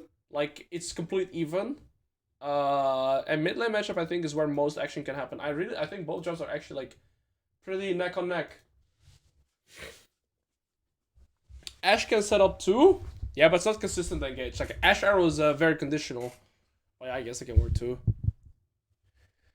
Right. I don't think we're gonna instantly go into the game because we have to wait for the loading screen, unfortunately. A little bit. I think both drafts are really good. Both drafts can really make it work. Kais is to play AP this draft, though. Yeah, we're gonna have to wait a little bit. Alright, bros. How are we doing? I'm gonna just talk about the jungle tracking, mainly in the early game jungle pathing of both junglers here. And, yeah, I'll see how we progress from there. I'll just try and make it super educational. Both teams have some Grandmaster players. So I think this game quality is going to be a little bit higher. I'm already pretty, like, I think the draft has already shown that. But let's see how the teams play.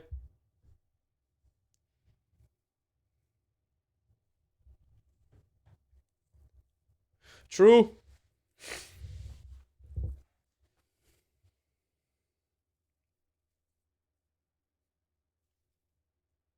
This is the last best of 3, guys. And then tomorrow will be the finals. So that is that.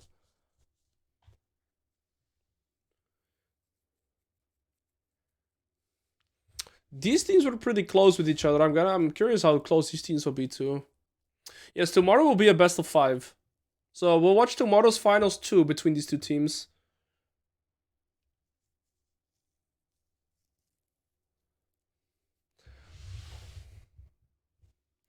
Alright. Yo, Slick Rick. What's up, piggy? Dude, you know, Slick Rick? My stepfather, I call my stepfather Rick, and he always calls me Slick. So your name is actually amazing. Wait, I have to make a picture of that. I'm legit gonna make a picture of that, bro. That is amazing.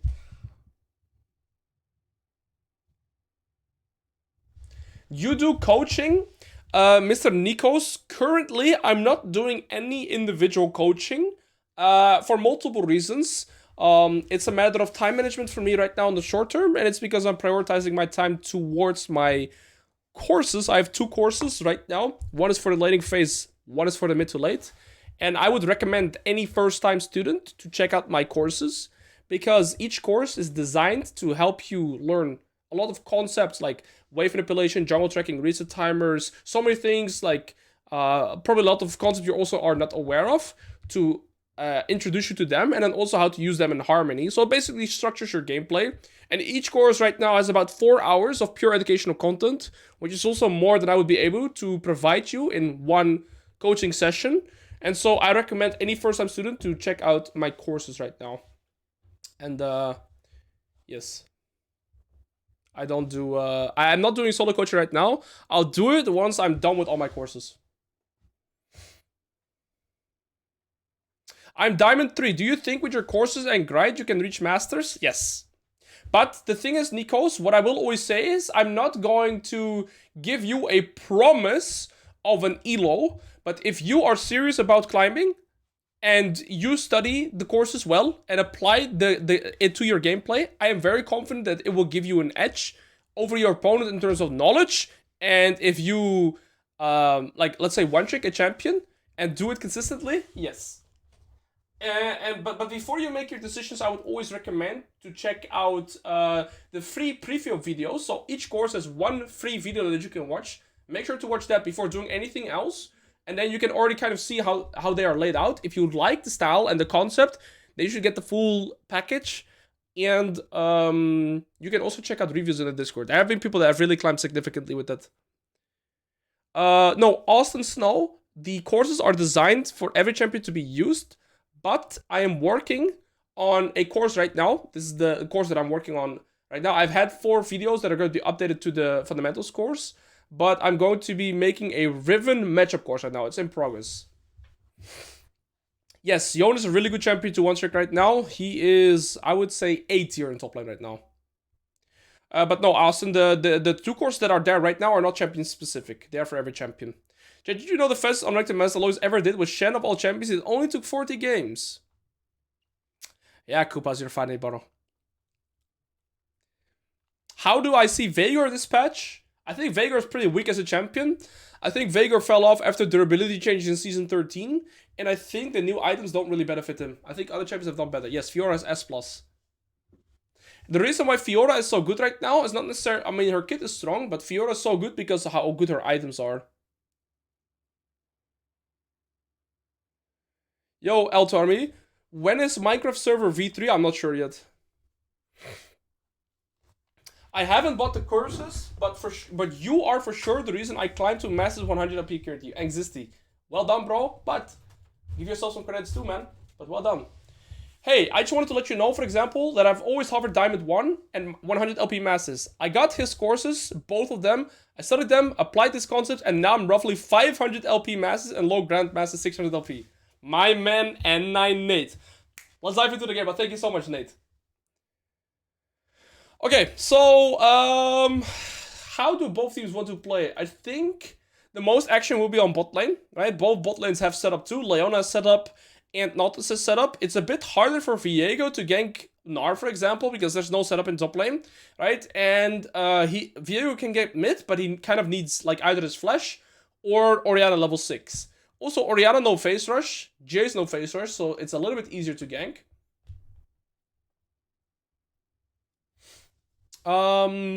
They got the ward here, so Alois is gonna hit level 2 from the first 6 means. I think both junglers are gonna path into bot lane here, simply because I think in the early game, bot lanes are gonna be the most active, and I think Kai'Sa Leona should get priority, because Leona's stronger level 1 than Nautilus. Am I the host of the cup? No, but I'm like an ambassador of the cup. Wait, what are they doing? Are they invading here? Ooh. They're using the Olaf level 1 strength, but I think he should go top, else he's gonna lose the first 3 minions worth of XP. Okay, so Maokai gets booted out of his topside jungle, which is interesting, but I think Olaf is sticking for a little bit too long. He might lose XP, and if you guys know, I always mention it that XP is way more important than gold in the early game, right? And I think Olaf is missing it here. Or he might just be in time. 1/5. Okay, no, he's in time. He's in time. He doesn't lose anything. Really good that they also showed that. Should be able to Q all 3 of them. Bro, he got hit anyways. Why didn't he Q the minions? Okay, I don't have a lot of faith in this Olaf right now. Why did he not Q all 3 of those melees? He's also gonna hit level 6 by this caster and this caster because he got the ward XP. This minion gives him level 2 as well. I meant level 6, but I meant 6 minions for level 2.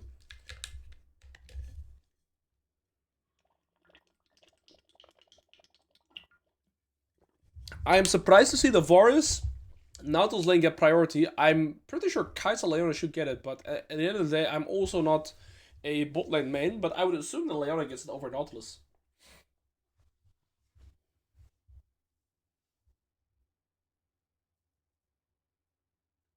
Olaf has priority, but he's only gotten 8 out of 14 means thus far. Olaf is missing a lot of last hits. He's nervous. Olaf is nervous this game. Jayce is having a slow push in mid lane. He's going to do a 4-5 crash. Very solid. Olaf is looking to do a 4-5 crash. Or, yeah, Olaf is doing a 4-5 crash. Jayce is doing a 4-5 crash. Maokai is a little bit zoned. See, the thing is, guys, look at this. Viego has done this quadrant, right? And Maokai has done this. But now Viego has went from here to here. And look, Maokai has 0 camps, right? But Viego has every camp. So Maokai is completely screwed in this early game. Viego can get 3 quadrants like this. And Maokai gets nothing right now. So Maokai is in a lot of trouble. He's trying to invade. And it looks like the Leona and Kai'Sa did end up getting the priority. And they have to concede the rep off here. Because there's also level 3, right? They are both level 3. So at least Maokai gets a consolation prize here. I think what Maokai is going to do is get both scuttles now. But what I think he should do is actually go topside here. And maybe look to get one of these camps too. I don't think he should go for this bot side scuttle. See, the early game... Oh, wait. We should be going to the full screen. It's a very good point. I was drawing so much. No, you guys didn't see it. I meant these 3 cards, right? Like, Viego took this. And then he went here. And Maokai took this. So Viego gets all 3 of these sides of the jungle, right? Like Viego gets this, and this. I was drawing. That's my bad. I'm sorry. I was drawing so much. This Olaf has lost so many last hits. I'm not sure why. But it's okay. I think also Maokai shouldn't have done this. He should have gotten here to here, but let's see. Now you can see the drawing. Now look, now we can see it, right? That's my bad. No, you can see it now. Look.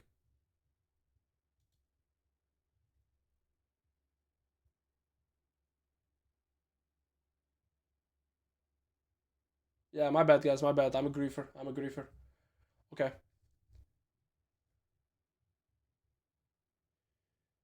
Jace gets a reset in. But look at the CS in top lane already. And Nara is TP, by the way. Olaf is stuck in lane. Olaf did the 4th wave crash and did not reset.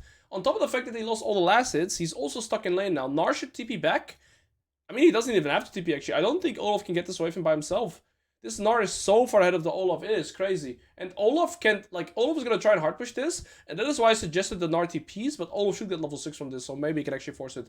Olaf seems to also be slow pushing. Now, he's shooting himself in the foot here. Oh, actually, no. He is hard pushing. I think Nar has enough time to thin this out and get a freeze. And remember, Olaf doesn't have TP and Nar already has Tabis. Yeah, Olaf is going to reset here. Nar gets a perma freeze. Olaf is completely screwed. Olaf did a 4-wave crash, but didn't reset, crucially. And then Nar got to play out the bounce because he gets level 5 faster. He has TP, he didn't even need to use it. And now Olaf is stuck in lane. Nar's gonna match the level 6, and he can maybe even look to kill the Olaf here. You should get level 6 from this minion. He's gonna get 6, yep. I mean, I think Nar gets to hold this with Mega. And Olaf is screwed. Don't let this crash, Nar. Don't let it crash. You have TP too? Yeah, Nar is playing this extremely well. Fly Lois, thank you for your tier 1.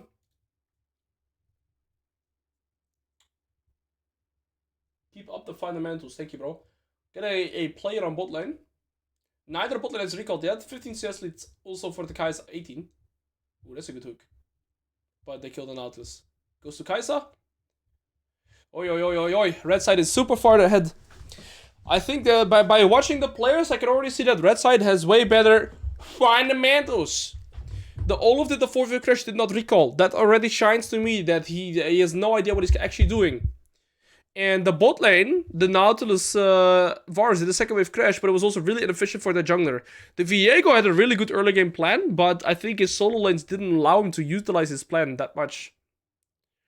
The Viego is really far ahead, right? Because he did the first quadrant of the Maokai, but Maokai has found a pretty good solution to it too. Thank you for your ultra for the prime. Thank you for the 6 months, bro. Hey, Alois, I know you're locked in, but do you think silver top lane counter picks are actually useful? Yes and no. It is in the sense that you have a better matchup, but I feel like in silver elo, they very often don't know how to utilize a counter pick to its max potential. So you don't have to worry about counter picks too much, in my opinion. Red team, use your courses. There you go. Red team knows. The beauty about this game, though, is that fundamentals are applicable to every role. Every elo, too. Base first time message, indeed. Alright, Alois is setting up a slow push.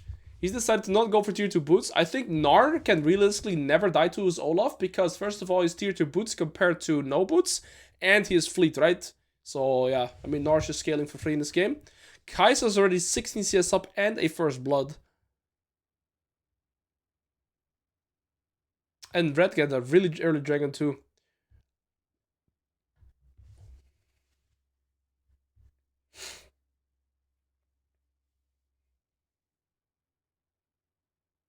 This Nar still has his TP as well, keep in mind. I think he's gotten a little bit for a 2 defensive setup, like he went Tabis into Ruby Crystal. I want to see a longsword myself, but that's a nice setup by Jax, or by Jace. That guy's cocky. Apollo G is like Michael Jackson. He has flash as well, by the way. He does not care about enemy team. He is in their head. Their minds are controlled right now. Bro, he had flash. He just sidestepped the Nautilus Q for fun with the Viego W as well. He's not even flashing. I mean, Oriana was out of mana, though. Maybe that also gave him more confidence.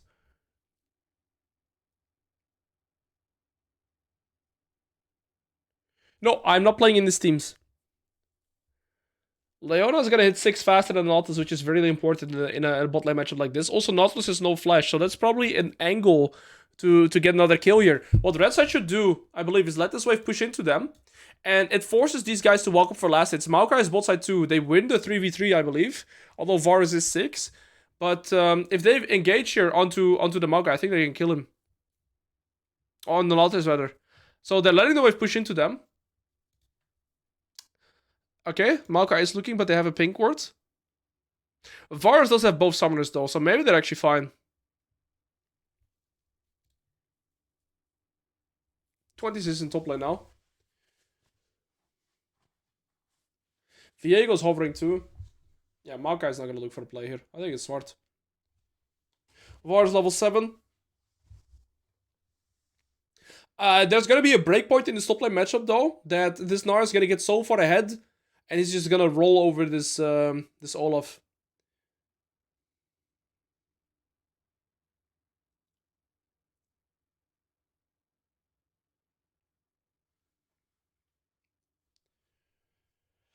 Right, Dragon is gonna come up in like, what is it, 1.5 minutes now? 1 minute? Grubs is up. Blue side already has 3 grubs, so I guess Maokai wants to play for it. One thing though, Maokai crucially hasn't gotten his reset and Viego has, right? So if a skirmish were to occur here, I would always favor the Viego. Because Viego just came back from a reset and Maokai's sitting on like 1k gold here minimum. How difficult do you think it would be if you wanted to get back into pro play? I think if I wanted to get back into pro play, I would be there within the split. But pro play is also like, what would you consider pro play, right? I think I get first division pretty easily. Yo, Noah, ik woon in Haarlem, bro. Oh. Oh. This Olaf is so screwed, though. Okay, they only get 5, they don't get 6. But this Olaf's game is over. I respect him staying to catch this wave, though. Gnar staying now, too. Okay, so from Olaf's perspective, his wave is going to bounce back into the Gnar. But he doesn't know if the Gnar is recalled or not. So Olaf might try and push this. It looks like he is. I think Gnar can maybe get a kill here. Oh, he's looking for it. Oh, what the hell? How did that come to fruition? This Apollo G has some good... Yeah, and the Olaf died, like I was saying. This Gnar has been having the number on this Jace the whole game. Or on the Olaf. What the hell? Apollo G. I mean, I guess he felt like he was cornered anyways. But, man, this Gnar is so far ahead to the Olaf. That's going to be an issue for the rest of the game. Okay, Hillsang here.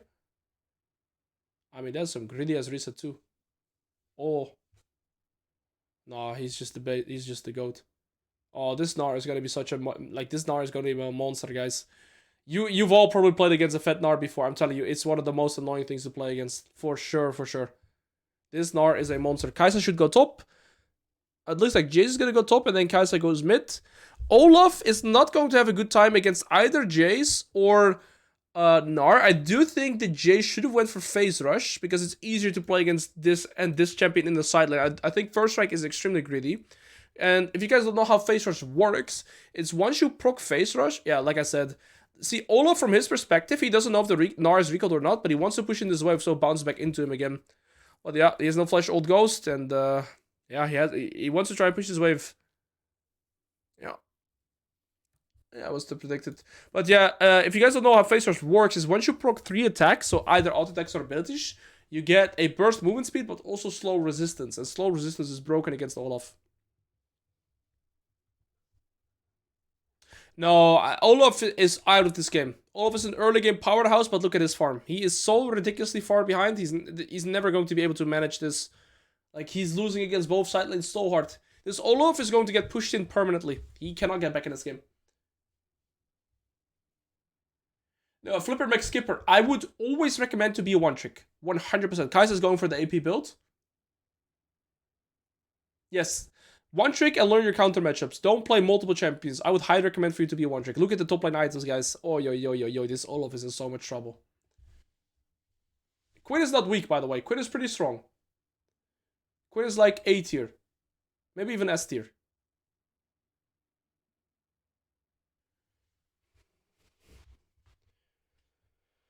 Yeah, they have 2 dragons as well, minute 13, guys. It's gonna be sold like minute 22, 23. I think red side is playing this game really, really good. They look really strong. The Gnar looks really strong. I think Apollo's movement has been looking pretty good. But I've seen the biggest gap in top lane happening this far this game. I saw it after the first 4 waves. The way that Olaf didn't throw his Q in the first 3 minutes, like literally from that alone, I already told you I have a bad feeling about this Olaf this game, right? Once I saw that he didn't throw Q on the first 3 melees there, but instead tried to sidestep the damage. Well, he's hit 3 keys in a row here. I knew that this game is gonna be rough for the Olaf. Yeah, this Olaf also has no fallback patterns, by the way. Nars is going to perpetually get further and further ahead. And it's really hard to get caught off as well.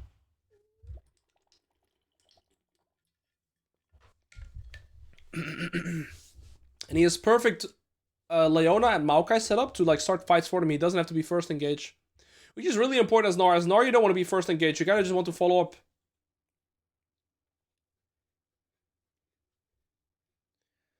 So how does blue side find a play for themselves? I think they can really realistically only make plays through the Varus and the Nautilus, right? So they have to play with those. The Viego's still pretty strong in this game. Yeah. Orianna has to purposely play very far back because she has no flash, and Jace is gonna have flash back a little bit faster. Plus Maokai ult and Maokai flash. So Orianna can realistically never really walk up. But she gets some vision on the right side now. Yeah, look, this guy has to play so scared. And Jace is landing all his Qs. I wish the sound was louder, the in-game sound, by the way. Like, it's like this. This is the hardest I can make it. Right. Advanced property. Oh, yeah, that's the hardest I can make it. What would you suggest for an Emerald 1 top lane? I like to play Jace, Cassandra, Yone, Aatrox to 1-trick. Aatrox, I believe, is the strongest right now. Other champions I would recommend is either Garen, Renekton, Trundle, or Urgot. Those champions are really strong right now, and they're not getting nerfed. Flipperback Skipper, I think Quinn just gets priority in every lane. You can always roam, you skill well, and you're a ranged top laner. I think she wins a lot of lanes. Her only really bad lane is like Malphite.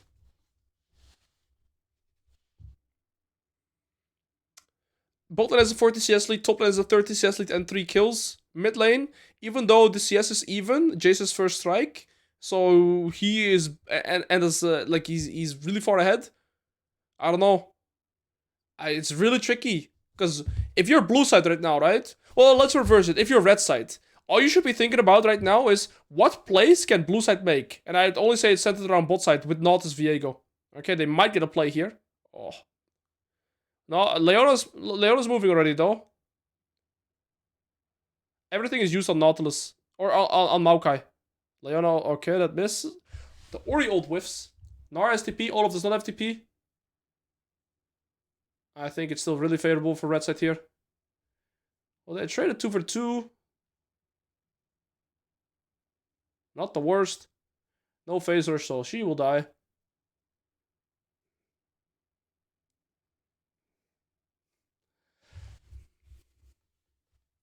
Olaf thought he was really him for a second there. It was like, this is my redemption arc. No, buddy. You're not him. You are just a little piggy. Bro, just throw the Q. I'm sorry, but at least flip it. You know what the other problem is, guys? Look at Olaf build. That Ravenous Hydra is not going to make him any stronger. Like, you built Ravenous kind of when you're ahead, because you go really bad into the curve if you, like, rush Hydra. This Olaf is, I think, is either very nervous or is a little bit inexperienced on this champion. Alright, let's take a look at items, right? So you see here that Jace and Kai'Sa are already on the curve over to their counterparts. I mean, top lane, we don't even talk about top lane anymore. Top lane is in the dirt already. But all 3 carries are ahead of the curve compared to their opponents. And if that happens, I think the game just looks very scary. Plus, they have 3 dragons already.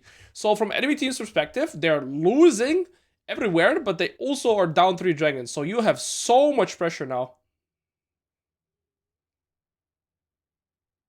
But with Hydra, he can farm jungle camps and put himself back with this no. How can he farm jungle camps when he's behind though? He's never going to have priority in side lane. And this Viego wants to farm jungle camps as well. It's a carry jungler, right? So that's a brutal replay. I think Gnar can just get himself out of this. He can even win this if he plays it well. He's too strong. Viego doesn't have ult yet. Yeah. Holy shit! Well, it's a big layup. Gnar hadn't recalled after the last play. He's still sitting on Phage. He had some more gold, I reckon. Well, that's really massive for the Viego. The Viego's trying to keep his team in the game here. So this death, right, guys? This death, it's not only the death that matters here. It's not only the kill on Gnar that matters. It's what happens afterwards, too. So watch this, right? They get the kill on Gnar here. That is one thing. So the kill on Gnar here is 650 gold, right? But they're also going to get the turret. He loses the cannon wave, so that's minus 200. They get the turret, that's plus 350, right? Plus 650. And they're probably also getting this tier 2. So the one death of Gnar here isn't just 650 gold. It's like 2k gold swing here. So this play here is absolutely massive and puts them back in the game. Look, they also get the tier 2. And Gnar lost the wave. So waves lost, 2 turrets, and the shutdown. So now, how much gold were they like behind before this play? That's also what I want to see. So before this play, they were down 2.5k gold. Almost 3k gold, right? After this play, 1.5. Pretty solid. They also got mid tier 1, right? So they traded a little bit. Okay? But again, here, this guy just has super cheap items, and Maokai is not the carry jungler. Maokai doesn't really need anything else this game. He has 3 carries that are ahead to their counterpart. Olaf got a little bit back in the game here, but it's still too far to really make a difference. Orianna still 1 item. Var's going for Terminus, I think, with double recurve here.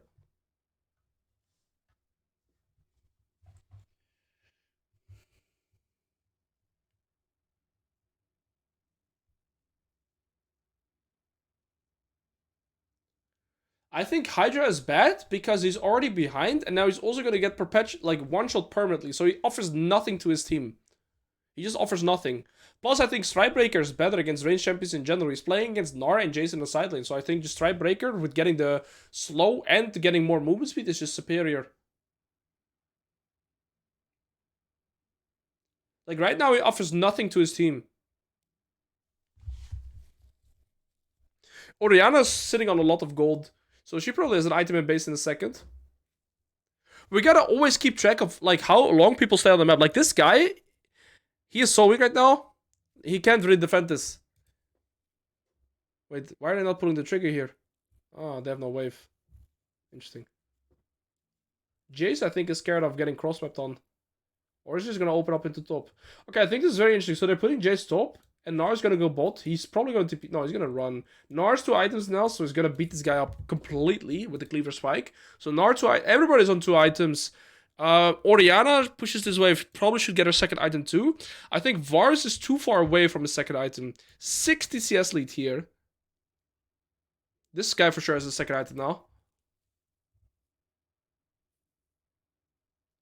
Yeah, so she has Shadow Flame. She's gonna go bot into the Gnar, which I think is smart. I think it's smart to put the Orianna into Gnar and the Olaf into Jace. If Jace had Face Rush, Olaf would never be able to do anything, but Jace has first strike. So if Olaf lands a Q, he can actually kill the Jace. Soul's coming up in 1 minute.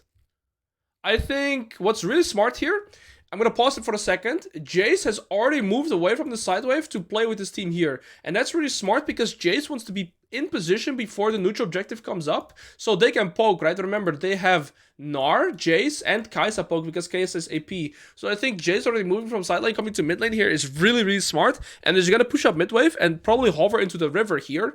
And there's nothing enemy team can do about it. And they're just going to permanently poke. And now all they have to do is set up the vision because they have pink ward here. They have 3 wards. And as long as enemy team cannot do Nash, that would be like the only threat. They get Soul here. Jace has played really well in terms of macro here. They're playing really, really well. They're not giving enemy team a way to engage. Leona's defending the Nash. Jace's solo kill. Wait. Look where the Jace got. He just flashed into the Varus here. Never saw it coming. What a savage. What an absolute savage. I like this Apollo G guy. He's smurfing it. Close. Alright, Olaf, don't move it on too hard now. Game over, guys. Soul collected, Nashor collected.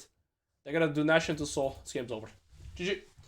I think it's extremely impressive how good they play with macro. Right, he just forgets about the side lane. Okay, well, Var's panicked. No, Red Side, I think they just should be playing better from start to finish. They were better in lane with their fundamentals, and they've been playing their macro better. I'm gonna say it, guys. I don't think the red team has played mechanically that much better. I mean, this Jace has gotten some good movements and landed some E's better. But, I don't know, they've just gotten ahead in lane, and now their macro is super good there. The blue team never had a chance.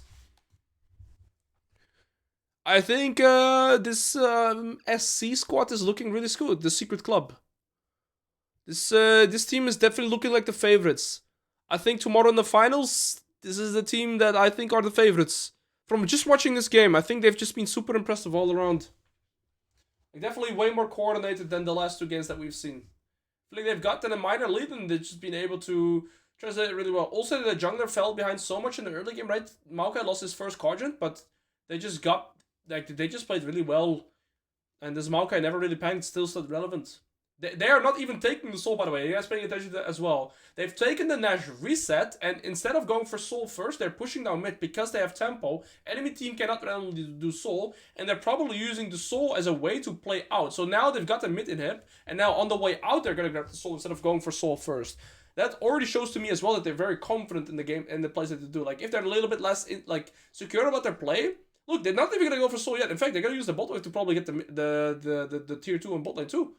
Like, they're just keeping the control on the map, poking, having the vision. They know they don't need to take the soul now. They can do it on the way out, and they just have complete control.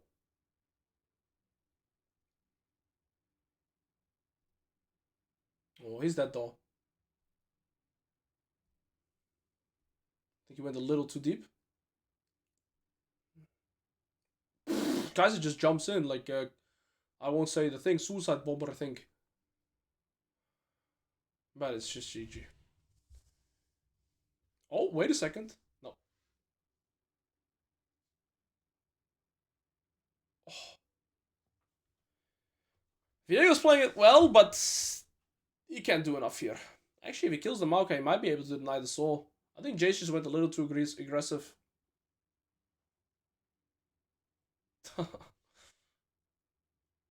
GG. It's a best of 3. This is game 1.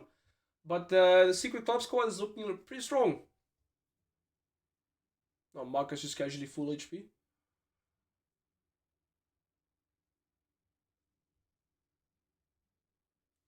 Thank you for answering my questions too. That's really cool. Not a lot of streamers do that like at all. No worries, buddy. Thank you for being here. I appreciate your presence, man. I'm trying to explain all the macro decisions. I just think the red team is making really cool macro decisions. Like, they've used their Baron as a form of tempo. They didn't skip a beat. They didn't give the enemy team a single wave to breathe. And they just used the soul as like an objective to get once they were done sieging, right? Oh, looks like game's over. Jozu, this is the Samsung tournament. It's a tournament of the new Samsung OLED G9 monitor. It's a sponsored tournament. I'm not playing it myself. We're casting the semifinals and the finals. Yo, Nate, thank you for the 5 gifts, bro. Nate, you're so generous to me, man. Thank you always, Nate, for your gifted subs, for your generosity, for your kind words, and always helping me and the bros out. Thank you, man. My man. You have better commentary than the people working there. I think I just have an advantage because I have a lot of analytical knowledge about the game, right? 5 gifters, but no, there's no, what's it called? Alert box right now. I'm sorry, bro, because it's a sponsored stream, but thank you so much for the 5, man. I hope you guys are enjoying it. Like, I'm certain that if you're watching this and paying attention to what I'm saying, you should still learn a lot, right? Even though it's from a team perspective, and we're also learning a lot more about macro, because we can't watch people's individual laning. We're learning a lot more about macro, team macro too. Do you have a team? I used to be a professional player. I'm not a professional player anymore. I made the conscious decision to quit professional play and pursue content creation. So there's that. Type 1 in chat if you learned something new this game. In general. Yo, Arne, fuck bro. Fuck Arne.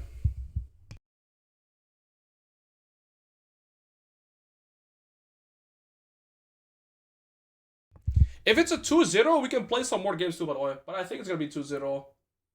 My mans. Sure, we're learning sellout. Well, it's a sponsored stream. I'm not hiding anything, right? It's a sponsored stream. But I'm thankful for all of you to be in the position to do a sponsored stream. I know I just went in right now. Right, next game you'll learn if you stay. I wish you would spectate other pro leagues like this. Maybe if we grow big enough, I will get the opportunity to also spectate other streams. I know what's it called, like Tolkien and I Will Dominate and stuff. They always and Casual, they always watch games, right? Let's see if I can also get the privilege one day to be able to have a more analytical approach and be able to co-stream. I think that's what they call it, co-stream. Whose idea was yesterday Among Us stream? I'm actually not sure, but I was invited. It was a lot of fun. I remember the Ekazulu days. Kikis, you are an OG legend.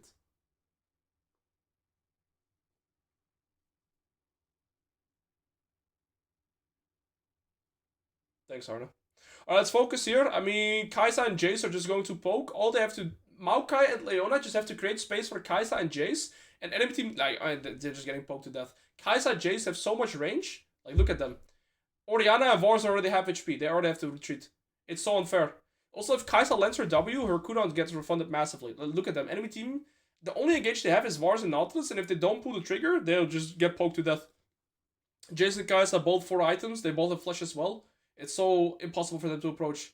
They're already dead before the fight starts. Look at that. It's so unfair. And Leona's gotten the flank here. Okay, she missed everything. Olaf gets full one-shot in the front line. I mean, I just think the red team has played this game beautiful from start to finish. I'm really impressed with their gameplay. Really good comp as well. Yeah, I think this is a really good game.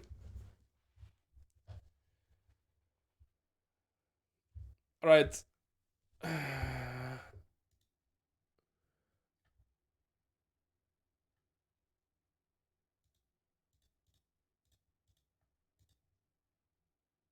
Yo, yeah, thanks, Arno. Okay, perfect.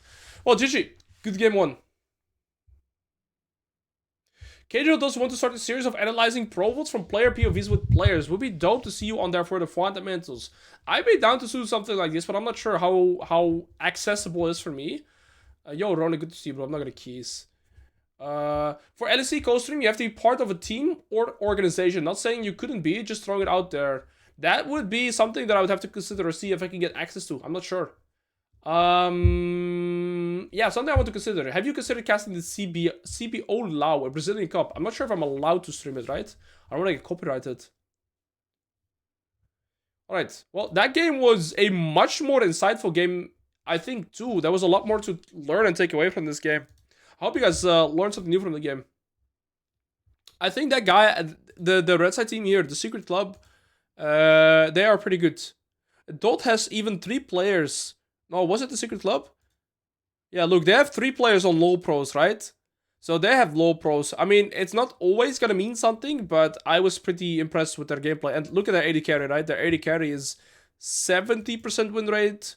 That was the Kaisa, 70% win rate in Grandmaster right now. So yeah, they're definitely pretty stacked. They definitely have the advantage. I'm just gonna close all these tabs.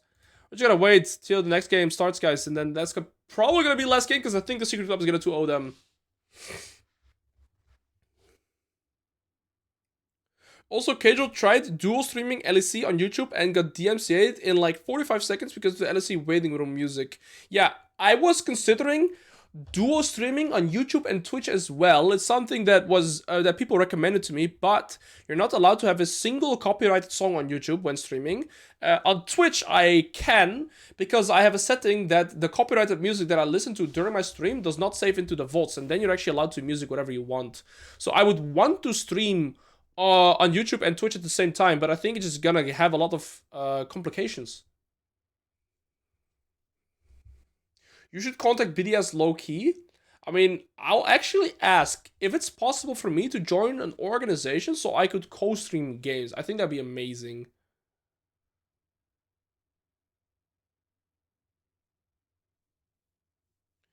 I also don't know how it works, guys. That's the thing. Keijo, right, is a massive streamer, like 50k viewers, even more sometimes. I don't have the same, I'm not gonna have the same privileges that he has, right? Just be the water boy? Maybe I can be like, I don't know, positional coach. Something like this.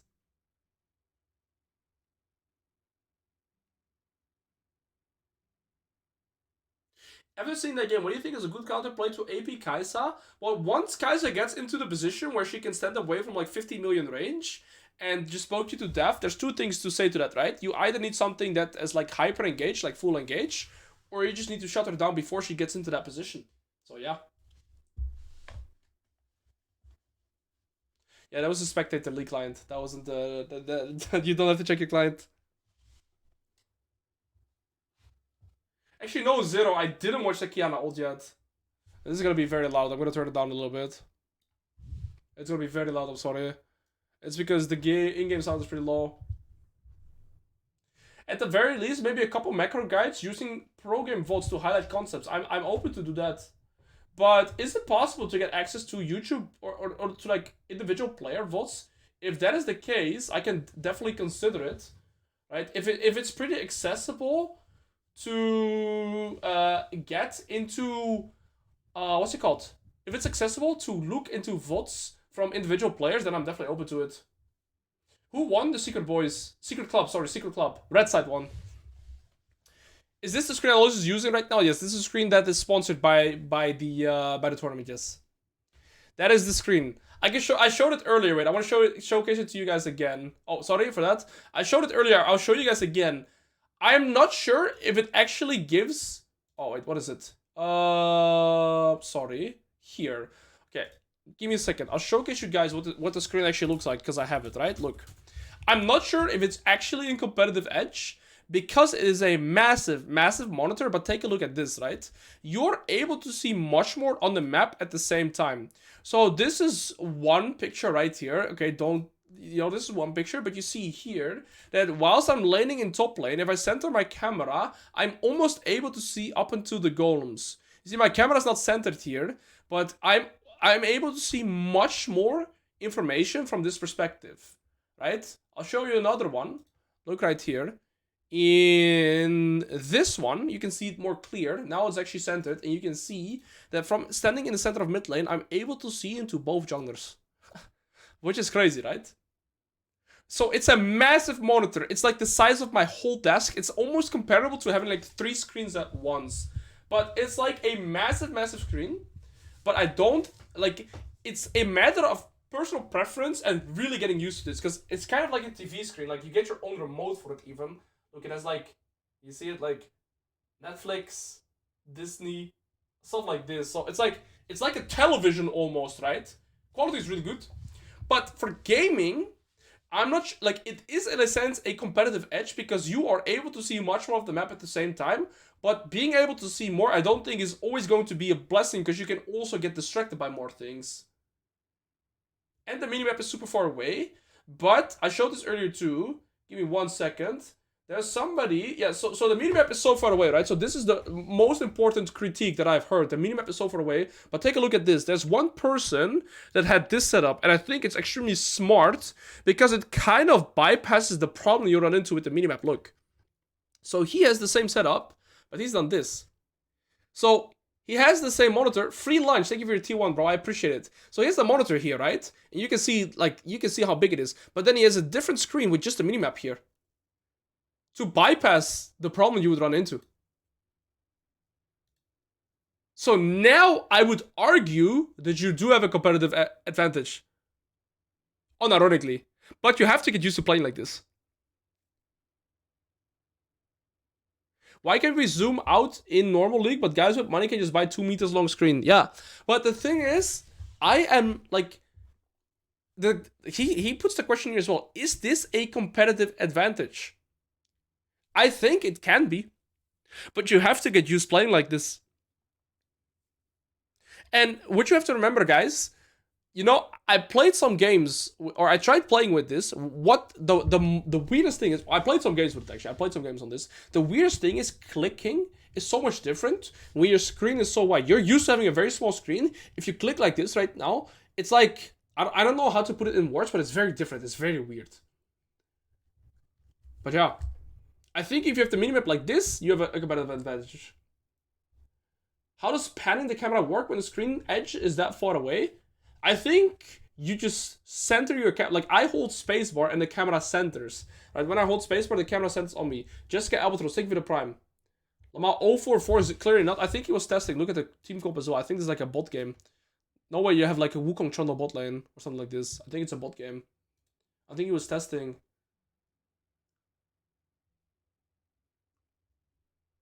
But yeah, I'm not sure. I'm not sure if it's actual competitive advantage.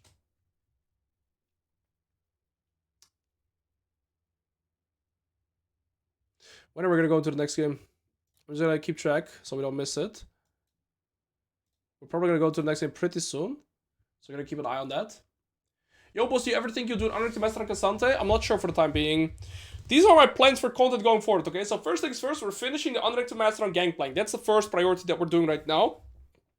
After that, I want to get to Challenger on my main account. And I want to do an Unranked to Challenger on Riven 2. So there is that. Unranked to Challenger on Riven as well. And then, once that is done, when the Unranked to Challenger on Riven is done too, there is a very good chance that I'm going to go to Korea. I want to go to Korea at the start of Split 2, which will be around May 14th. But I'll probably go a little bit earlier, and that's already 6 weeks from now, which is getting scary close. This Friday, I'll have a talk with Scenarios. I'm going to make my final decision most likely. Ask if other streamers want to go, but I want to start setting a date because I want to go to Korea again. And then once I am back from Korea, I think I also want to play other roles, like jungle, like mid lane, because I think I have a lot of knowledge, right? And I can also share it on these roles, like you can see here too. So yeah.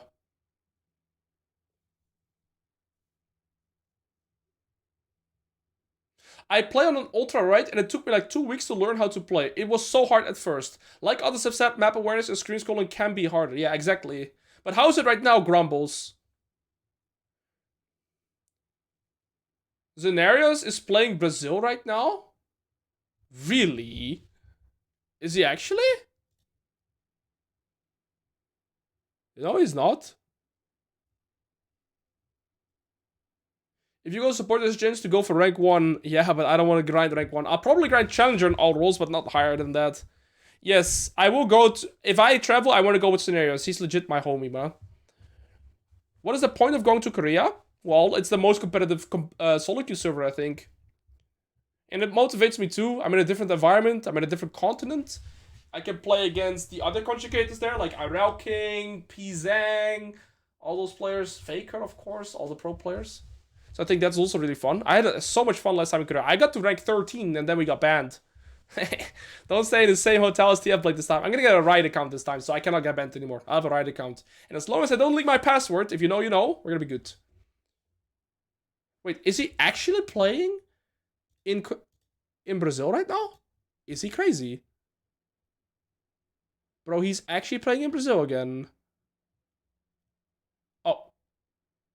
Uh-oh. Recipe scenarios. Well, bad timing. Bad timing. Bad timing. Bad timing. Bad timing. Oh, we're dropped. Okay. I think the Secret Boys is the favorable team. They're on blue side again. Let's see how they're gonna do. Let's see how they're gonna do, guys. Something when next Dota stream. So Lorion, do you want to slip on the wrist? I've never played Witcher 3. Oh, they banned the Jace now. They're done with that champion.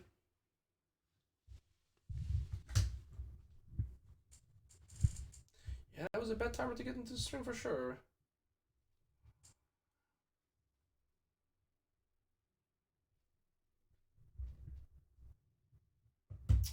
Well.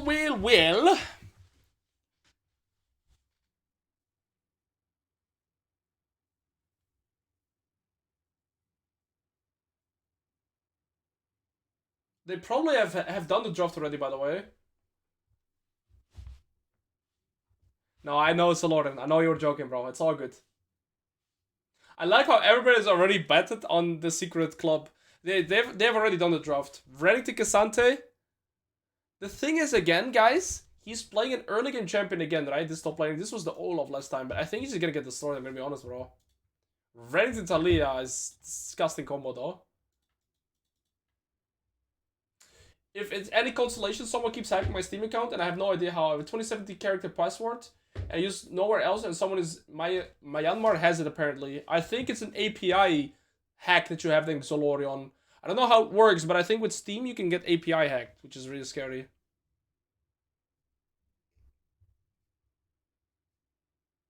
No, it's Jarvan jungle. I think they're just in different order. Apollo G was the J, so they're in different order. The red side draft is actually pretty strong though. I don't like Ashe into Jarvan. That's a sitting duck. Uh-oh.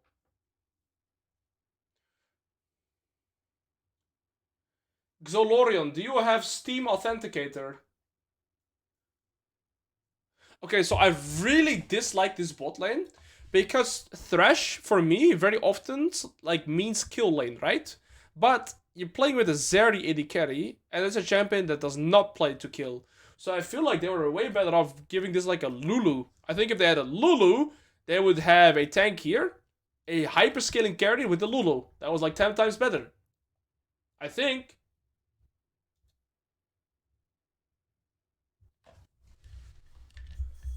Well, I'm not too sure here. Wait, why is my desk so far back? What have I done? Why is my desk so far back? I think my chair has been lifting my desk all the way back. What the hell? I gotta push it back a little bit, guys. What the hell have I done?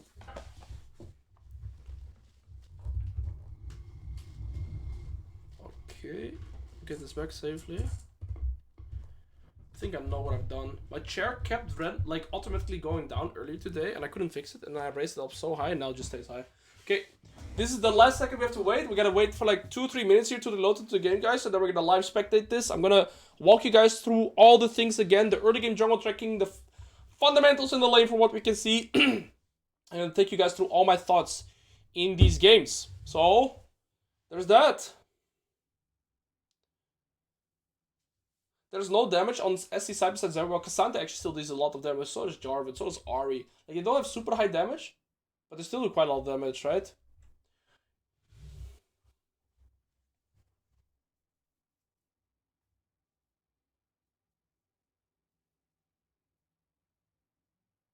Okay, Ryu Gamba, guys. You guys can choose after the draft now.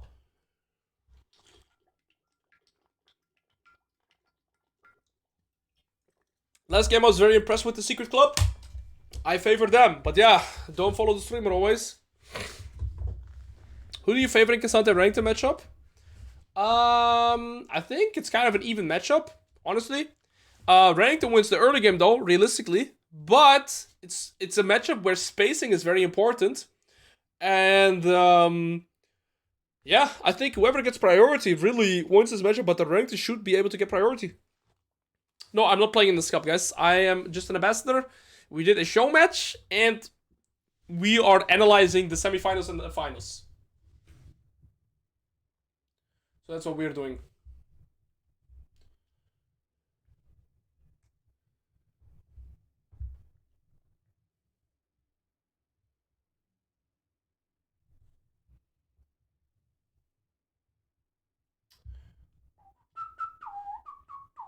Oh, we're here with 3 more minutes. Guys, you have any questions for me? Time to ask. I'll read every message in chat right now, pretty much, unless so many people are going to spam.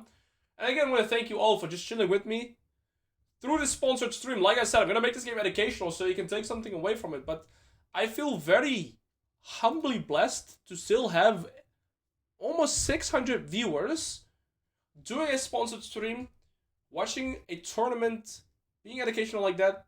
Thank you, guys. That is really, really nice. Really, really, really nice.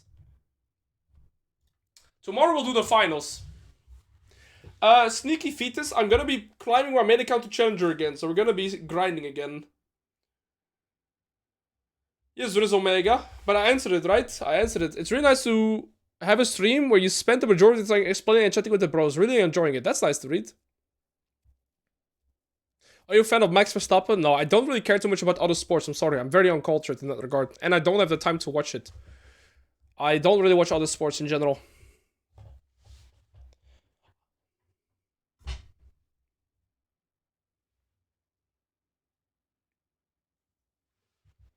What champion should I OTP right now in order to climb securely while having a lot of skill expression and being able to win every lane/game?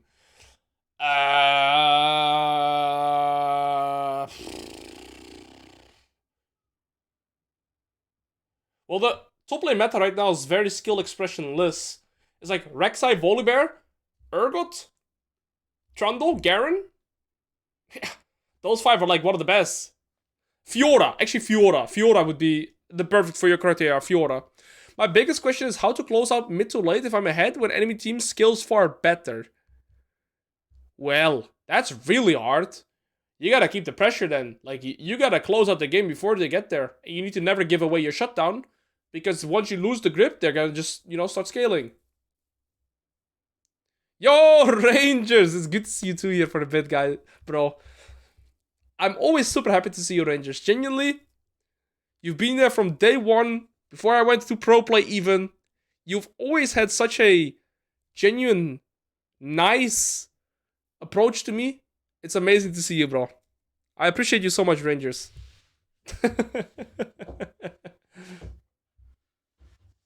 My man. Guys, if you don't know who Rangers is, he's by far the best solo queue top laner we have in EU West.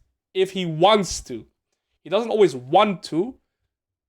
But if he's full focused, he is him. Go check him out. Best Darius Tryndamere Jax player you will find.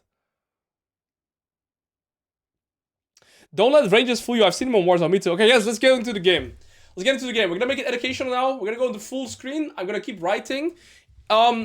So a few things to consider this game, right?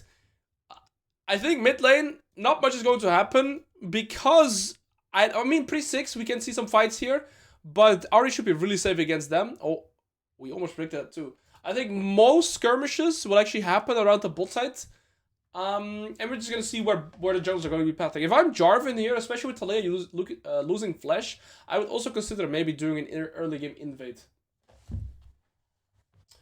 Last game we really saw the Cassante, like this player, destroy this guy.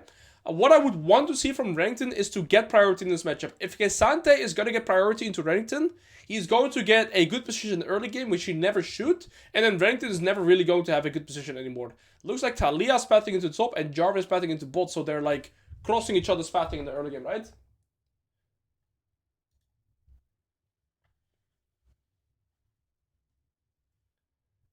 Let's see. I think it makes sense. If Ashe loses flash in a matchup like this, or even the Maokai, I feel like Jarvan and Thresh can always look to kill them, but Thresh has no flash. So that's also something to consider. Taliyah's pathing into the top. It's really good for Taliyah to mirror the Jarvan, or like, let's say to like, how would you say it? Reverse clear with the Jarvan, in the sense that they're not clearing in the same way, so that he avoids Jarvan in the early game. What Jarvan could do though is go here after the top side, so he goes here to here. Looks like Rent is looking for priority, so that's good to see. I needed, like, this guy needs to get priority in the early game, and this time he did get the first 3 minutes, and he's playing a little bit more aggressive, so maybe he's more comfortable on the Thresh. It's always going to, like, priority in bot lane in the early game, it actually doesn't really matter the AD carry, like it matters in support. So whatever support is able to have more pressure in the early game, well, Thresh is going to have more pressure than the Maokai because he's ranged, right? So that means that the blue side bot lane will get priority here. And it looks like they're doing a second wave crash. Level up time is right here for the bot lane too, so they get a little bit of a trade on the Maokai. But the good thing is, their bot lane is losing priority, right?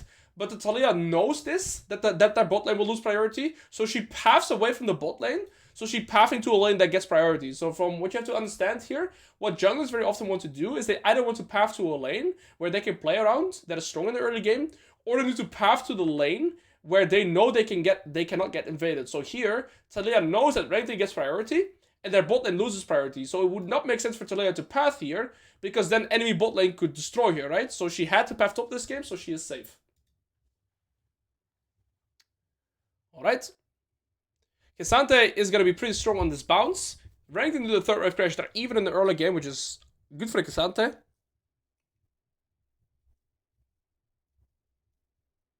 And already we see a CS lead being built in the bot lane.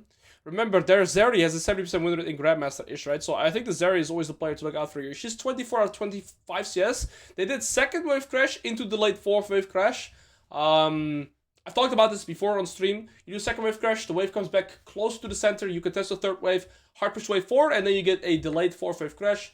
She did Chidorico with a Cole, and now she's going back into bot lane. The wave will bounce back into her, and she doesn't lose that much. Cassante has to be a little careful here on the bounce, because the Taliyah is top side and Jarvan is bot side. And he has Ghost, but I think he is fine. Yeah, he just walks away with the Ghost. And now he can just base TP back. And he knows that Taliyah is not going to stay topside, because from Taliyah's perspective, her next spawning camp is going to be the Gromp. Jarvan is already waiting there, and Taliyah is going to risk it and go to bot side. Both journalists at 28 CS, which is 7 camps, so full clear. Looking for the gank, but he's a little bit delayed now. And like I said, the Cassandra will base TP back. Talia's gonna go into bot side. Game is very stable. So thus far, no real leads anywhere besides a CS lead in the bot lane, but it is also expected because they have a Thresh against the Maokai, and Thresh is a very scary lane support in the early game. And it looks like they're looking for priority again in the bot lane, which means that Ashe never really gets a recall here. Because when, like, generally speaking, you always want to recall when the wave... Okay, yeah, they have to be careful because they know Talia's bot side again and Jarvan is top side again, right? So I think that they've definitely overstepped here. And Thresh had no flash from the level 1 play. So them being even this far up is really, really greedy. They knew Talia would path or clear to bot again. So it's a really big blunder by the Thresh here. He felt too safe. And his flash just came back up. So it was also really unlucky. He should have just played safe until his flash was back up. And an enemy bot lane could have never really been in a position to get a reset. One thing that's really good though is they shared EXP as 3 here, and Zeri is gonna get solo EXP on top of the fact that she's already ahead in CS this far, right? So it's really good for the Zeri here, but nonetheless, Thresh should have never died here. He should have known that Talia is coming back into bot side. Very standard jungle clearing here.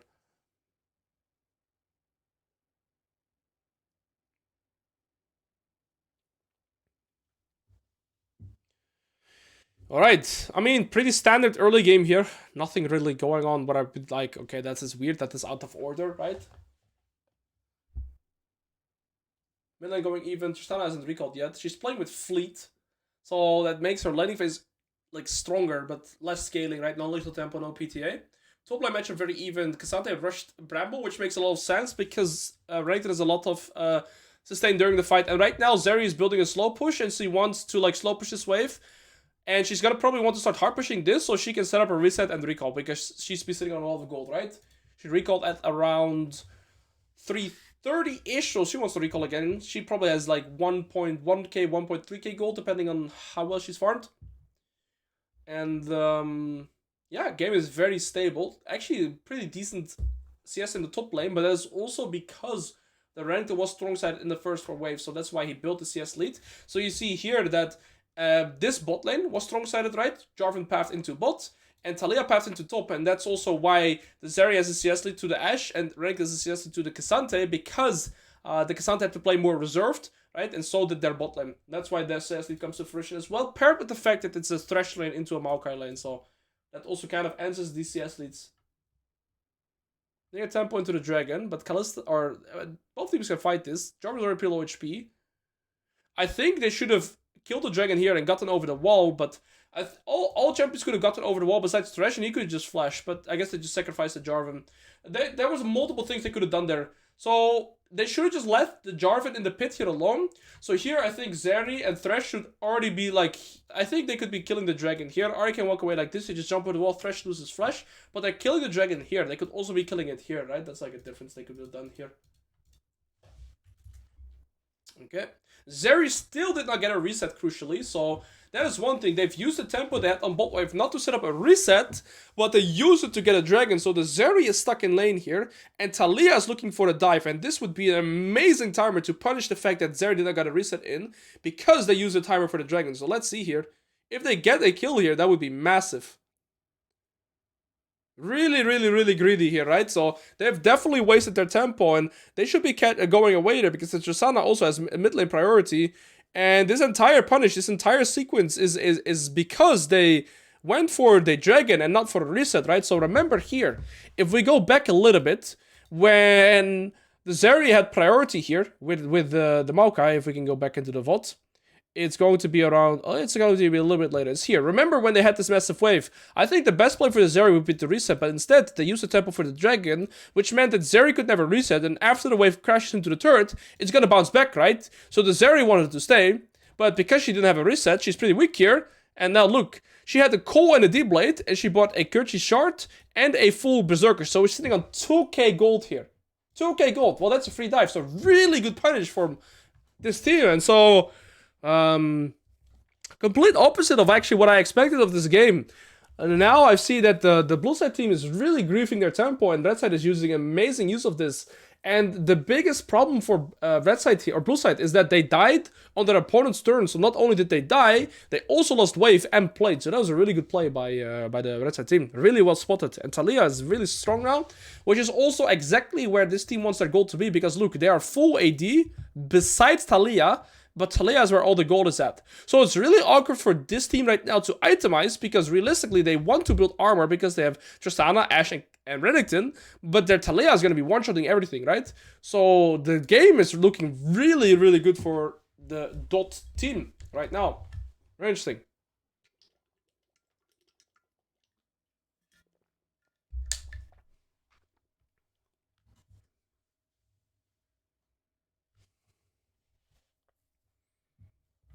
Grubs are going to be respawning soon.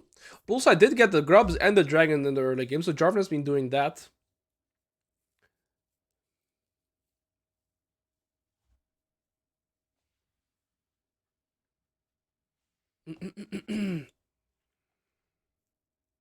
They're looking to make more plays on bot. They have no summoners, so it makes sense.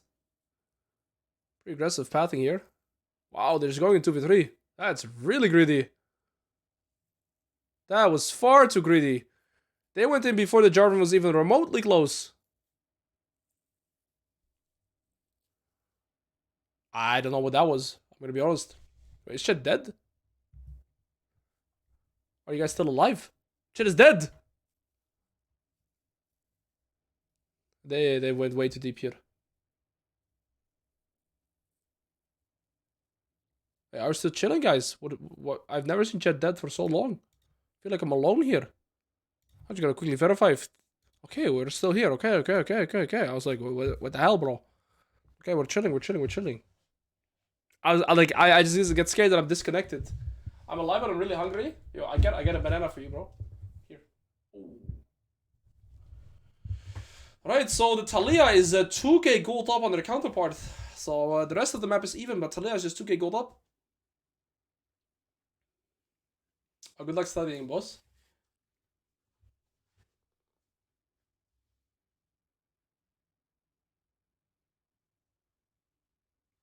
You're listening to you. Yo, Jovrex, good to see you, brother. Dragon's coming up soon. Renekton decided to go Eclipse. Just the correct item.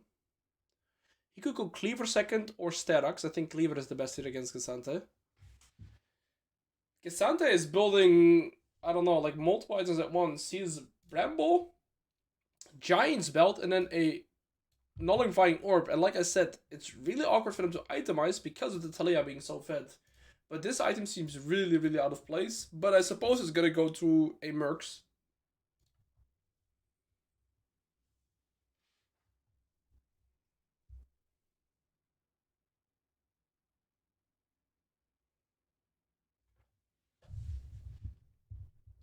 I wish the sound was just louder, man. Like the in-game sounds were louder. Ooh, that was almost a really good arrow. Ahri's getting the bot wave priority though.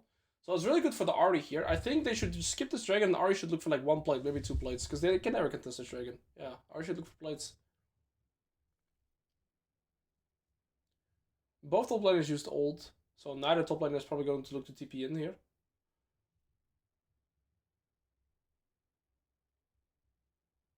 There's still a massive CS lead in the AD carry role. Even though the Zeri died twice, even on like a bad position, there's still such a like it's almost a 40 CS lead, which is really, really crazy to see. I really favor the red side draft here, but if the Taliyah dies here, it's a massive swing in the game too. Renekton is TPing first. They're going on Taliyah, or the Tristana rather. Yeah, the Renekton is just first. The Cassante never even joins the fight, he doesn't have TP. Yeah, TP advantage. Oi, it's a massacre. GG. It's on the rushed Thornmill. I believe that is very suboptimal. Yeah, it was just man advantage. They almost got the Tristana there, but she gets away just in time. Yo, Koopas, welcome back. The reason why Tristana mid is really good and competitive is because it just gives control and permanent mid priority. In Korea, I saw it a lot too. I think we're gonna go actually to the third game again, guys. So that means 6 games, right? When you play best of 3, it's either 3 games or 2 games, and I think we're gonna get 3 games twice. So that's a banger. Yeah, Ari went for Merc Treads, which makes sense.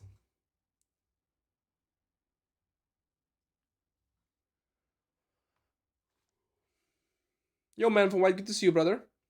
I'm gonna open my my window a little bit for some fresh air. I need some fresh air in my room. I'm a sweaty piggy. There we go. We're doing a sponsor stream today, guys, by Samsung. It's a tournament from the OLED G9 monitor, and we're watching the semifinals here, and they're playing for a prize pool of 6,000 euros. So that's it. They're mostly Master, Grandmaster players. The Ranked is a much better game this game than all of the performance he showed last game, so that's refreshing to see. He definitely let his other brother log into the computer. I'm kidding. Yo, Interstellar, good to see you, man. Well, Drosana has no flash, so that's the only person they could potentially make a play on. Zeri is still 40 up and gets a turret here, so the only saving grace that they have this game is that Zeri is still super far ahead in terms of CS compared to the Ashe. But Ashe is still a champion that offers a lot of utility, so it's still really good.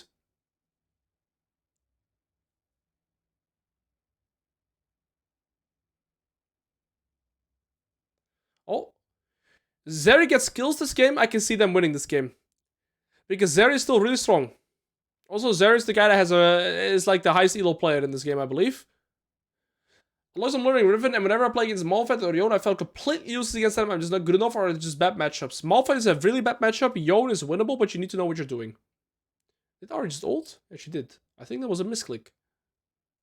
That sucks. Tristana's looking to all in on the Zeri here. Maybe she's hiding in the bush. Oh, that's a good punish instantly. She has flash though. If they kill the Tristana here, it's massive. Ashe flash. The Jarvan hesitated. The Jarvan walked back. This Ashe should have been dead. The Jarvan hesitated for a second, and that's why the Ashe lives.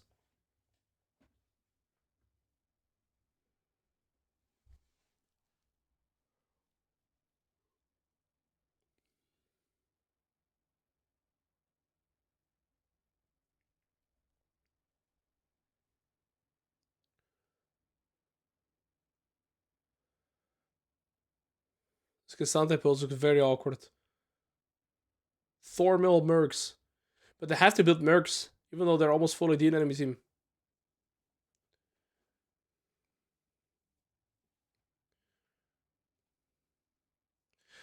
So they burned the Ashe flash. Jarvan's gonna have flash soon. Jarvan is a really broken champion against champions that have no dashes, because once you ult them, they are locked with you, and the only way they escape is if they have flash. But since the Ashe has no flash and a massive shutdown, I hope they have timed the Ashe flash here and they're looking to kill him. Talia's already on 2 items, so she's super far out of the curve here, right? But the gold lead is not really growing. It's staying same, which is good to see for blue side, because when you're behind, you're able to stay even. It's a good sign, because at least you're not losing more, right? So even though you're behind, you're not getting further behind, which is a good thing.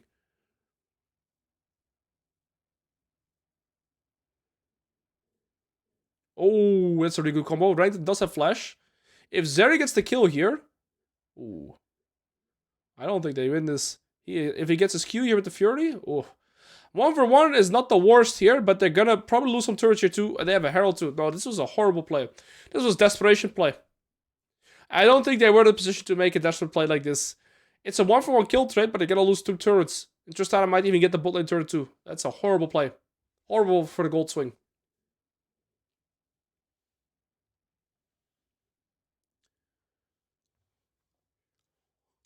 It's kind of crazy to see how these teams just go like... Faker 1 game to, I don't know. Yo, Sparky, good to see you, brother.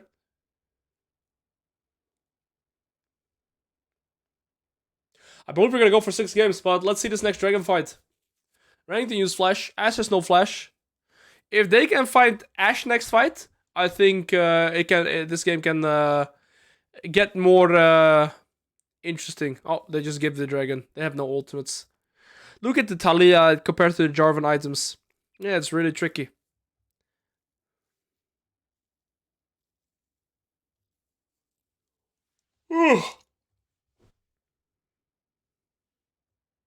$5K gold gap. I think like 3K of that is in the Talia already.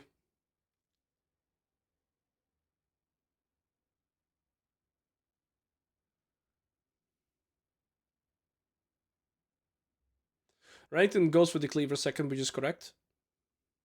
Santa seems to be going for Jack Show second.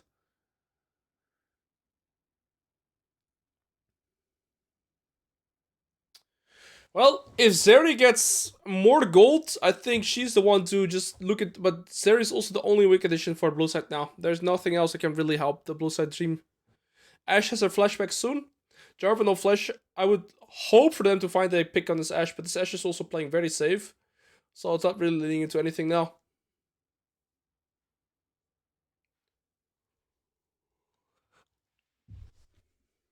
Yo, enjoy your dinner, Sparky brother. Ranked in 2 items.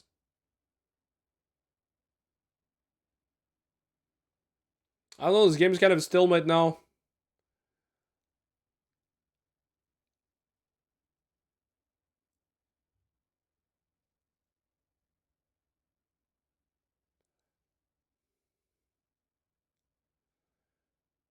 They maybe have a player on the turret. Oh, Talia just casually one-shot in the Jarvan. They get the Talia flash, that's massive. Ooh, they hit the charm too. If Zeri gets this and they win the fight, this could be really massive. Oh no, she missed and Thresh gets it. Oh, it's a disaster. Oh no, it's a disaster. It's an absolute wipe. Nah, it's game over. They get Baron, this should be game over. It looked good for a second, but I think Talia got so much damage up before she died. And she had Zhonya's too. I don't think they were accounting for the Zhonya's. She just bought Zhonya's on last base. I hadn't even noticed that. I'm not sure if the blue team noticed that, but yeah, with the Zhonya's too. Oh yeah, this game's over. We're gonna go to game 6. We actually have 6 games today. It was 4 to 6 games. We get the maximum games.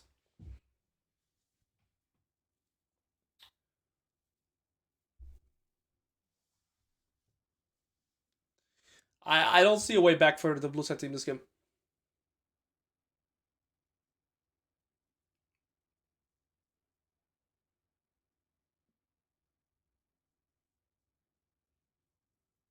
The Ashe arrow on the Zero is pretty disgusting too. Look, Zeri misses her auto attack here. Oh no, the first auto attack got shielded, so she thought she was dead. That's what happened. And Rankton again is there at a good time too. Rankton really redeemed himself in my eyes this game. Last game he had a really, really terrible game, but this game is playing well. Will I play today as well? I was planning on playing summer games, but since we have 6 games, I'm getting a little tired too. Yes, the weak condition was to get 3 items on Zeri, for sure. But again, I also don't know why they're playing Zeri Thresh, kind of. I feel like you'd want like a Lulu here. But I don't think that changes much though. The Ari is also so far behind.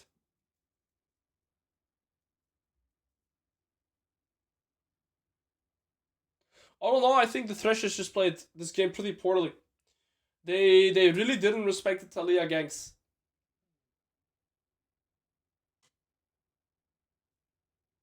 Yes, I think Zeri is just the superior player, but there's just been too many misplays and greedy decisions this game. I think Blue Side also kind of griefed himself, not necessarily. I mean, no. Actually, no. Red Side played this game really well. I'm just not sure how Zeri got such a massive CS lead in the end.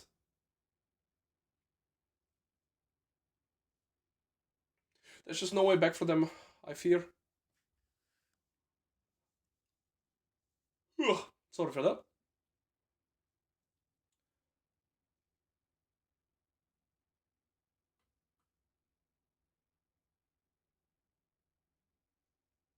It's just a slow bleeding game now. This game might lead to like a 40-minute game, depending on how good they are at closing out the game, because they still have pretty good wave clear with Zeri and the RE, and it's pretty hard for the red side draft to set up a dive. Next rank is soul point, so pretty late soul as well.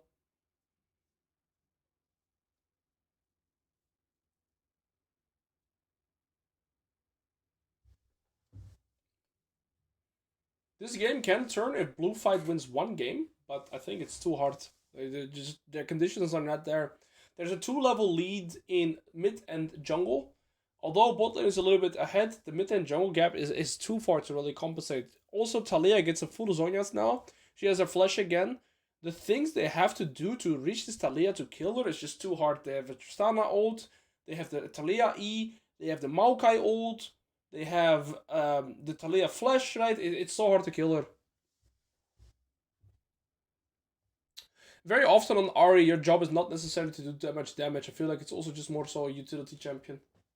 But she's also, like, if you have this build and you are behind, then yes, it feels awful to play. But generally speaking, she shouldn't be this far behind in terms of gold.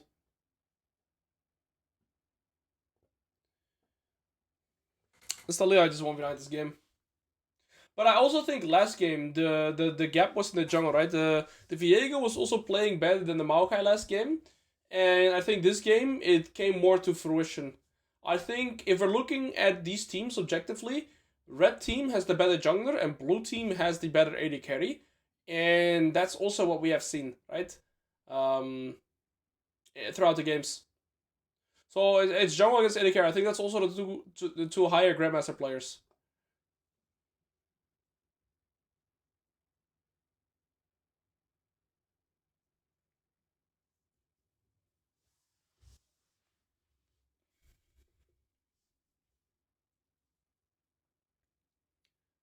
I think they're just waiting for next Nasher. That's when they're going to close the game.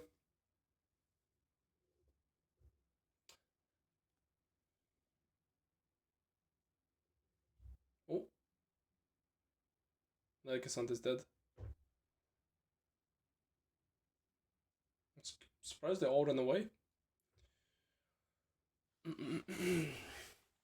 Talia just stays one item ahead of the curve. She might have enough gold for Magi's here. That would be really massive for her if she gets Magi's.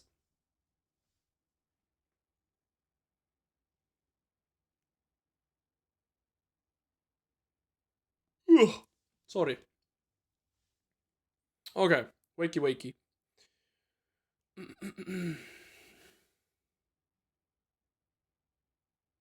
Nashor's up in like a minute. Ranked is bot, so he's probably pushing like 1 or 2 side waves. But Ranked is 1 item ahead of the Cassante. Talia is 1 item ahead of the Jarvan. Look at this. I love this, right? You guys, I always say, when you are ahead, build defensive. Look at this. She is ahead, right? She's ahead of the curve. Build Zhonya's. Build Banshees. So now, enemy team cannot kill the Tristana, but she still has more than enough damage to kill them. How do you deal with this Talia right now, rather? How do you kill her? Zhonya's and Banshee and Flash. How do you deal with her? Nothing. Nothing you can do. Zeri did reach 3 items. I just don't think it's going to make a difference. This Talia has built optimally and really, really well done. Really, really well done. Shut up, Lero. Piggy. You're just lucky you bet on Dot. You're just lucky, Lero. You're just lucky.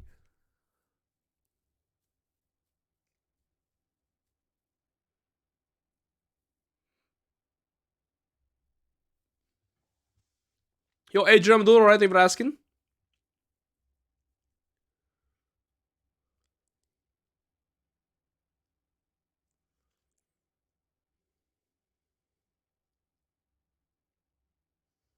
Okay, they got the Banshees. Something.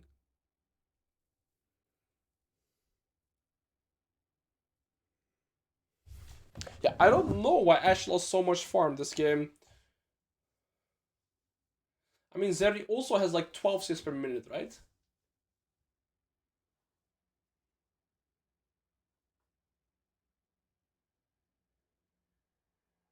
This Nash is going so fast.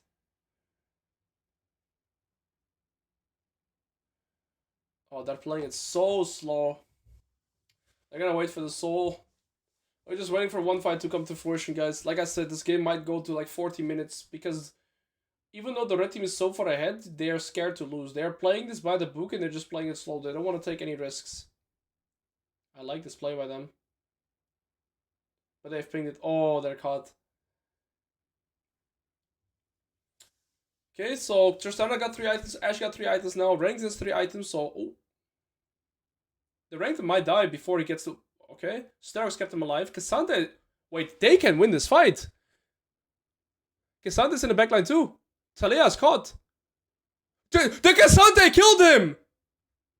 The Cassante killed the Ashe there! What are you kidding me? Look at this Cassante! Look at the Cassante in this fight! Look! Look at this creature! 1-1! 1 versus 3! Ults! Tristana and... Okay, Tristana's not hitting Cassante.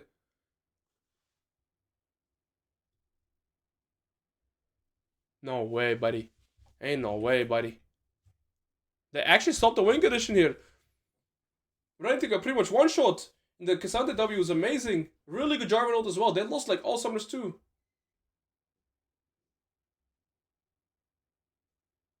Wow. If the Tristana died there, they end the game.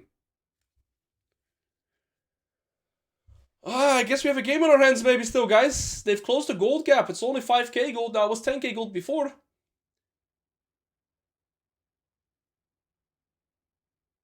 No flash on anybody but Maokai on red side. Blue side still have flash on both their carries.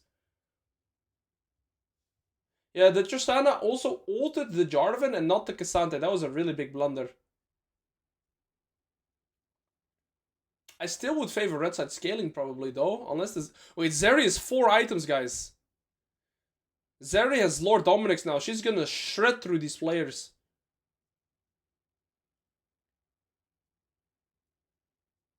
They do still have Baron on Talia. Ooh.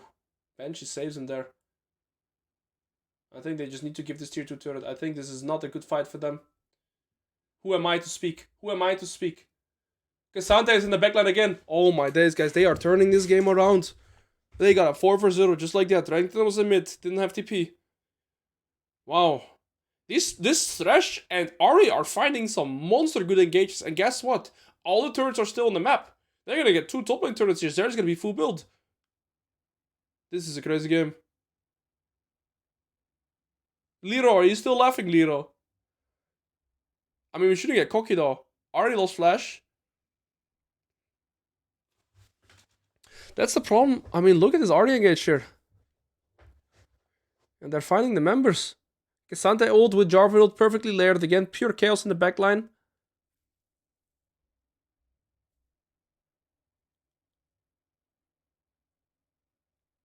Crazy. Zeri's playing really, really well. I'm impressed with the Zeri.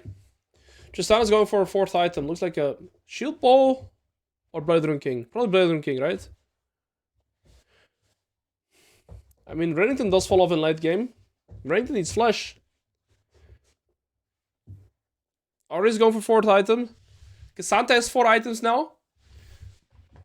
I'm not sure who I favor now. Like the gold, like it's a 3k gold difference. It doesn't really matter anymore. 3k gold is negligible. It's all about execution now.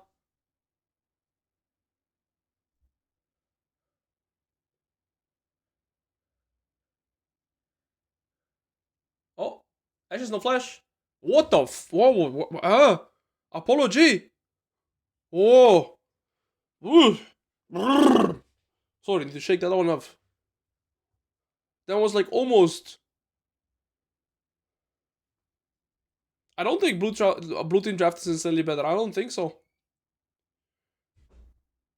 Zeri is 16k gold. Talia has a 5k gold lead over Jarvan. But anybody else... There's a 5k gold lead in jungle.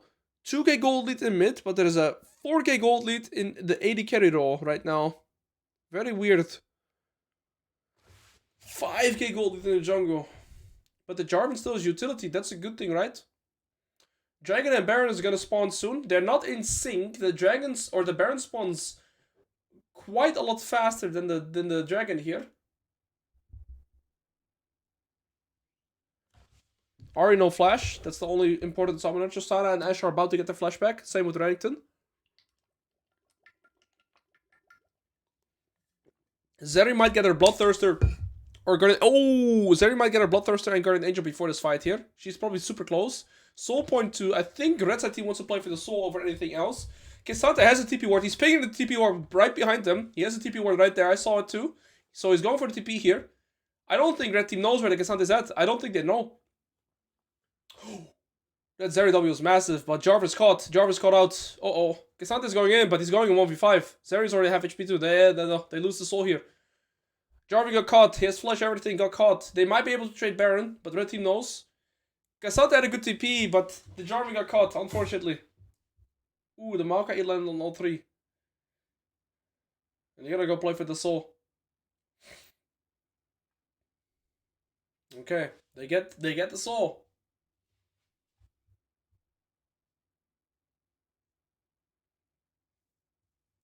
I think Zeri should be very close to ever last item on base. Jarvan's still not alive. They might be able to play for the Baron too now. Zeri still didn't recall. I think she had a time to recall there. She should have used it. She's gonna get permanently slowed. That's way harder for her to catch with the soul. Well, they get Baron too. They cannot stop this. Zeri's no lifesteal. This Baron's gone. They're not doing it. They have no more blue trinkets either. Ari is a sweeper. I think she should switch to a blue trinket. They have 4 sweepers, 1 blue trinket. I think they need more blue trinkets into the Talia. Oh, that guy's dead.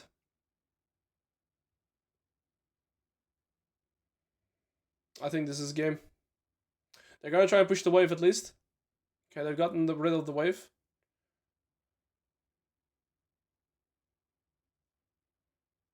Oh, he got cancelled. I think they end 5 versus 2. I don't think they can hold this. This should be game.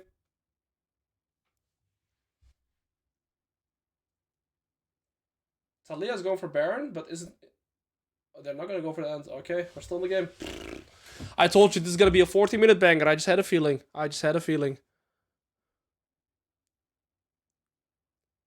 Interesting team fight bij er staan, hè?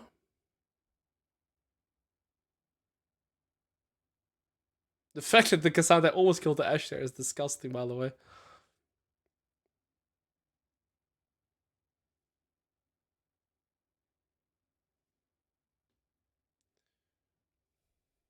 Did they use fundamentals, bro? It's just a ghetto brawl now. At this point, it's anybody's game. But the red side has Soul and Baron, so they probably end the game now, right? Klugi? They did lose all summoners though, besides Ashe and Talia. Actually, no. They still have many summoners. Zeri is full build. Talia is full build. Tristana's 4 items.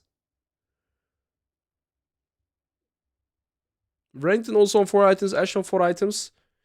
I don't know. Red side does have the soul, right? That's the biggest advantage. And they have some more flashes. Crucially, Zeri doesn't have flash. I think that's the biggest summoner that's on cooldown here.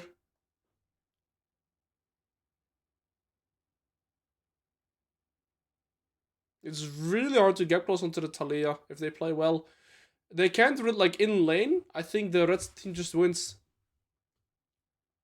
Ari's looking for flank here. Tristana has no flash. Might land it. No, she missed. But... Oh. Good Cassandra W there to peel his team. But Ari has no ult, so she's already out of the fight. Holy moly, this game. Turned into a 40-minute banger. Oh.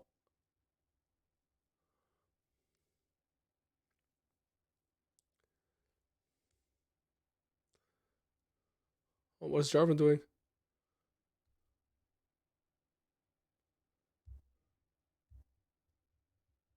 Oh my days.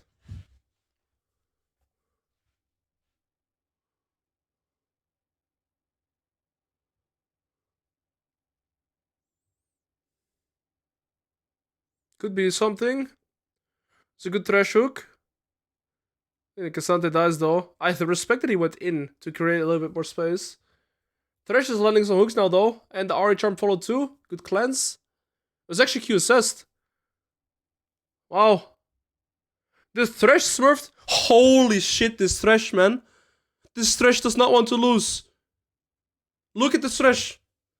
Look at this Thresh, man. Look at him. Look at him this fight. Okay. First hook right here. Boom. Hit it. Right. One guy down. Followed up with the Orange Charm. Orange is a freeloader of the Thresh though. Look at the Thresh. See this guy from right eye. No. Bitch, come here. Look. Ease him. Look at how fast his QSS comes out. W. Instant QSS. Oh, actually, no. It was cleansed. Never mind. Okay, the cleanse was faster. And then, boom. One more. Thresh is not done with cooking. Come here, little bitch. That too.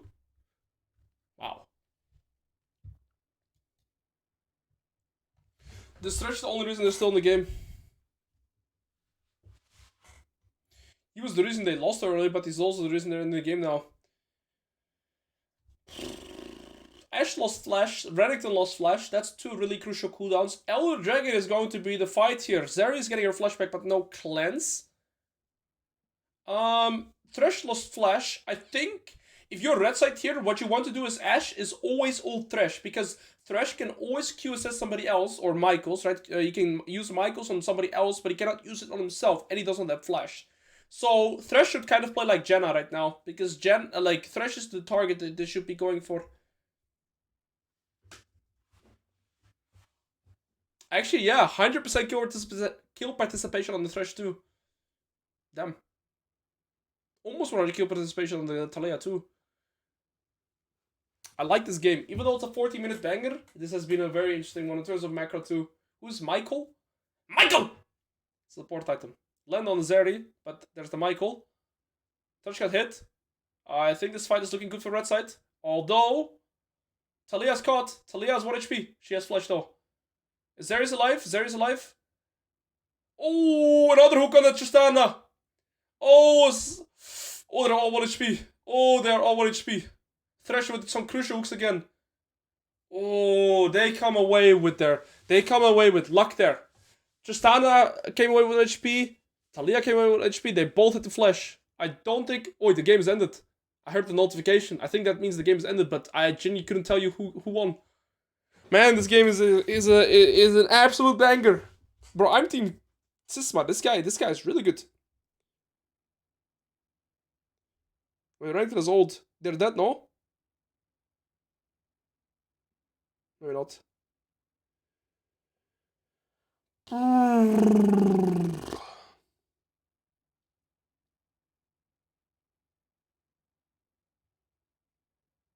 It's gonna be an Elder flip. Tristana no flash. Oh, sorry, Tristana no flash, but also crucially Taliyah no flash and no Zonias right now. Is he going to do hero play? He's poking the Renekton. They're gonna start out the Elder here, maybe. Oh, this is gonna be it, guys.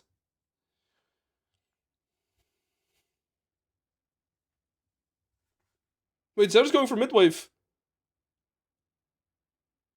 Zer's going for midwave.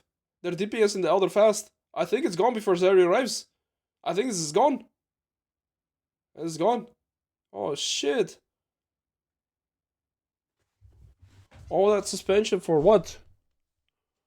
Or all the suspense, rather. They're gonna have Elder and Nash. Surely they win now. I don't think they can stop Elder and Nash. I refuse that. I don't even think Ankaraksai can stop that. Honestly, Hooks. I don't know. Like, he needs to shit like 3 miracles here. Yeah, I also don't understand why they did not fight Elder here. But they're gonna delay their play by pushing this midwave, so they get 1 less midwave here.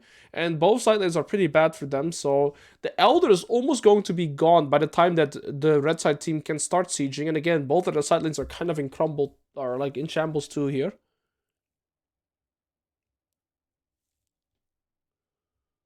I assume red team closes the game here. That's my assumption. I'll be really surprised if they don't close with this.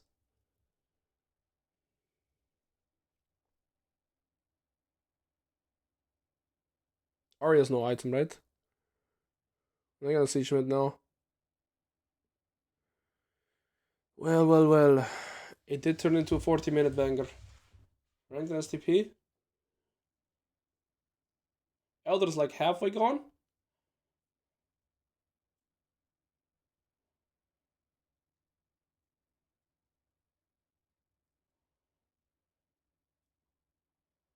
Well, their midwave is gone. Next midwave, Elder's almost gonna be gone already.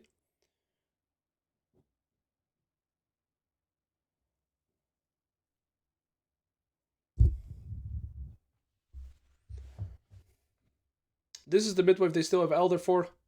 They need to do it on this midwave. If they defend this midwave, the Elder is going to be gone. Uh-oh. Yeah. Elder Nasher combo, baby. So disgusting. And they're cracking open the base. Gunning my eyes on the Thresh here. Elder going to run out soon.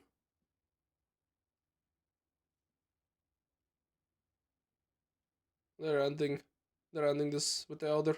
They still have Elder. Yep. They're not holding this. Now the Elder is gone, but the game's already over. Holy moly, to the 45-minute game. We have another game to go, guys. I can't believe it. I cannot believe it.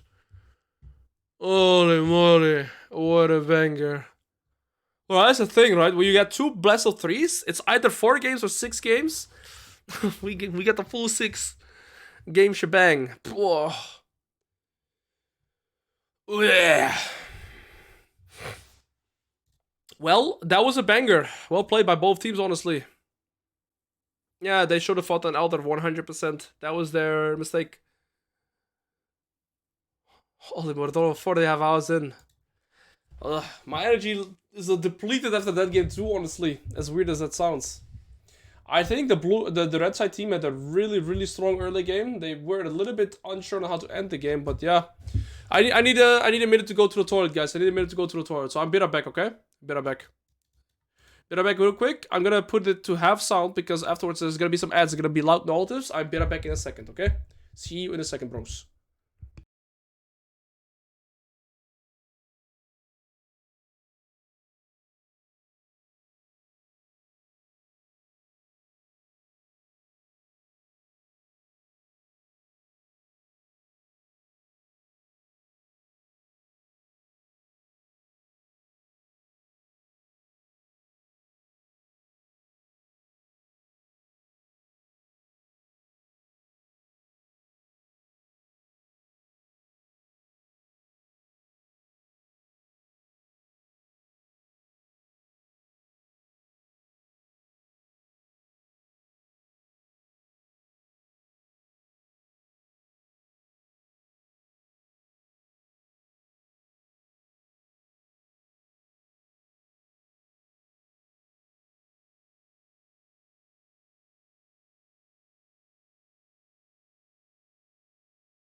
Alright, we're back. I'd really like to watch NEC with Alois commentating, bro. I hope we can reach that point that I am allowed to live view LEC and comment on it. I would absolutely love that. I think it's good content. I think I can give some inspects and some insights, and I would absolutely love that, yeah.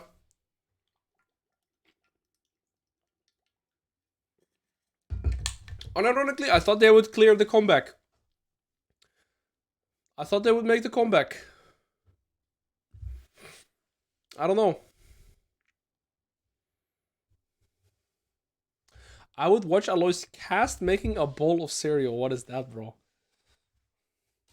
Next fight, they like 1v9 it. Well, I don't know. What do I think of LCS? It's fine. I don't watch it that much, but neither do I watch a lot of, like, I don't watch any league that much. Neither LEC, LCK, LPL, I don't really watch that much. I used to watch it a lot, right, when I was a professional player, but simply don't have the time. But after this fight, no, after next fight, I thought they would come back. But look next fight, the Talia escaping with 1 HP, that was crucial.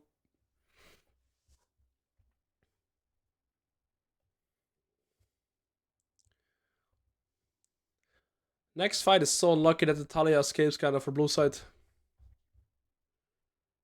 Oh, we won't get to see it.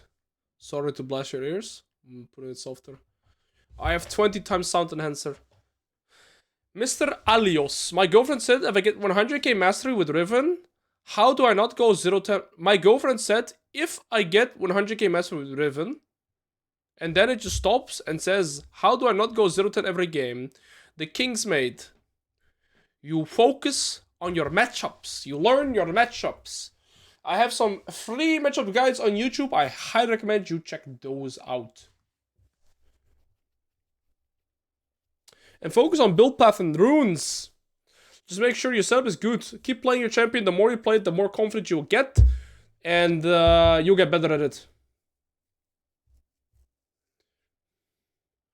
Alright, guys. We're gonna go into the last game. Guaranteed that this is going to be the last game. We have to wait for them to... I mean, they probably need a small break after a 45-minute banger like that too, right? So... we're gonna wait a little bit. And then we're gonna go into the last game. Do you have any questions for me? Can be game related, could be personal. I don't really mind. I'm just chilling here with the bros until we go into the next game, so feel free to ask.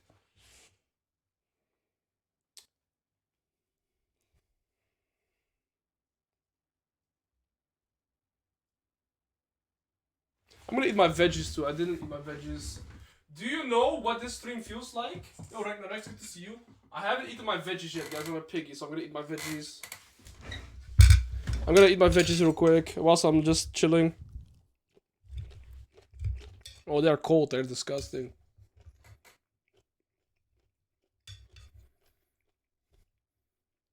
Alois, which changes do you think can save Riven? Item changes and meta changes. It's just items and meta that are really bad for Riven right now. And bug fixes. I'm doing amazing, Matt, with the Negev. I'm doing amazing. Never doing the Heimer.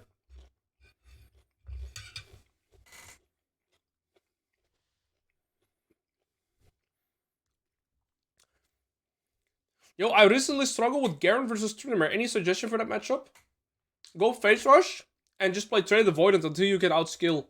Because earlier he just outsustains you. He wins the short trades because of that, and he wins an extended fight. So you just gotta play Trade Avoidant and scale. I'm not gonna click the links right now, Felix, sorry, because it's a stream like this.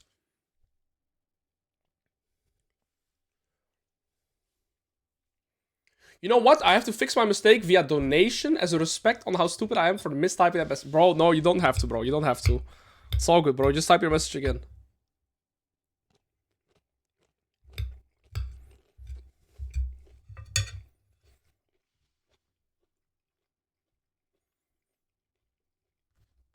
Well, we're gonna wait to go into the last game, guys. I'm not doing Cassandra Unrector Master. Not for now.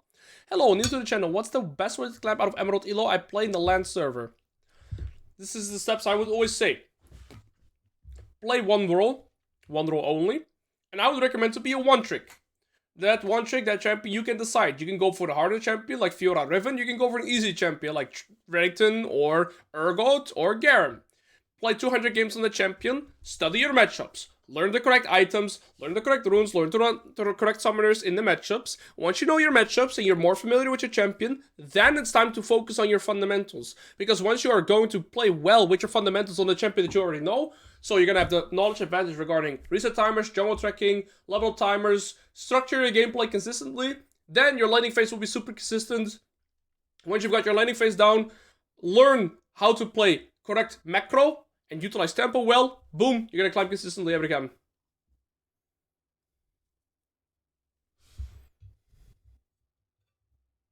Dolorom, yeah, I guess you could consider going TP on Garen. I never really considered it, but yeah, you probably could. It's going good for one trick, sure, why not?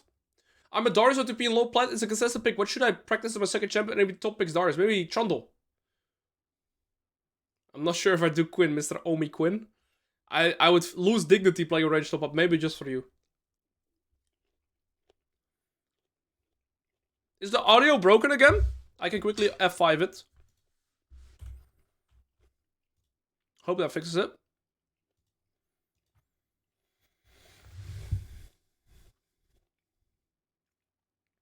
Saucy 2 socks. That's exactly what you should do. You should play Trade Avoided against Jace and Darius in the early game. You should not trade with them, you should outskill them.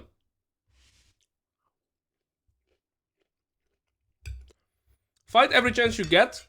Play a high floor, high skilling champ, and never OTP. Got it. Yeah, you got it, bro.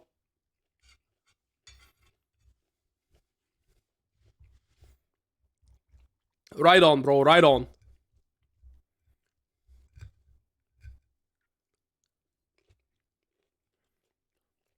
Bro, eating cold vegetables, also isolated vegetables, there's like no meat or anything else with it. Holy moly, is it grim. Holy moly, is it grim, guys.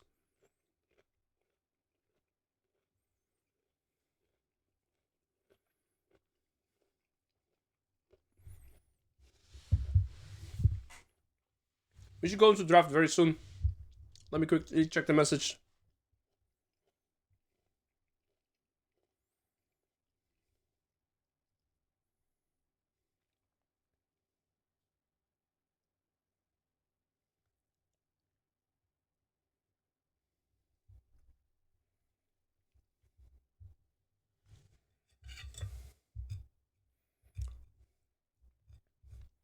Now, seriously, I've been concentrating more on my laning phase since I started watching your videos. Let's go, bro. I have issues with if I'm losing to a champ, I don't get to CS very much. How do you come back or play the lane like that? That's the thing. Cynical, if you fall behind in your first 4 waves, you can really get put in positions where you're not going to be able to really get back in the game again. So it's a matter of really focusing on like making your first 4 waves go well. And if you fall behind there, or like something goes wrong and then they start punishing you, it's like you can't really do much at that point anymore because you already should have done things differently beforehand, if that makes sense. How to get out of losers queue? Losers queue doesn't exist. Boom, you're not in losers queue anymore. Alright, we're in champ select. Let's go, guys. 6th game of the day. Holy moly.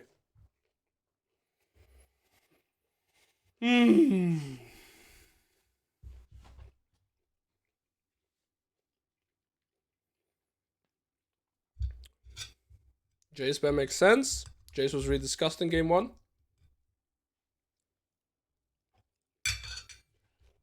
It's basically this jungler against this AD carry.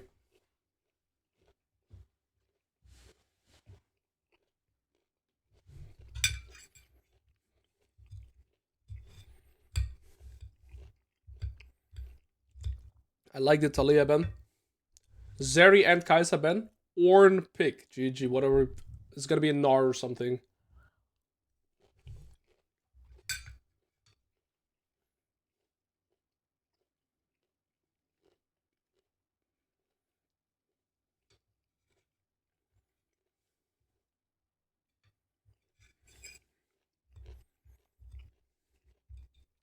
Okay, interesting draft thus far. We get a similar matchup in the jungle maybe as the game 1, where we had Maokai Viego.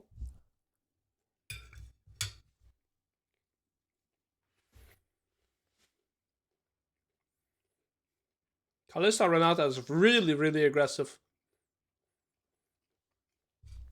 Let's see what they have. Like Ash Varus or something.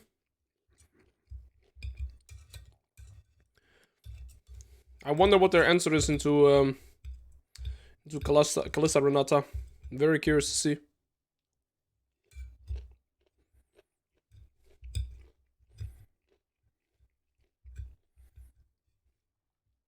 Okay, I expected the Gnar. They probably have like Ash something. To have like some more range into the Renata. Jinx? Oh. Well. This is gonna be interesting. Yes, I'm Poke. I'm in a league partner program.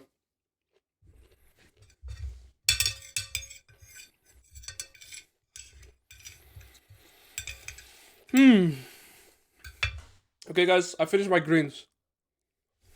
Lux? Okay.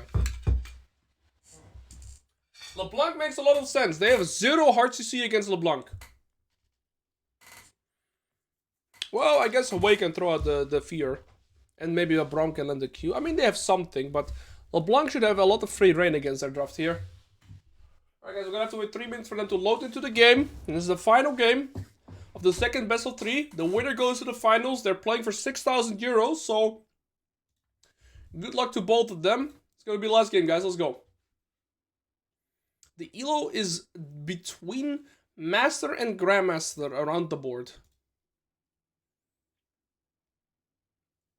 Blue side has the easier job to execute. Red side can really win through like a Fat LeBlanc or a Fat bot lane.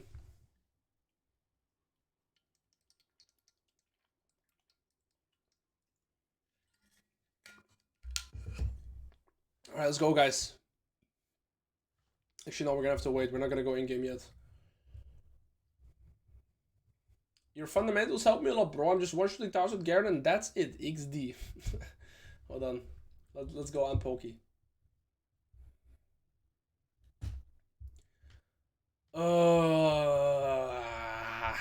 Give me the game. Give me the game.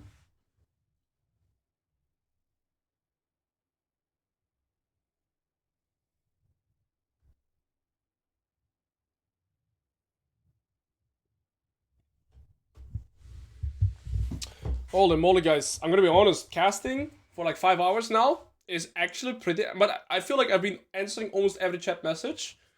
So, I mean, that can also be like a little bit mentally draining, right? Tomorrow is gonna be the final. So it's gonna be either 3 games or 5 games as it goes to game 5. And then, that's it. What is your opinion on asset no FF culture? If you base it to the largest player base in League of Legends, so like bronze to platinum included, which is like 70% of the player base, I agree. I don't think like so many players in League of Legends cannot understand when the game is genuinely lost or not. And in those MMRs, people do not have enough discipline or understanding to play out games accordingly, and they will still make so many mistakes that you get to punish. And so I agree that you should not FF unless you play like higher elo and you know that your opponents are good enough and they'll close out the game. That's really it. It's been a really cool stream for the little while I've been here. Thank you, Johans. I hope you guys enjoyed it, because it is a sponsored stream, but I feel like the twist, the analytical view, and like making it educational is really good for you guys, but also for me, because I would love to have the opportunity to maybe like co-stream LEC or other regions in the future too.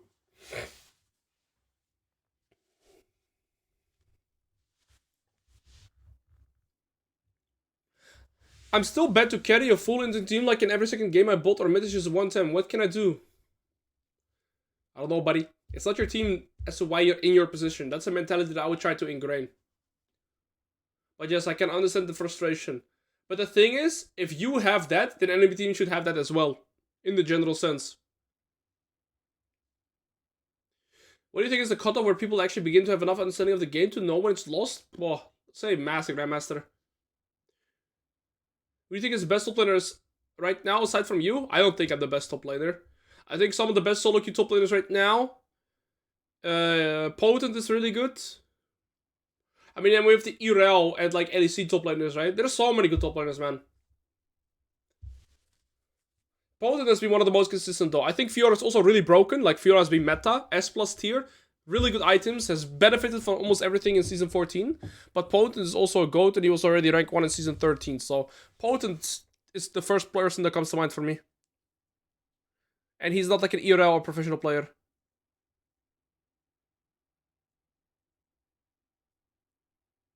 Alright. We're gonna go in the game soon, guys. So we're gonna make it analytical. My voice is running out. 5 hours of full talking. Would it be informational and less taxing to co-stream maybe after your regular stream? I wouldn't want you to only co-stream though. No, I agree. I wouldn't want to only co-stream either. How long did I play LoL to hit Challenger? Well, I played League of Legends very long casually. From Season 3 to Season 6, I played like casually. Season 7, I started tryharding. I went from gold in placements to Challenger that season. So, yeah, there's that. Season 6, I never got higher than Diamond 5. Diamond 5 still existed. And then Season 3, or Season 7 rather, I started in Platinum. No, Season 6, I peaked Diamond 5, or maybe like Diamond 4, I can't even remember. And then I ended the season in Platinum 2 because it just decayed because I didn't play. And then Season 7 rolled around. I started one-checking Riven, tryharded. And I got the Challenger that season.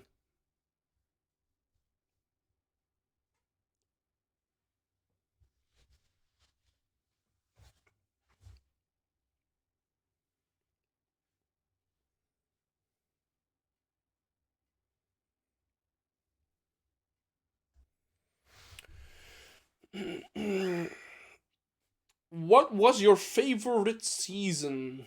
I think the season where Edge of Night was an item that you could activate. It took like 1 second to wind up. The core build for Riven was Yumu's Edge of Night Black Cleaver. I think that was season 8. Matchmaking was still really good. You would have permanent food challenger games, and the build for Riven was amazing. All right, we're in the last game, guys. Let's go. Holy moly! Could they please fix this? Could they please fix this order on tab? It is so disgusting. I'm gonna ask it.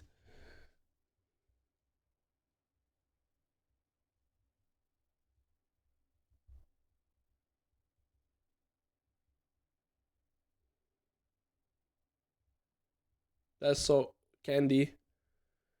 All good though.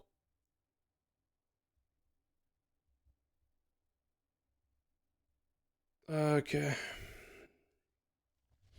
Alright. One thing here is this bot lane is really strong. Kalista Renata against Braum Jinx. They will have priority, and it looks like Maokai starting top side. Not sure what idea he has. He's starting Raptors, so he's probably going Raptors, Golems, Rep off into bot side. But Viego can't really do something aggressive because their bot lane is gonna have priority.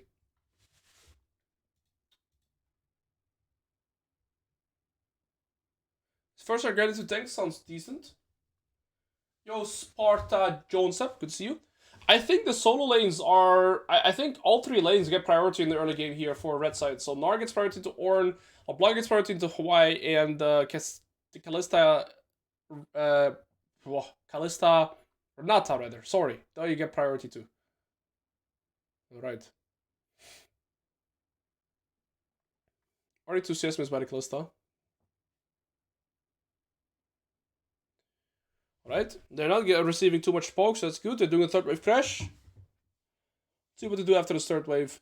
Viego did a very weird clear here. The Viego did Wolves Red Krugs and is already bot, but I don't think he has any play, and his clear to top lane right now is super delayed, and all his camps are extremely desynced. I don't understand this pattern by Viego, because right now, his Wolves and his Golems are not in sync, his Wolves and his Raptors are not in sync, and his Raptors and his Krugs are not in sync. So this clear is extremely inefficient. I don't understand the clear by Viego here. Because now he gets 2 camps, and now he's running all the way here, and like by the time he's here, his Wolves might respawn. So, and he loses his Raptors now to the Maokai. That has been one of the weirdest clears I've ever seen. I mean, he has to cover? I don't think so. I think Braum here with Guardian, with Jinx, is more than fine. Wait, I muted the sound, my bad. This is a weird clear.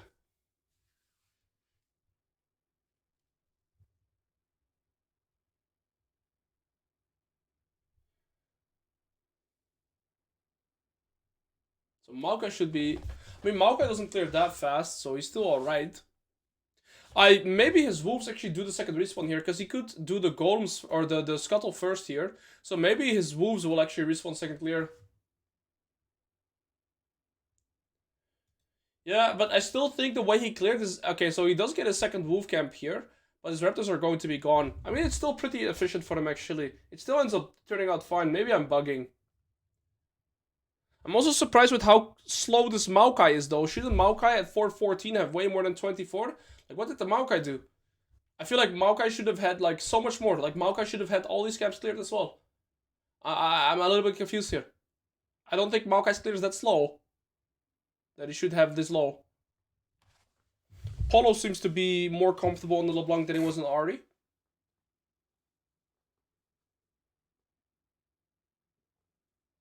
I don't think there was ever going to be a play into the Kalista Renata. They both range too. Yeah, Raptor Scrog Red is fine. Into bot lane clear. I'm not sure. Viego is completely fine. His second Raptor camp is gonna respawn now and he loses nothing. Well, very standard early game. I mean, you gotta keep in mind there's 6k prize pool, 6,000 euros on the line here, right?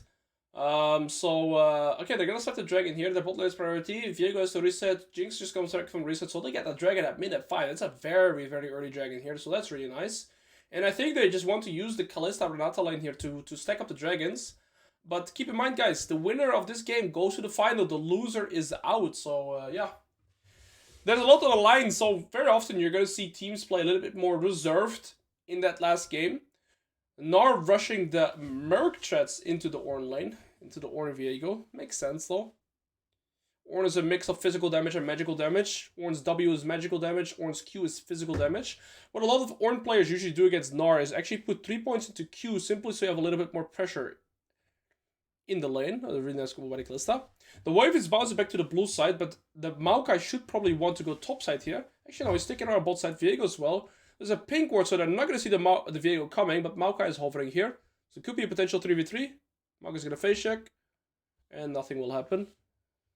The Jinx and the Braum are still going to be forced to walk up here, but they should be strong enough to just get this crash in. It's interesting to see that the Renata is actually ahead of EXP to the Kalista. But that is because Kalista has gotten a reset in and Renata hasn't. So you see here, Renata has not spent any gold here, and that is probably why she is ahead in EXP, because she stayed in lane whereas Kalista reset.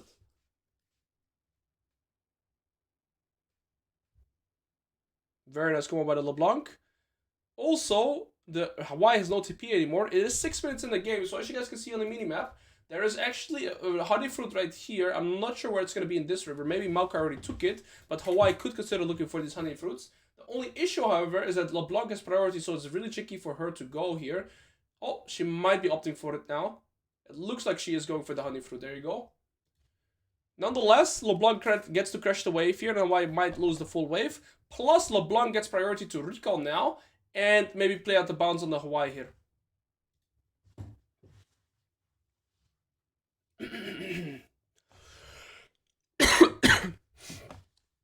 Top lane, the Gnar still has TP advantage here too, so the Gnar is in a pretty good position here.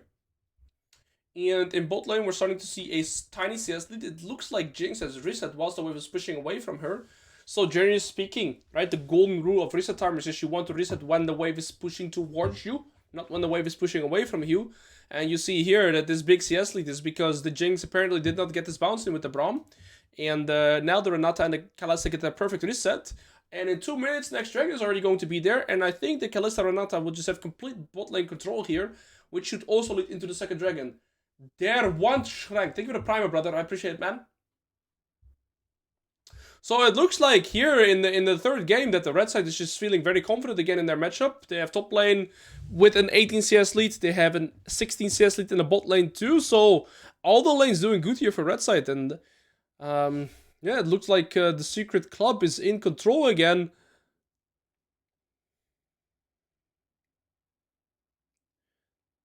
Maokai got both the grubs and the dragon here. And keep in mind, Ornn is under his turret here, but Gnar also still has TP, which Ornn does not have. So Ornn is in a really tricky position here, especially after finding this engage. Gnar does not have ult, so maybe okay. So what Gnar can just do here is base TP back. He doesn't even have to TP. Gnar's just in an amazing position.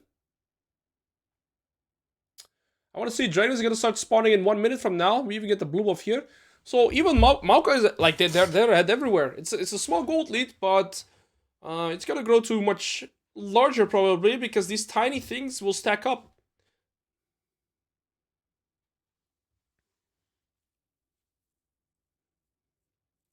Let's see what they're gonna do on this next dragon. What I believe is gonna happen is that the blue or the red side team here is they're gonna stack this bot wave. Oh, and what they'll do is they'll slow push this wave, and this is the wave they will hard push. And then there's going to be a massive wave under this turret, which gives them priority to play for the dragon. However, the dragon is not there yet. They need 1 more minute. It's going to start coming up right now. So let's see what will happen. Yeah, dragon is in 1 minute. So they're still slow pushing. Maybe they slow push this wave as well. And this is the wave they're going to hard crash on. So you see here, they're going to hold the wave in the center. Hawaii uses ult here. Same for LeBlanc. And it's an equal health trade. Neither mid laner has teleport here. Okay, they ended up crashing it. Somewhat. It's an awkward crash. Oh, we have an engage here. Maokai has a beautiful ult. But I'm on level 5. Ooh, Hecalis is out of control now. Double kill on top of the CS lead that they had. This looks really, really grim.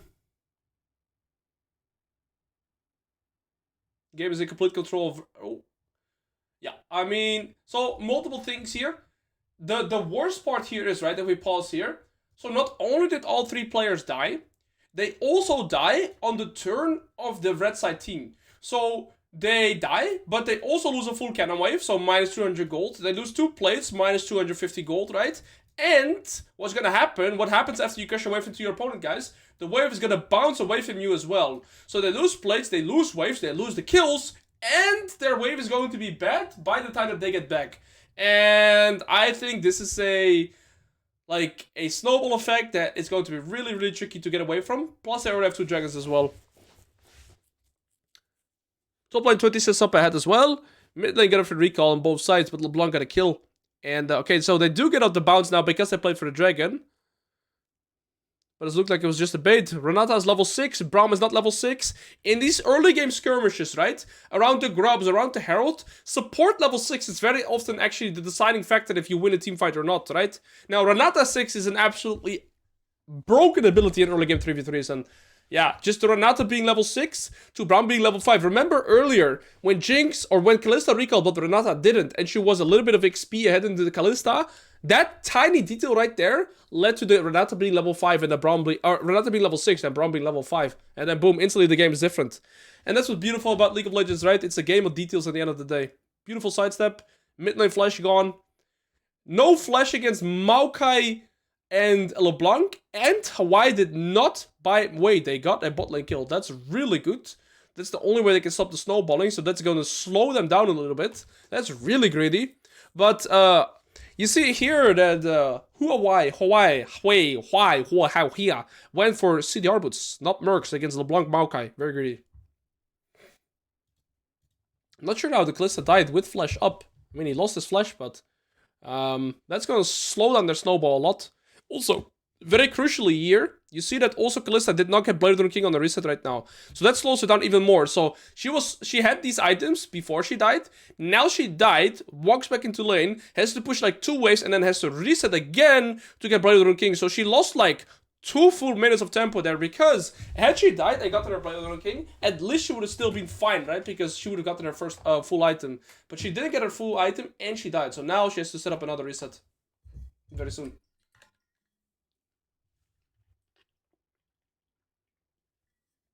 Looks she's gonna go for the Gromp. I want to see a play, yeah, happening on the mid lane here, because this guy has no flash, so this guy is just simply dead. Maokai has flash, using flash W, has Nimbus cloaks to gap close, nothing's gonna happen. Hawaii not having flash against Maokai. LeBlanc already told you this guy is dead meat. Nothing he can do. And the LeBlanc is unleashed on the map now too. Max Zwobble, thank you for the primer, bro. Thank you for the 8 months. I appreciate it, boss. Appreciate it. Yeah, very standard play. If you guys don't know what Nimbus Cloak is, after you use a summoner, you see your Maokai flashes, and he gets a burst movement speed. That's Nimbus Cloak. So yeah, that's the movement speed he gets there.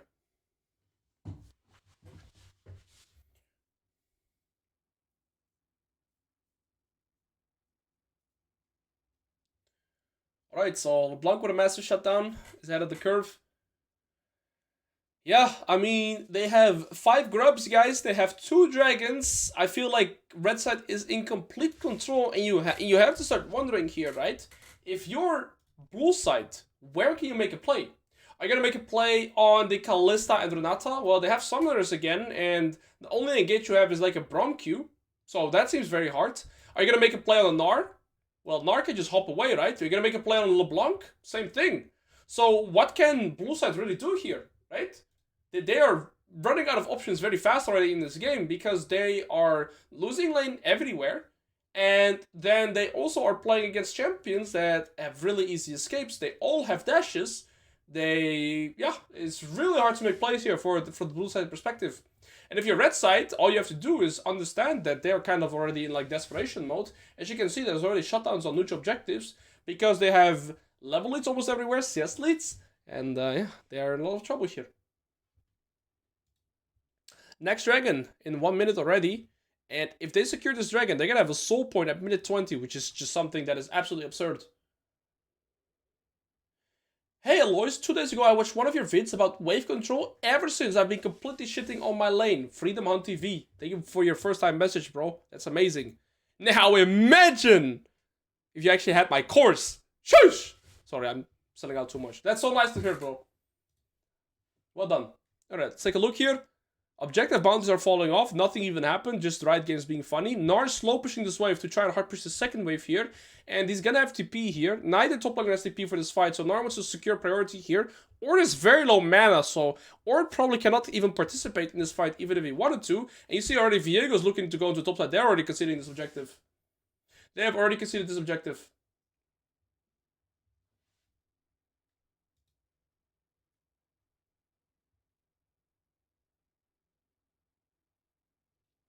LeBlanc is a full item. Hawaii just has components.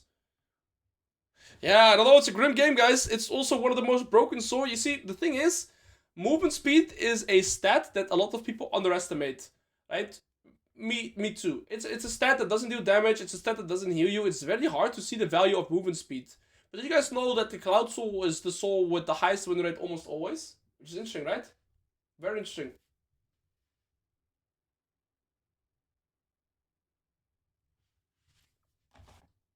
He actually gave me his scores for free for the first message. Bro, piss off, man.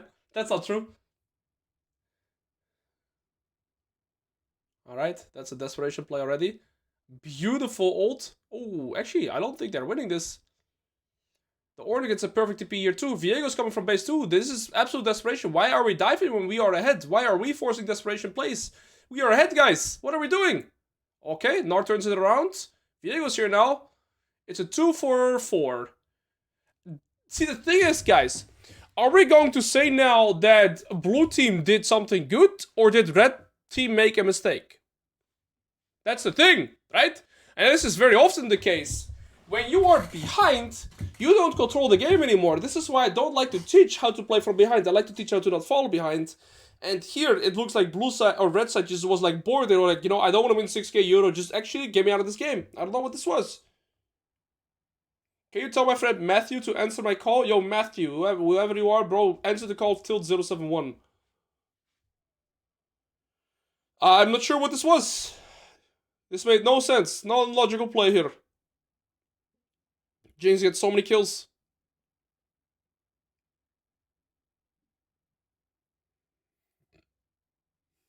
No idea. They already had the dragon too. There was no intention to take this fight. Nothing to gain. Now the gold is even again. Jinx is almost 2 full items. Shutdown also of the LeBlanc went to the Jinx, I believe.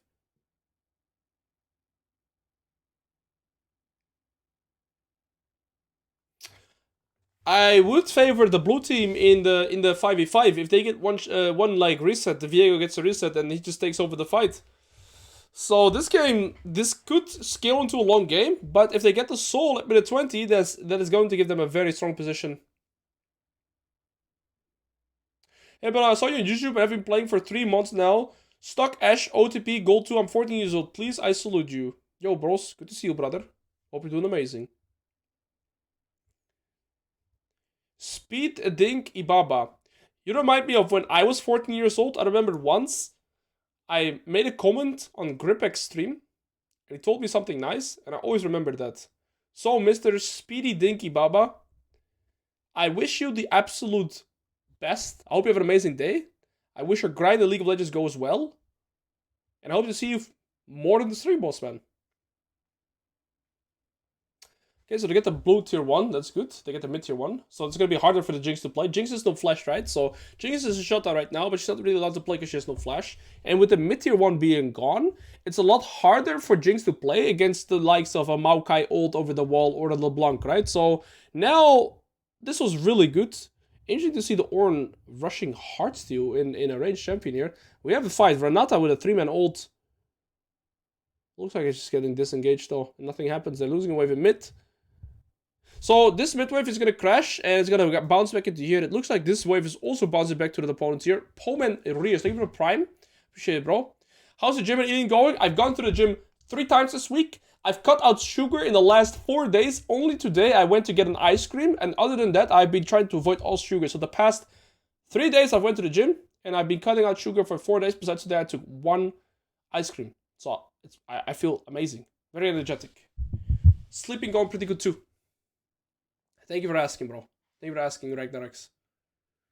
Right, so Jinx is a 400 shutdown. She still has no flash, so maybe enemy team can look for play. This Soul is about to spawn here, and Jinx still doesn't have flash. But Renata ult, crucially, and Maokai ult, and Kalista ult is on cooldown.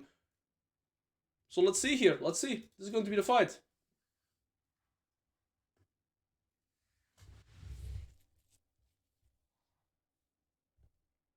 Ornn also doesn't have ult. Gnar is pushing top. What red team could also do is just say, you know what, we don't need this dragon, I'm gonna, you know, get this turret and maybe get this turret. They could also cross map, right? This is what we call cross map. So they're cross mapping the dragon and they're getting resources instead. But I believe they're strong enough to fight this. Renata ult is almost back, Maokai ult is almost back, just Kalista doesn't have ult. Jinx still doesn't have flash either. I don't know if red team knows that. I think Gnar should never go for this wave. Gnar should be moving here. Gnar, you're a piggy. Gnar, you're being a pig. I don't care if you have to pee. You should be with your team. They're just conceding it. They're gonna Herald mid. This Gnar TP does not make sense. You should TP here. Well, let's see. I'm gonna stop back and see what happens. Gnar TP is fine. I'm just a pig. They got the soul. 21 minutes. Ooh. Braum flash. I think the fight is over.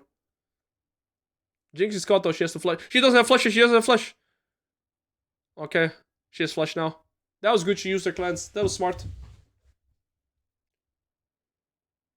LeBlanc has 2 items. Jinx has 2 items. Kalista has 2 items. Those are the strongest people on the map.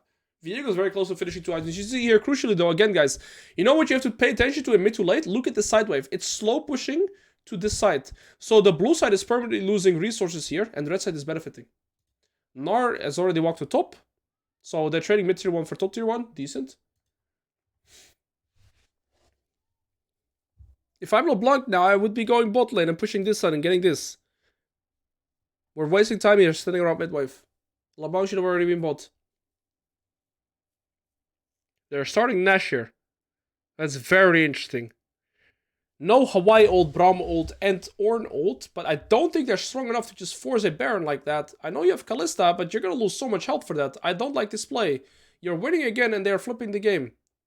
This was so bad. Just put the LeBlanc bot, play the side lane.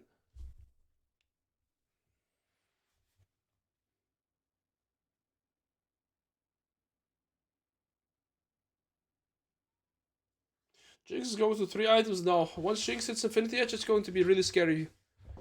Even though they have the soul, I think then I favor blue side with the Jinx having 3 items. She gets 1 reset.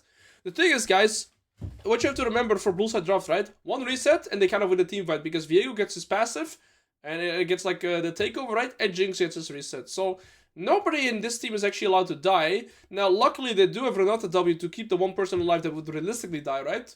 But yeah, it's an interesting scenario we have here. The gold is very close.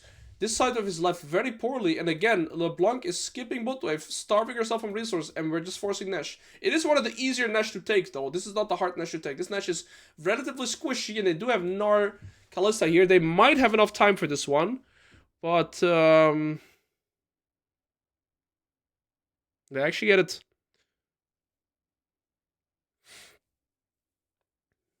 Well done. So now they can play for a lot of standing gold on the map. They're going to play for this turret for sure, and this turret as well. In only 2 minutes or 1.5 minutes, it's actually going to be Elder already. There's only 11 kills. I'm falling asleep, bro. Kidding. This game is more centered around tempo and macro instead of kills, right?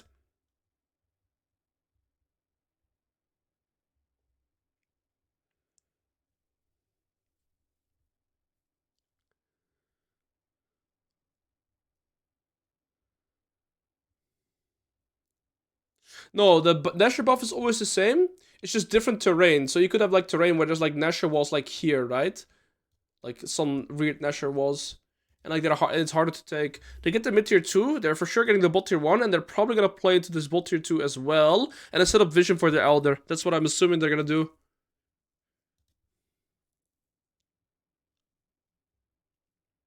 Looks like Braum is already resetting because he has no ward, right? So he's already taking his reset in. He's wards again. They have the wave here. I think it's gonna be the notification soon that Elder's spawning in a minute.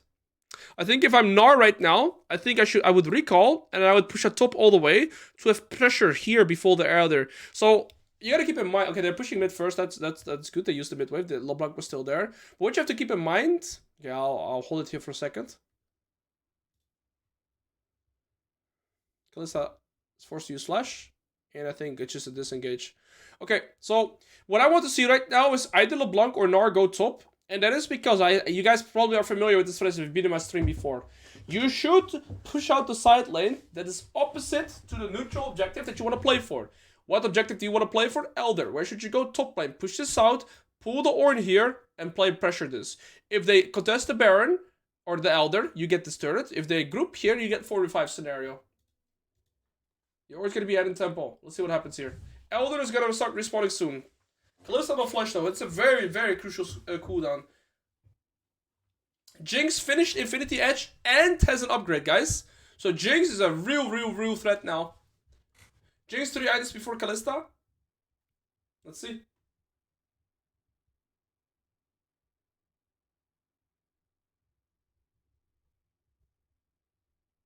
I think LeBlanc is very close to her third item. You should just be sitting on these components for a bit. Elder's spawning soon. Well, the gold is sizable to 5k now. They've grown it a little bit. But the Jinx is still fast. Or strong. What do you mean fast? Let's see. Alright, fast to 3 items, I guess. It's going to be a banger here. I believe LeBlanc is her third item in base. She might base TP. No, she's gonna stay. You see here, Hawaii is already moving, right?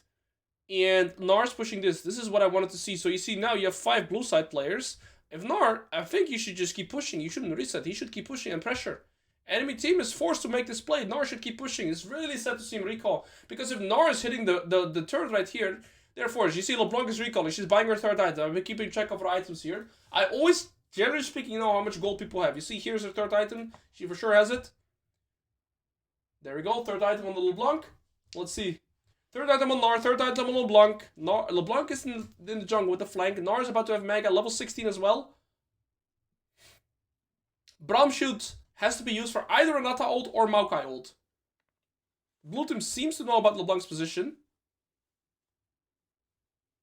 I wish Gnar kept pushing top, man. Now they're just forcing the 5v5. They're giving what blue team needs. They should drag... Like, if Ornn and Gnar are both top, they will win the 4v4. If Ornn is here, it's easier for them to 5v5. Gnar should have just been top. It's okay, though. Nobody has TP. So we're gonna get a 5v5. Wow. Yeah, LeBlanc just destroyed... Holy shit, guys. LeBlanc just 1v5 them, but this is what I said. They have no hard CC against the LeBlanc. Like, they need to let a Miracle Braum Q or like a Hawaii taunt. That's it. Yeah, like crazy. Well played. In and out. We have perks on LeBlanc here. G. Apollo G. First game really good on Jay. Second game it was a little bit lackluster, but third game won't be right again. That's it. That's it instantly. Nice. Clean game. Very macro-centered game. They played pretty clean.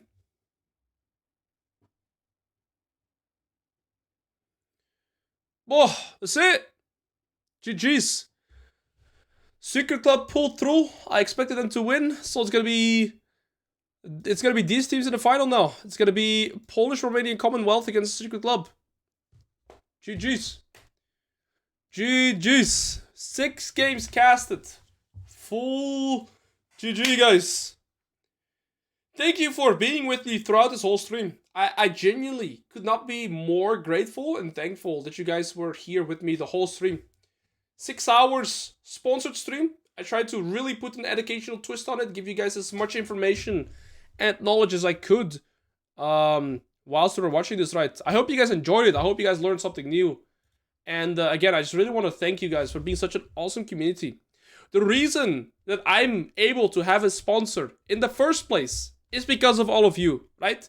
I would not have a sponsor if it wasn't for all of you. So I'm really thankful to be in this privileged position. Thank you to all of you that are here right now. I can't thank the people that are not here anymore. But genuinely, guys, I am well aware of the position that I'm in, and it's because of you guys, and I'm really, really grateful. So thank you all for being here. I hope I was able to give some back with some insights, with some analytical point of view, and it was interesting for me as well to just analyze this. Kind of brings me back to my professional days, and maybe I can get some more, you know, analytical slash like analyze things to do in the future for like LEC, something like this. Thank you guys all for your support, man. I'm extremely grateful. So tomorrow we have one more sponsored stream, which is going to be the finals. It's a best of 5, so it will be 3 to 5 games depending on how many games will be played. After 5.5 hours of casting, my my energy is honestly a little bit depleted. It's already, what time is it? 11 p.m. It's honestly bedtime almost for me. So that is going to be it. Tomorrow it will be the finals, but since it's 3 to 5 games, I'll probably play some games tomorrow. And yeah, that is it, guys. That is going to be it. Thank you to all of you. Thank you to Samsung, Odyssey, L9. Sorry, L9. Samsung Odyssey OLED G9 monitor, right? It's the reason I have the sponsor, so thank you to Samsung, of course. And that is going to be it for today, guys. Thank you. I will be seeing you guys all tomorrow. Thank you for all the blessings. And have an amazing remainder of your day, guys. Thank you for spending your time with me. And I will see you tomorrow. Big heart. Big heart, bros. Big heart to all of you.